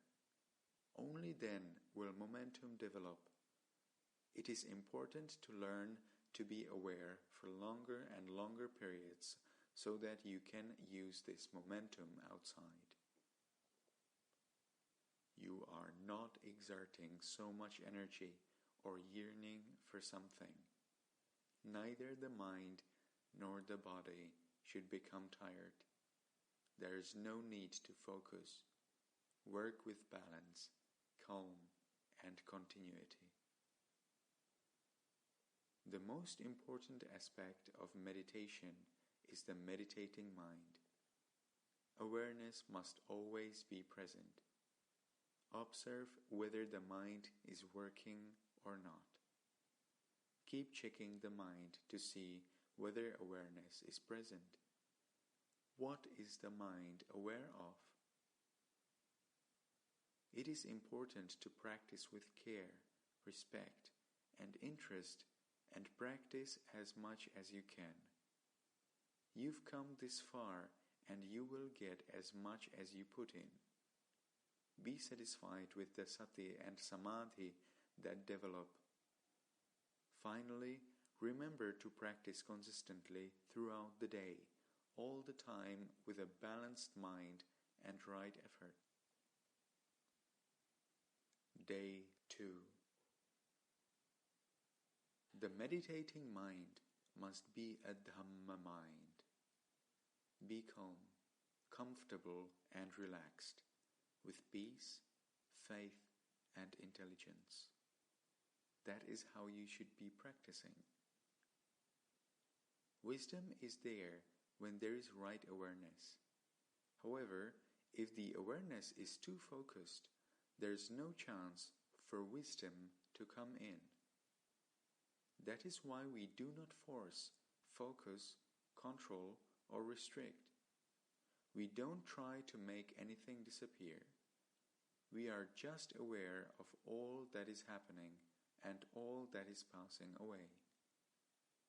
There are no expectations or discontentment. Do not forget, be aware. Keeping that in mind, you have to keep checking the mind. What is the mind doing? Is it aware? Does it know? What does it know? How much can it know? There needs to be an alertness to knowing objects. This means knowing when hearing happens, when contact happens. The mind is alert when the mind knows objects as contact happens. There is the Dhamma we must have, and there is the Dhamma we must know. When we refer to the Dhamma we must have, we mean the 5 spiritual faculties of sati, samadhi, virya, saddha, and panya. The Dhamma we must know is what is happening in the mind and body. Meditation is the practice of cultivating and developing the Dhamma that we do not already have, to come to know what we don't already know. Cultivating wholesome qualities. We meditate to develop the sati, samadhi, virya, saddha, and panya that are not yet present in the mind. The stronger these 5 spiritual faculties become, the weaker the defilements become. When sati is present, defilements become weak. When samadhi is present, defilements become weak. When virya is present, defilements become weak. When saddha is present, defilements become weak. When panya is present, defilements become weak. What is important is that we meditate to nurture and cultivate these currently weak, wholesome mental qualities so that they can grow stronger and stronger. Mindfulness meditation is not about seeking unique experiences. Wisdom does not have the desire for specific things to happen. Saddha and Virya have the wish to keep up the practice. Virya is the wish to practice continuously and with perseverance. Saddha wants to continue meditation because it knows the value of the practice. Merely focusing on results is the work of lobha. If you are pleased that you see the object you wanted to see, that is the work of lobha. Dissatisfaction with getting an object other than what you want to see is dosa. These are both defilements. All objects are Dhamma nature. All objects are Dhamma nature, Dhamma phenomena. You cannot hold on to any object with lobha. Do not perceive any objects or experiences as good or bad, as no object or experience is better than any other object or experience. Objects are just objects. They are to be known. That is all. Don't go looking for objects or experiences that you may think are good. The search for good experiences is coming at the bidding of lobha. You are not meditating to get good experiences.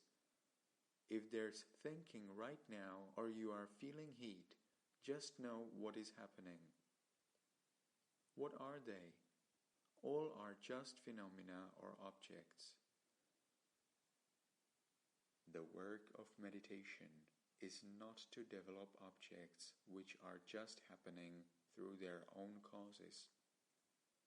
The work of meditation is to cultivate the 5 spiritual faculties of sati, samadhi, virya, saddha and panya. Enjoying the practice. Is it better to delight in a good sitting or better to have awareness? It is not about liking the results, but about enjoying the practice itself. You will continue to practice on your own when you are interested in and happy to practice, and when you are invigorated by the work you are doing. Only when you see and understand the effects of your practice will you want to pay attention to become skillful in fulfilling the causes and conditions. If the causes are good, the effects will also be good. Let whatever is happening happen, but do not forget the knowing. Investigate and learn. Taste of Dhamma.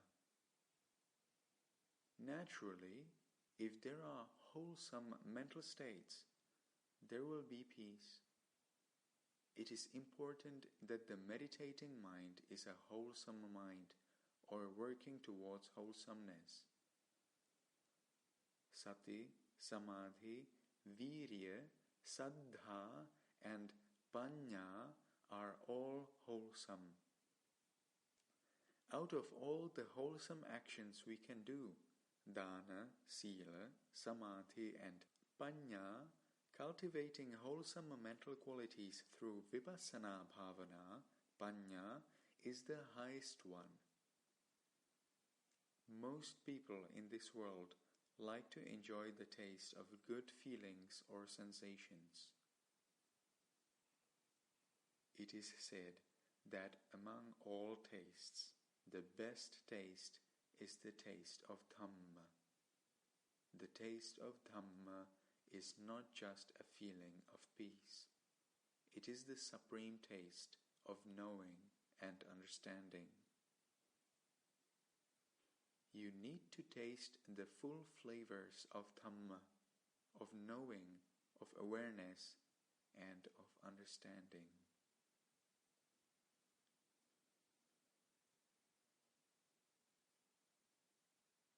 Dhamma in the mornings. 2. The following are transcribed selections of Ashin Tejaniya's English morning Dhamma reminders recorded over a 6-month period from October 2009 to March 2010. We have tried to keep Ashin Tejaniya's rhythm and style of speaking intact while organizing the morning reminders into discrete themes and eliminating some repetitions in the text. Mindfulness meditation is a learning process. Meditation is about cultivating the good qualities of mind. We are just trying to cultivate moment to moment, very simple. Don't forget what is happening in you. If awareness is present, wisdom is also present, and the mind is free, liberated. It is free from the wrong view and free from suffering. Mindfulness meditation is a learning process, not a creative process. So, we are not trying to do anything. We just wait and watch what is happening as it is, not wanting, no expectations. We just practice simply and continuously. We are not trying to make something happen, to resist anything, or to make anything disappear. We are not trying to create something. We are in the present moment, just staying in the present moment by being awake, knowing and aware. Checking the attitude. We check our attitude first before we meditate. What attitude? What background ideas do you have when you meditate? Do you want anything? Do you expect anything? Why are you meditating? Why are you mindful? We want to understand. That is why we are watching and learning. We are not trying to control anything. We are not trying to create anything. We simply want to be in the present moment, awake, alert, aware. Check your state of mind. Check your quality of awareness in the observing mind. Is it tense or relaxed? What attitude do you have? Is the attitude right or wrong? Very often you need to check your attitude. When you are checking your mind, awareness is already present. Only reminding and checking is enough. Just check your effort, energy, and quality of mind. How do you feel when you are mindful? Wait and watch, very simply, with the right attitude. You don't want to control the experience. You don't want to change the object or experience. Whatever is happening is not your responsibility. Your responsibility is right attitude and checking if awareness is present or not, and that it is moment to moment. Check, learn, and have interest. Interest in the activity of the mind. If the mind doesn't want anything, it is peaceful and relaxed. Think about it as it is. Try to have interest in the activity of the mind. The mind knows, the mind is paying attention, and the mind feels. The object is not very important. Don't go looking for it. Take care of the quality of your mind. Check the quality of your mind. What attitude, what idea, and what states of mind are there when you meditate? Take care of your awareness and maintain your awareness. Do not attach to anything. Do not resist anything. So, how do you do this? If you don't have the right attitude or the right idea, the mind will always attach to something, resist something. The mind never rests. If you don't have wisdom, you cannot go the middle way.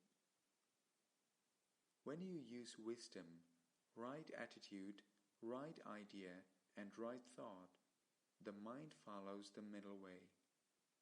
With equanimity and understanding nature as it is, there is no problem. At that time, you can learn more deeply. Don't forget to think the right way, have the right information, right idea, and right attitude. What are you doing now? What is the mind doing?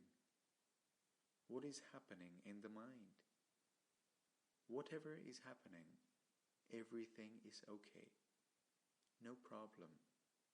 Let it be. Stay with the awareness. In the present moment, we are trying to be awake, alert, and interested. We are not trying to go anywhere. We are not trying to get anything. We only need to have right view, awareness, and interest. Experience is happening, and objects are happening all the time. Whatever is happening is not our responsibility. It is as it is. Our responsibility is to think the right way, to have the right attitude, and to be aware continuously. Right thought is very important. Right attitude, right thought means perceiving everything as nature. Object is object. Everything is nature.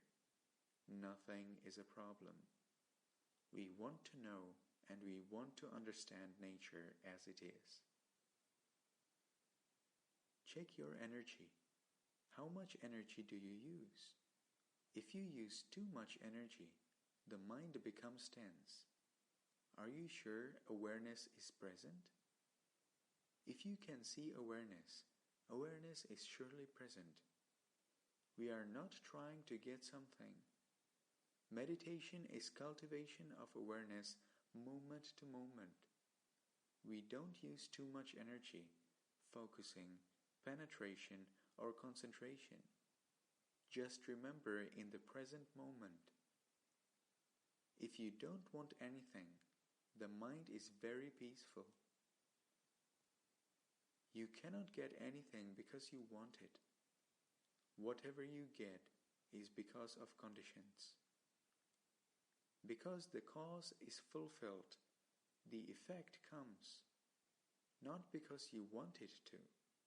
You need to pay attention to awareness, to the meditating mind. In the present moment, is awareness present or not? Don't follow the object. The object is not very important. The mind is more important. You need to check what state of mind, what attitude you have when you meditate. Check your energy. How much energy do you use? Is the mind relaxed or not? Tense or not? You don't need too much effort to know the object. The mind naturally can know the object. Your responsibility is to take care of your awareness. Is it present or not? We are not trying to go anywhere. We don't expect anything. We are not trying to create anything. We are being aware present moment by present moment. The meditating mind must be simple. We are waiting. We wait and watch as it is, thinking about nature as nature. Nature is not ours, not others, nobody. Nature is no person, nobody. It's all a natural process, as there are causes and there are effects. The cause and effect process and conditioning are nature. The mind is aware, the mind is feeling, the mind is paying attention, and the mind is recognizing. Everything is mind. Mind is working. Mind is happening. Nature is happening. Nature is working. Why are you aware? Don't forget what you are doing. Don't forget why you are doing this. What is the state of your observing mind? You are cultivating awareness and watching continuously. This is moment-to-moment cultivation. The meditating mind must have the right attitude. The practice must be done the right way. Experience is always happening. What background idea do you have in your practice? What state of mind are you watching it with? What point of view are you looking at it with? When you are not expecting anything, when you do not want anything, at that time understanding can arise. Understanding objects as objects. Any object or experience that appears should not disturb your practice. Objects are helping your awareness. You can use any object to grow sila, samadhi, and panya. If you have right attitude, then everything is no problem, and the object does not disturb you. Any object is a Dhamma object, Dhamma nature. Even pain can be an object. Pain is an object. No pain is also an object. Object is object. If you understand object as object, the mind cannot attach and cannot resist.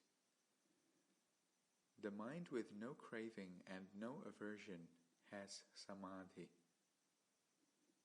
Now, the sound of this machine is obvious. The microphone is creating feedback.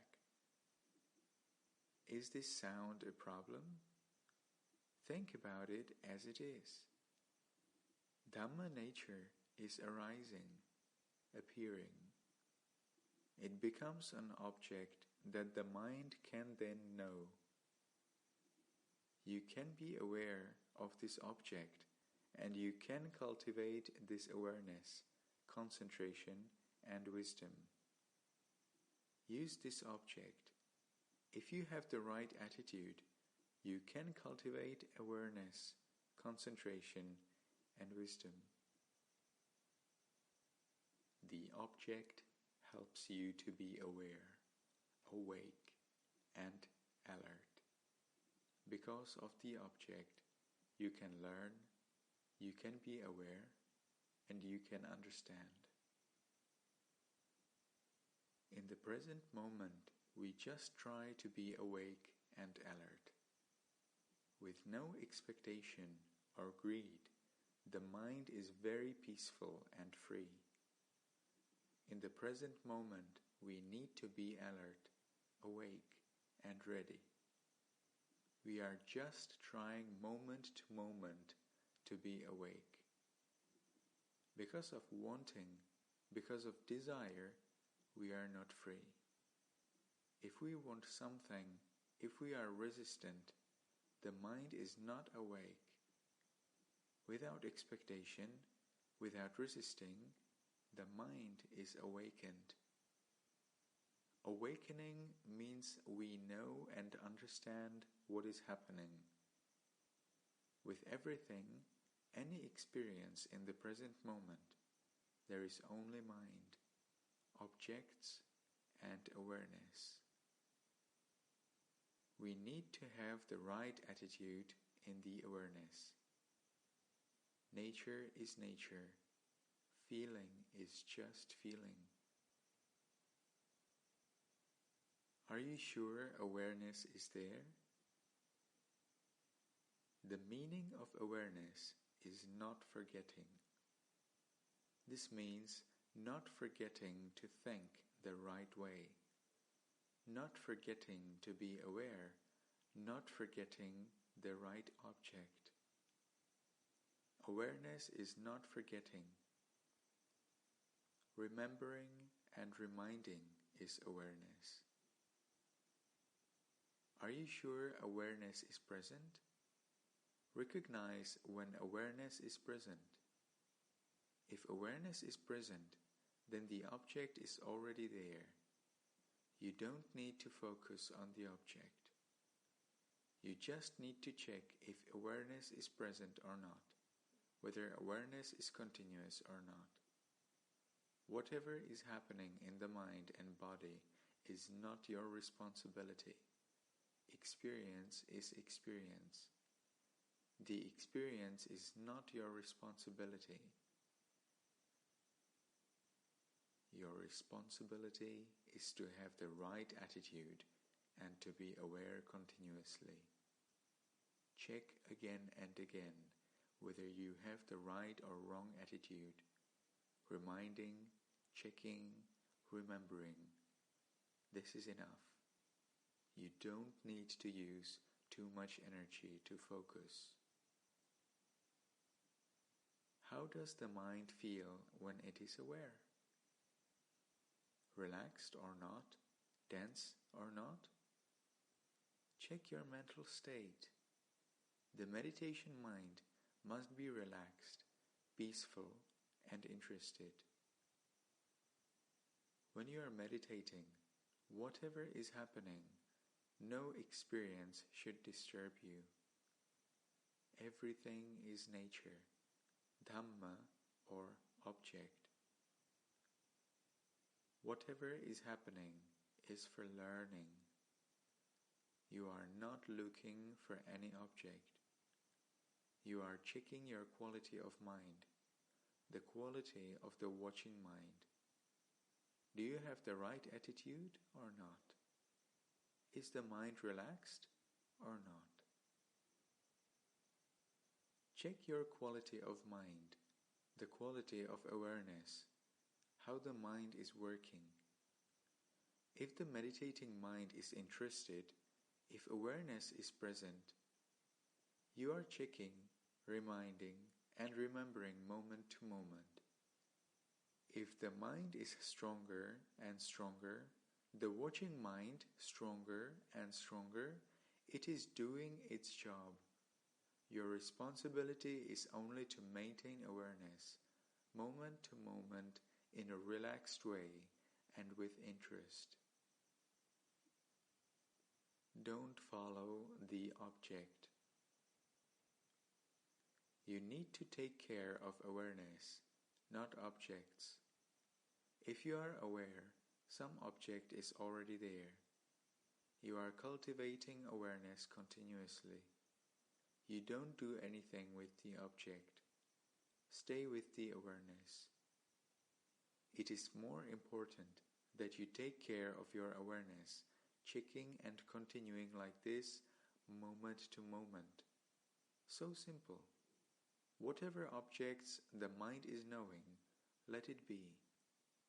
The mind knows some object. The mind knows this object or that object. You are waiting and watching how the mind is working. Where is the mind? The mind is knowing, so continue to try to be knowing continuously. Sometimes you can get stuck on one object. You can know any object and you can know anything about an object. If the mind slowly calms down and just checks, the mind can know anything. How does the mind react to any experience? Is the mind aware or not? When you notice an object, how do you feel? What do you think? Being continuously aware is very important. If you want continuous awareness, you must see, you must know that awareness is present or not. If you follow the object, awareness cannot be continuous. If you check that awareness is present, the object is already there. There is no need to follow the object, no need to focus on the object. It's a waste of time and energy and not necessary. If you notice your awareness is present, the object is already happening. You do not want to fixate on one object. With any object, you just want to know that nature is happening. The meditating mind is important. Knowing, being aware, the mind is working, the mind is aware, the mind is watching. You must have right attitude and right idea. Whatever is happening is experience. The meaning is not important. Just recognizing the experience is okay. You are aware of what is happening. Hearing is happening. You are not trying to think about the meaning. You are trying to be aware of the experience. Knowing you are hearing is enough. Before you are hearing, before you are listening, awareness must be ready. If awareness is continuous, awareness is always waiting and watching. Now you are hearing the sound and silence. Not only the sound, but the silence also. Object is the experience. Experience is the object. We are not following any object. We let the object come. The object is already there, and the experience is always there. We are not trying to follow the object, focus on the object. Why are we aware? Why are we watching? We must have the right idea, right motivation, and right knowledge. We want to understand and know the real nature of experience. We want to understand. That's why we are learning, and that's why we are watching. Vipassana Samadhi.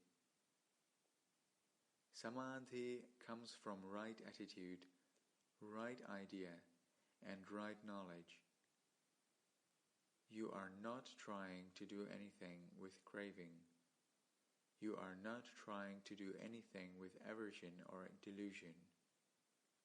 You are aware in the present moment with the right attitude. Whatever is happening in the mind and the body is just nature. If you think this way, that nature is nature, feeling is feeling, the mind is not reacting, liking or disliking. So the mind is peaceful and stable. Whatever is happening is not your responsibility. Your responsibility is to try to think the right way and to try to be aware continuously. Right view and right thought is very important. With right view and right thought, Samadhi is already there. Check in your mind. If there is no craving, no aversion, and no reaction, this is also Samadhi. This is Vipassana Samadhi and Samma Samadhi. Because of understanding, because of right view, because of right thought, the mind is already calm, peaceful, and stable. The meaning of Samadhi is stability of mind, not focusing. Just ask yourself how the mind is working, why the mind is working, and if the mind is relaxed. Check the quality of mind. With just checking, you don't need too much energy to be mindful. If you have the right view, right idea, and right thought, then the mind is stable. When the mind is calm and peaceful, this is Samadhi. If there is no lobha, this is Samadhi. If there is no dosa, this is also Samadhi. This is Vipassana Samadhi. Expectations and patience.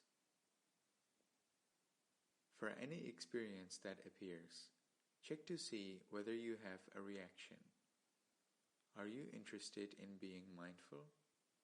Are you interested in practicing? Why are you aware? Your practice should be simple and natural with no expectation. You are not trying to gain something. You are trying to be aware in the present moment. If your expectations are high, the mind will not have any interest. It cannot be satisfied with what it already has. The mind becomes bored or disinterested. If you understand in the present moment what you are doing and already getting, understand clearly, the mind can be satisfied or interested. Meditation is a learning process. You cannot hurry. Meditation is recognizing what is happening. Sometimes expectations arise, but it's not a problem. The only thing you need to do is to recognize that the expectation is there. Don't judge this expectation. Meditation is not about trying to change anything or trying to control anything. It is just recognizing what is happening.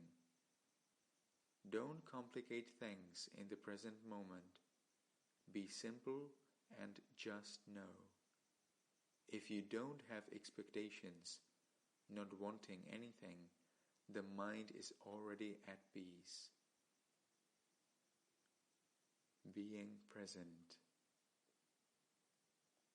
Stay with the peace in the present moment.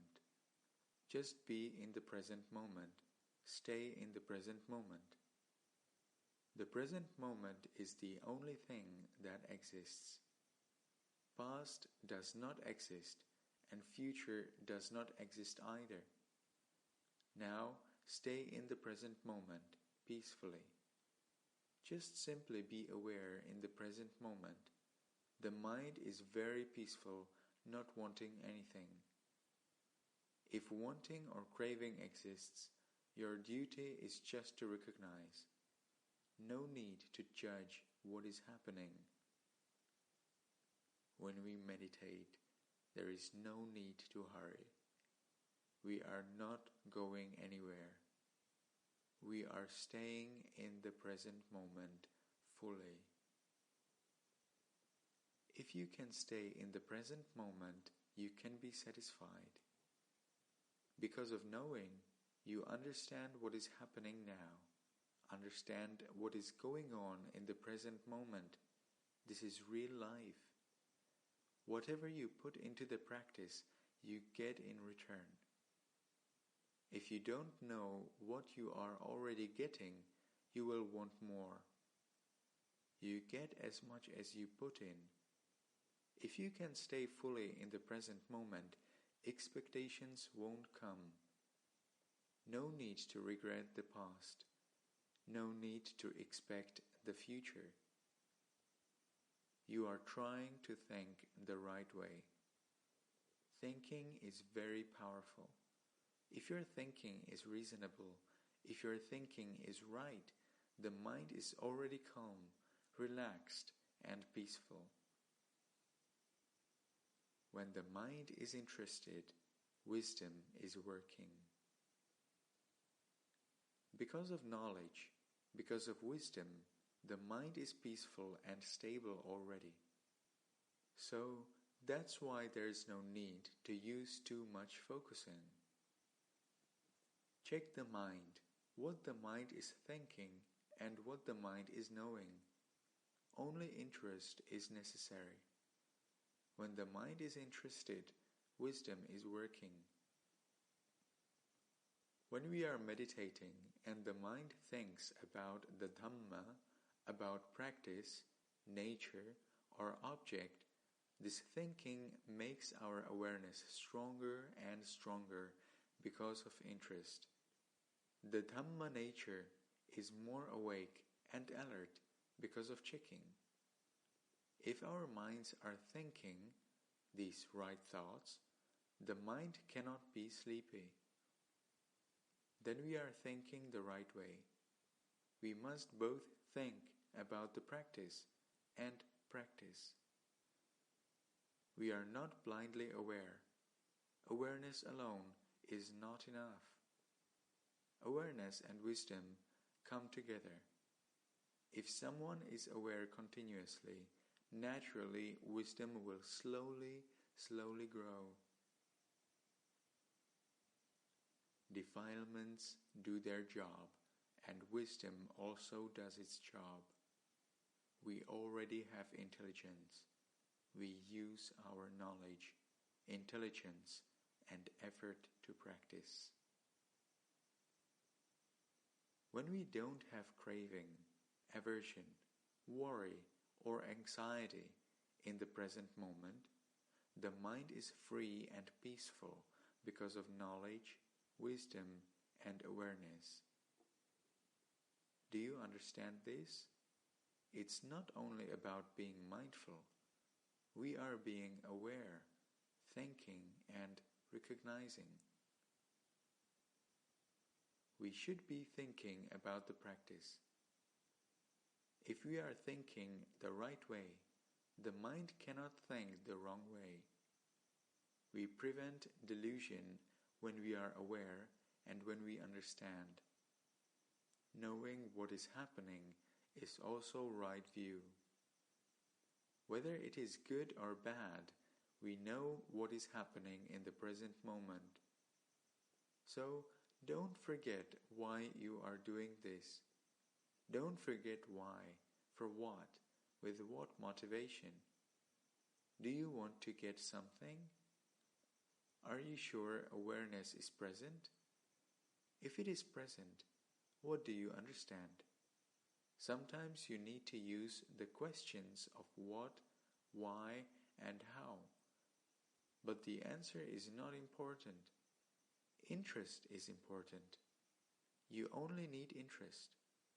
You can't and you don't want to get results immediately. The benefits of awareness. When you are aware continuously, how do you feel? In the present moment, now, do you want anything? Do you have expectations? What are you doing? If awareness is present in this moment, how do you feel? If awareness is lost, what is different? Having awareness and not having awareness, how is the mind different? Do you understand the value of awareness? Stay with the awareness. All objects come to awareness. What is the difference between having awareness and not having awareness? There is a different quality of mind. You need to understand the value of awareness. If you are aware, how do you feel? When you are meditating, is the mind tense or not? Relaxed or not? When you are interested, wisdom is working. Because of the object, you can be aware. Continuity is very important, moment to moment and moment by moment. And momentum is nature. Nature is Dhamma. Continuity of practice becomes a habit. Habit becomes nature. Habit becomes nature when the practice gains momentum and the Dhamma is working. Nature is working. Nobody is meditating and nobody is practicing. Nature is practice. Momentum comes because of the cause and effect process. Anytime awareness is present, the mind is safe, secure, meaningful, and alive. If we are not aware, we're lost, and we've lost meaning. We don't know what's happening in the present moment. We are blind and we are deaf. Awareness and lack of awareness have two very different qualities.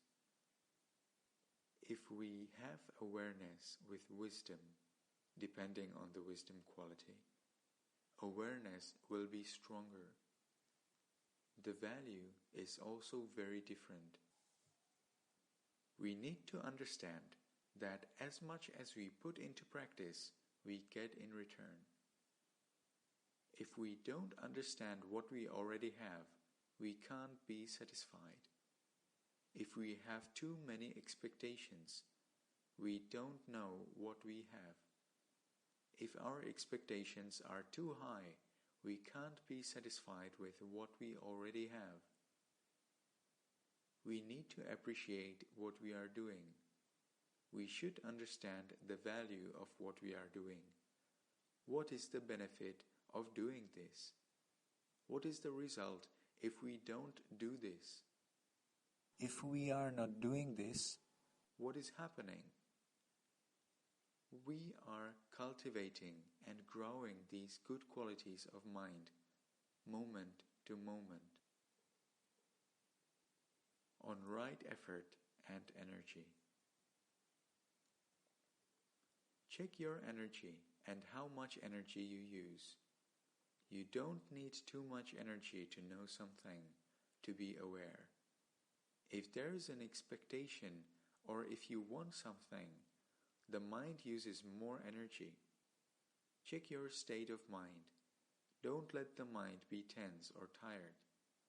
The meditating mind must be relaxed. Don't use too much energy to be focused. We don't need to use too much energy to know the object. Naturally, the mind can know the object. We need to continually remind ourselves and recognize the importance of staying in the present moment, moment by moment. We don't need to use too much effort or too much energy to be focused, to be mindful. The nature of the mind can know the object naturally, so we don't need to try to know the object. If the mind is relaxed, the mind knows something about itself. The meaning of effort is to try to continue, try to be patient, try to be relaxed. Effort is doing what we should do and not doing what should not be done. Effort is also to try to reduce defilements. Making awareness continuous is also effort. On right practice. Sometimes we sit and stop meditating. To stop meditating is wrong meditation. Wrong attitude and wrong meditation is stopping, meaning right meditation is starting. The mind can know. The mind has momentum already. Awareness, all the time, it knows many things. If you have right idea, right attitude, right thinking, the mind immediately calms down, becomes peaceful. We stop the wrong practice, meaning we start the right practice. The Noble Eightfold Path. We are practicing the Noble Eightfold Path. In this moment, we can hear.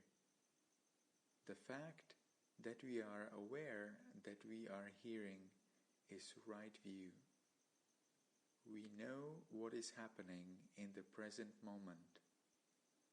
This is right view. This is nature. This is experience. Object is object.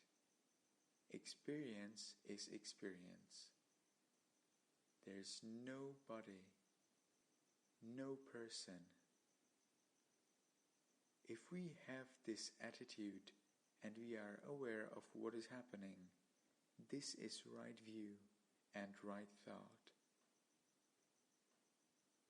When we have right view and right thought, we can't speak wrongly, we can't act wrongly, and we can't live wrongly. This is right effort, right action, and right livelihood. Being aware is right action. Then we have right awareness, right samadhi, and right effort. This is the Noble Eightfold Path. 5 spiritual faculties. Indriya. Right effort is perseverance.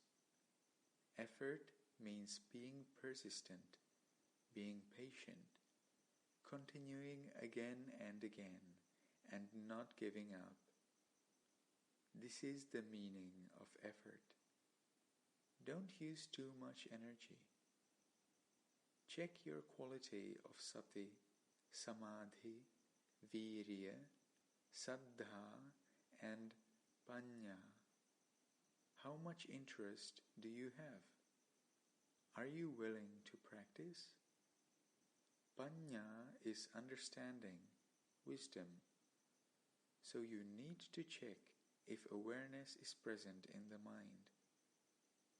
Is understanding present? Is wisdom present? Check the quality of the watching mind or meditating mind. The mind is meditating. The mind is watching. The mind is practicing. You don't use too much energy to practice. You are just watching with the right attitude, right idea, and interest. You need to know if awareness is present or not. You need to appreciate that awareness is present, which you are recognizing, being aware of what is going on. You should know if samadhi is present or not. Is samadhi present?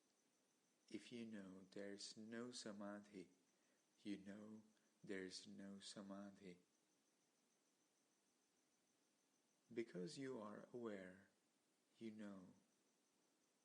If you recognize clearly whether awareness is present or not, if you recognize clearly that samadhi is present or not, wisdom is present or not, if you recognize clearly that wisdom is not present, this in itself is wisdom. This is also understanding. Craving. Craving is very tricky. It's always pushing you. Whatever you think, whatever you say, whatever you do, craving is pushing you motivating you. There are many ways for craving to come in or arise in your mind. What do you want? Sometimes you should ask yourself, what do I want? Do I want something? There's always wanting. Because of this wanting, desire, craving, expectation, same meaning, the mind is suffering, tense, and dissatisfied. If the mind doesn't want anything, it is very free. You cannot get what you want. If you understand the principle that you cannot get something because you want it, and that you only get what comes from conditions, cause and effect, then desire gets weaker and weaker.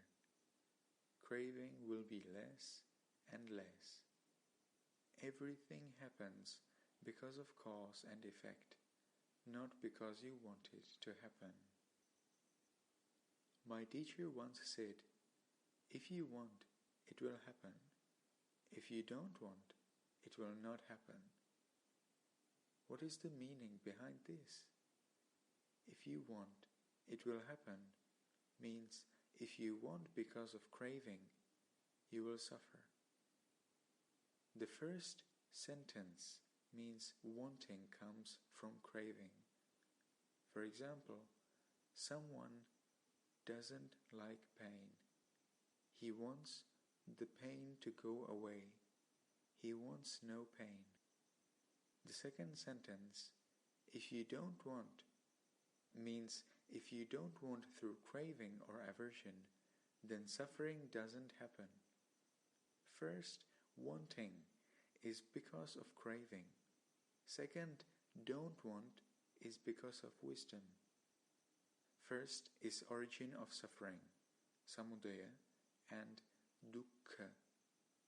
Second is because of path knowledge, magga jnana, and no suffering, nirodha. If you have craving or wanting, lobha, then dosa, aversion, come. Craving and aversion are lobha and dosa. But magga jnana, don't want, is because of understanding that you don't want craving and aversion. That's why suffering doesn't arise. If you want something with craving, suffering will surely arise. You don't get something just because you wanted it. Whatever you get is because of conditioning, because of cause and effect. But people think they'll get what they want. Actually, you can only get suffering if you want something with craving. If you understand that everything happens through cause and effect, everything happens because of conditions, then you won't want craving or aversion, good or bad. Suffering doesn't arise. Peace, liberation, freedom comes because you don't want anything. Raga khayo nibbanam, meaning if you don't have craving, this is nibbana. If craving disappears, this is liberation. We are suffering because we don't know and we want. Because we don't know lobha and dosa exist. Acceptance. We are trying to think the right way. We are trying to be aware. We are not complaining about what is happening. we check our quality of awareness. Reminding, checking, recognizing. Acceptance is very important. If we don't have right view, or if we don't have right thought, we cannot accept. If we cannot accept, we cannot learn. We let it be. We are not trying to change the experience. We do not change the process. We are trying to be aware.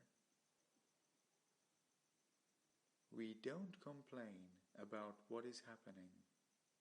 Everything is experience. Whatever is happening through cause and effect. They do their job, we do our job. What should we do? We just recognize what is happening. Everything is nature. Appreciate that the mind is working. We don't appreciate what we are doing. We are always complaining or thinking about what is happening. Experience may be good or bad, right or wrong. It's not important. Experience is experience. We need to appreciate and we need to recognize that the mind is working, being aware and watching. If our experience is good, the mind becomes happy. Happy, happy. If our experience is bad, we become very sad, upset. This means that we don't understand.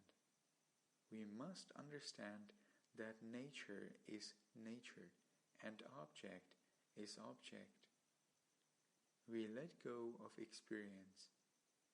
We are not trying to hold on to any experience or object.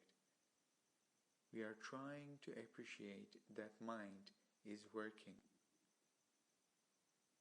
We need only to check the quality of awareness of the watching, meditating mind. Is the meditating mind working or not? Is the mind interested or not? Is it strong or not? Just check. Strengthening the mind. Your watching mind must be strong and purified, with less defilement. If your mind is ready, understanding arises. So take care of your mind, take care of your practice, and take care of your watching mind. Cultivate it so that it is stronger and stronger. Depending on your quality of mind, the object may be perceived differently and the view changes. Our duty is to make the quality of awareness stronger. Stronger awareness means awareness and wisdom are working together continuously. This is awareness with the right view, right attitude, right idea, and right thought. If this is continuous, then the mind is stronger and stronger. We only need to do this. If the mind becomes stronger, it can do its job. Dhamma does its job, and nature does its job. We are not trying to see the object. We are not trying to look for something. We are trying to make the meditating mind stronger and stronger. How do we make the mind stronger? When we are aware, with the right attitude and right understanding, then the mind has wisdom and it becomes stronger. This is not because we are putting in a lot of energy. If we use too much energy, the mind will become tired.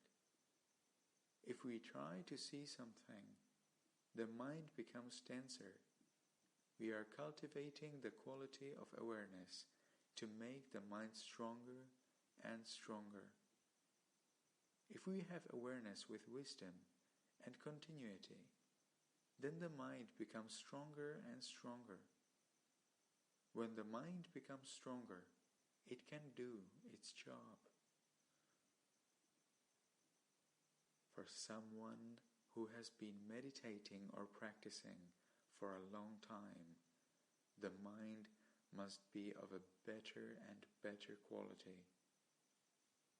The mind is more aware, more stable, and more peaceful. There is more understanding.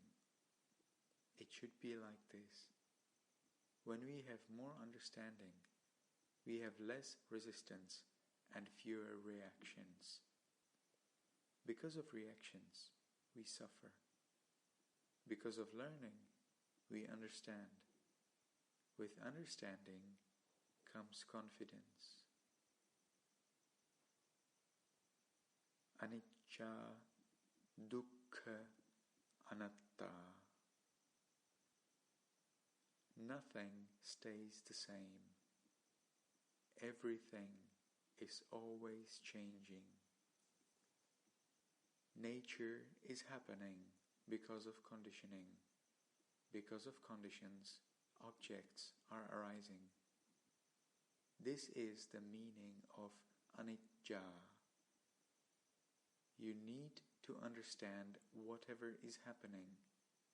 Thinking is happening, sensation is happening, knowing mind is happening, awareness is happening. You need to notice that it's happening. Arising, happening, becoming. Happening, becoming, and arising. Happening is anicca. Happening is dukkha. And happening is anatta. When your mind is purified, you can understand. You can understand happening is impermanence, happening is dukkha, and happening is cause and effect, anatta, nobody. Awareness is noticing everything that is happening. Object is also happening. Knowing is also happening. Sensation is also happening. Thinking is also happening. It's all new, new, new. Simple experience, deep understanding. When you are aware of some sensation or some object, what do you understand about this object? Now, what do you understand? Do you understand something? Sometimes you can know, but you don't understand. You know many objects, and you are aware of many things. What is your purpose? Defilements cover the mind. We cannot understand the nature of defilement. That's why we need to understand the nature of craving, the nature of aversion, the nature of delusion. Then they have no chance to come in. When the mind is clear, without craving, without aversion, without delusion, the mind is ready to understand. When the mind is clear, then wisdom can arise. The experience may be very simple, but our understanding may be very deep. Because of understanding of object as object, understanding very deeply, we don't have delusion, craving, or aversion. We have many experiences throughout the day. We are always meeting experiences. But when our watching mind is purified, when awareness and understanding are complete, this simple experience becomes very strange, extraordinary. Because we have always had the wrong view when a knowing experience, and now we have right view, right understanding, our view is opposite, very strange, extraordinary. The chance to practice mindfulness meditation is very rare. To be aware of something sounds simple, but this technique is very difficult to practice. We can practice this way with this technique when a Buddha arises. But if we have no Buddha, we cannot practice. Truly practicing mindfulness meditation is very rare. Dhamma is everywhere. Because the mind is covered by defilements, we are unable to see Dhamma or to understand nature as it is. What is the meaning of nature? It is cause and it is also effect. The cause and effect process itself is nature. Whatever is happening in the present moment is nature, Dhamma. Even defilements become Dhamma, become nature. Nature is becoming, nature is arising. Knowing is arising and awareness is arising. Object and mind, object and mind. In nature, there is nobody there. Nature is not us, not them, not others. Nature is nature. Dhamma is ever present, and there is Dhamma talk everywhere. Nature is also teaching us Dhamma, but we are unable to hear. We can't know or see Dhamma because of the defilements in the mind, and because there isn't enough understanding or wisdom. If we can think and see nature as it really is, the mind is free and free from defilements.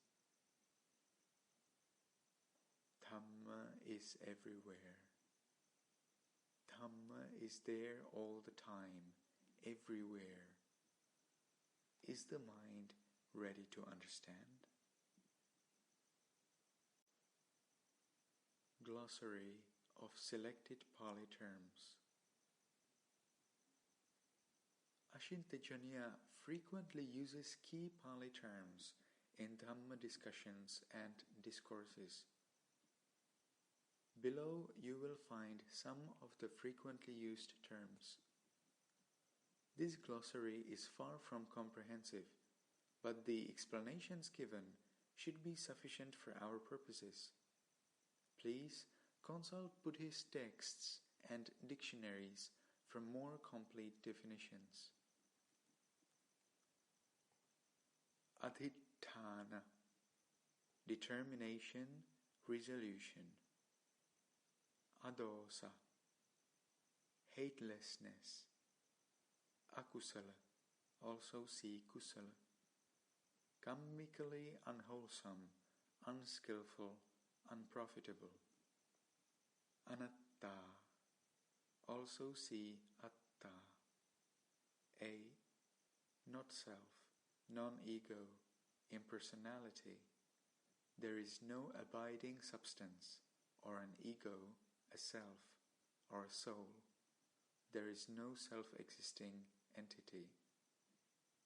B, nothing can arise on its own, or from a single cause, and nothing can exist or move on its own. See one of the three universal characteristics of existence. See dukkha and anicca. Understanding anatta is a liberating insight. Panya. Anicca. A. Impermanence. All conditioned phenomena are impermanent. Everything that comes into existence changes and passes away. B. One of the three universal characteristics of existence. See dukkha and anatta. Understanding anicca is a liberating insight. Panya. Anusaya. Potential or latent defilements. Appamada. Heedfulness, non-laxity, diligence, presence of self-awareness, literally non-forgetfulness. Asammoha sampajanya. Clear knowledge of non-delusion, understanding anicca, dukkha and anatta. Atta, self, ego, personality. Avijja, synonym for moha. Ayoniso manasikara. A. Wrong attitude, wrong frame of mind, wrong attention. B. Unwise consideration, opposite of yoniso manasikara. Bhavana, mental development, meditation. Bhavana maya panya, wisdom or knowledge acquired through direct experience, through mental development.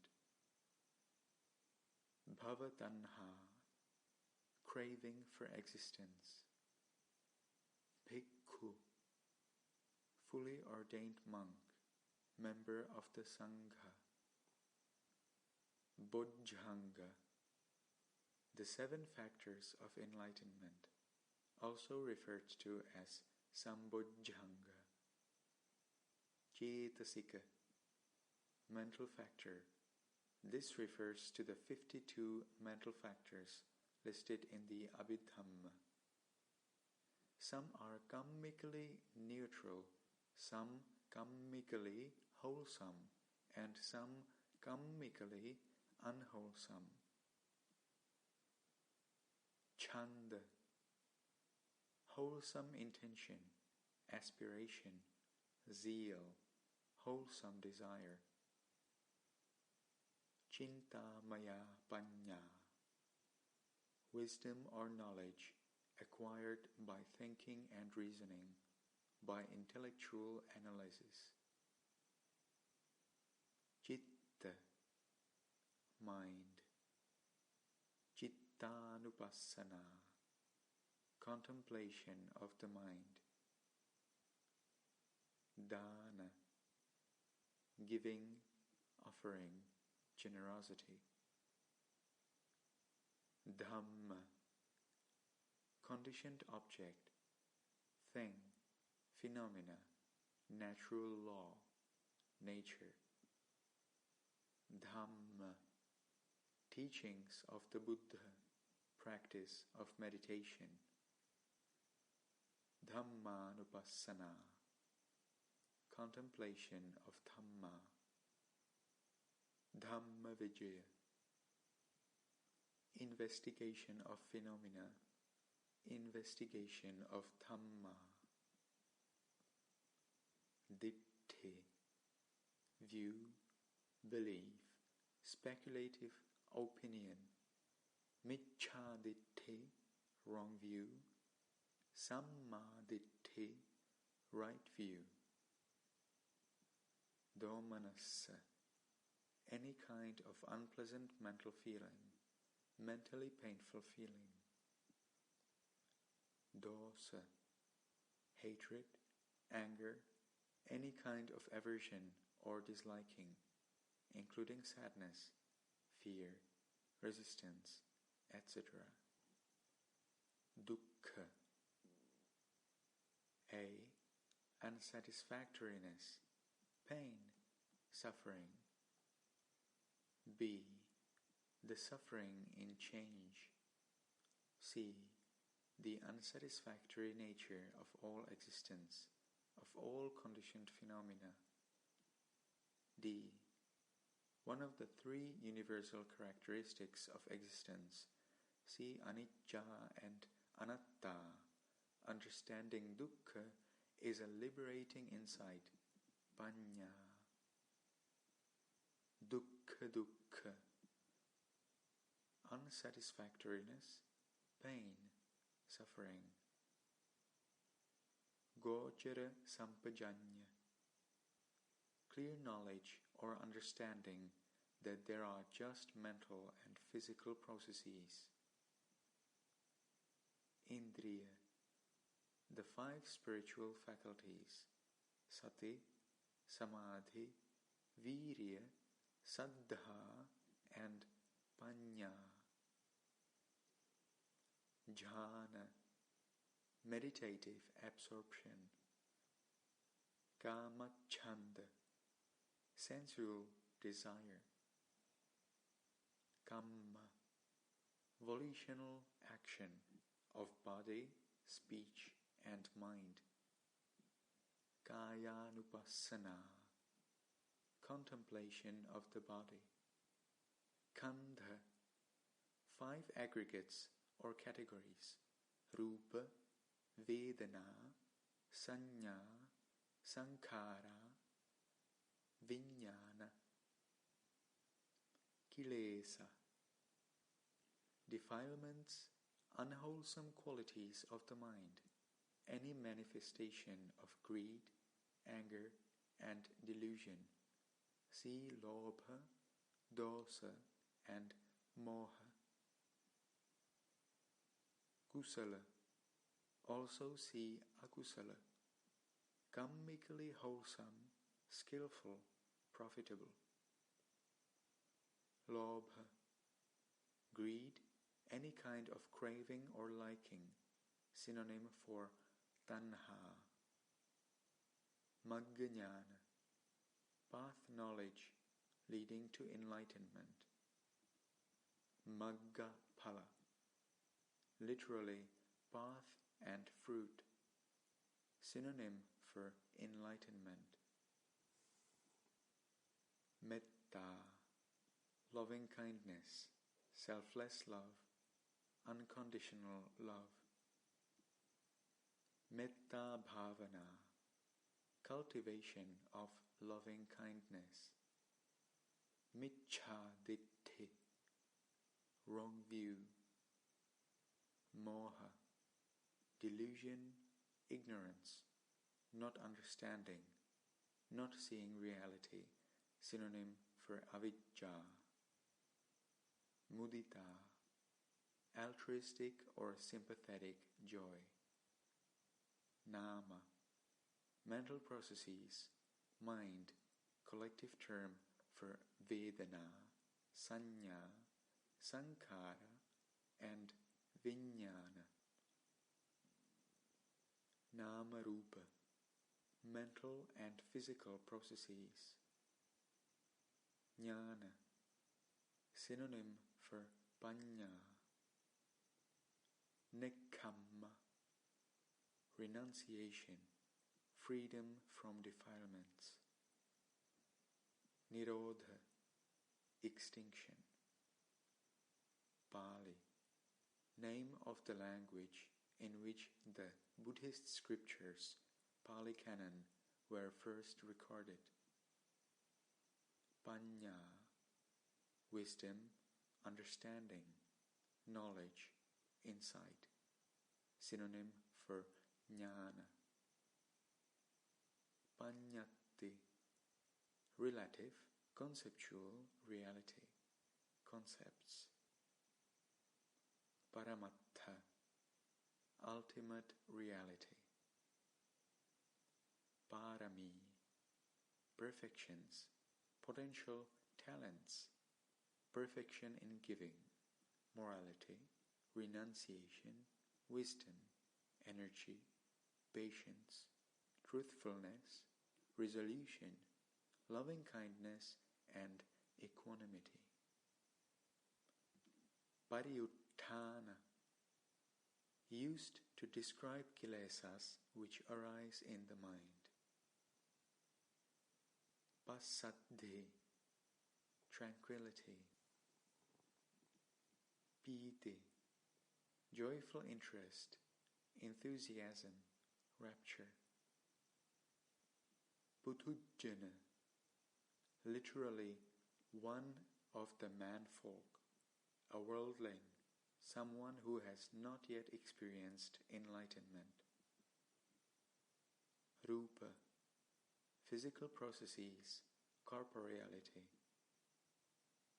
Satya, truth, many meanings. Saddha, faith, confidence, trust. Samadhi, calmness, stillness or stability of mind. Samatha, tranquility meditation, concentration meditation. Samsara, cycle of suffering, round of rebirths. Samma Samadhi, right samadhi. Samma Sankappa, right thought. Samma Sati, right awareness.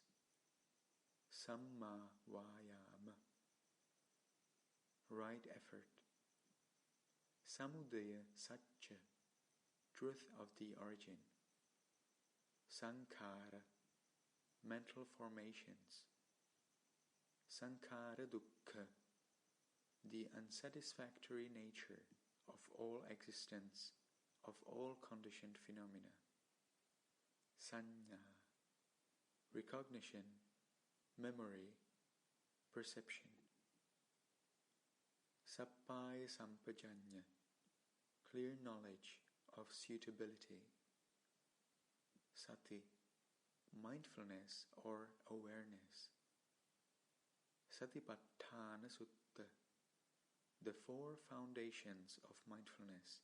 See Kayanupassana, Vedananupassana, Chittanupassana, and Dhammanupassana. Sati Sambojjhanga, the enlightenment factor of mindfulness. Sati Sampajanya, mindfulness and clear comprehension. Sattaka Sampajanya, clear knowledge of whether a mental, verbal, or physical action is beneficial or not. Sila, morality, ethical conduct, virtue. Somanassa, any kind of pleasant mental feeling, mental agreeable feeling, mentally pleasurable feeling. Sukha, happiness. Sutamaya Panya, wisdom or knowledge acquired through reading or hearing. Sutta, discourse of the Buddha. Tanha, synonym for lobha. Upekha, A, neutral feelings and sensations. Vedana. B, equanimity, a wholesome mental state. Sankhara, Cetasika. Vedana, pleasant, unpleasant, or neutral feelings or sensations. Vedananupassana, contemplation of feeling. Vijnana, consciousness, cognition, the knowing mind. Viparinama dukkha, the suffering in change. Vipassana, insight meditation. virya, effort, energy, wisdom energy, remindfulness. Vitikkama, used to describe kilesas which are expressed verbally or physically. Yoniso manasikara, A. Right attitude, right frame of mind, right attention. B. Wise consideration. Note from the reader. This reading of the book Dhamma Everywhere has been recorded in February and March 2014 in Shwe U Men Meditation Center. An attempt has been made to read all the Pali terms in Sinhalese pronunciation. For more information, contact Shwe U Men Meditation Center.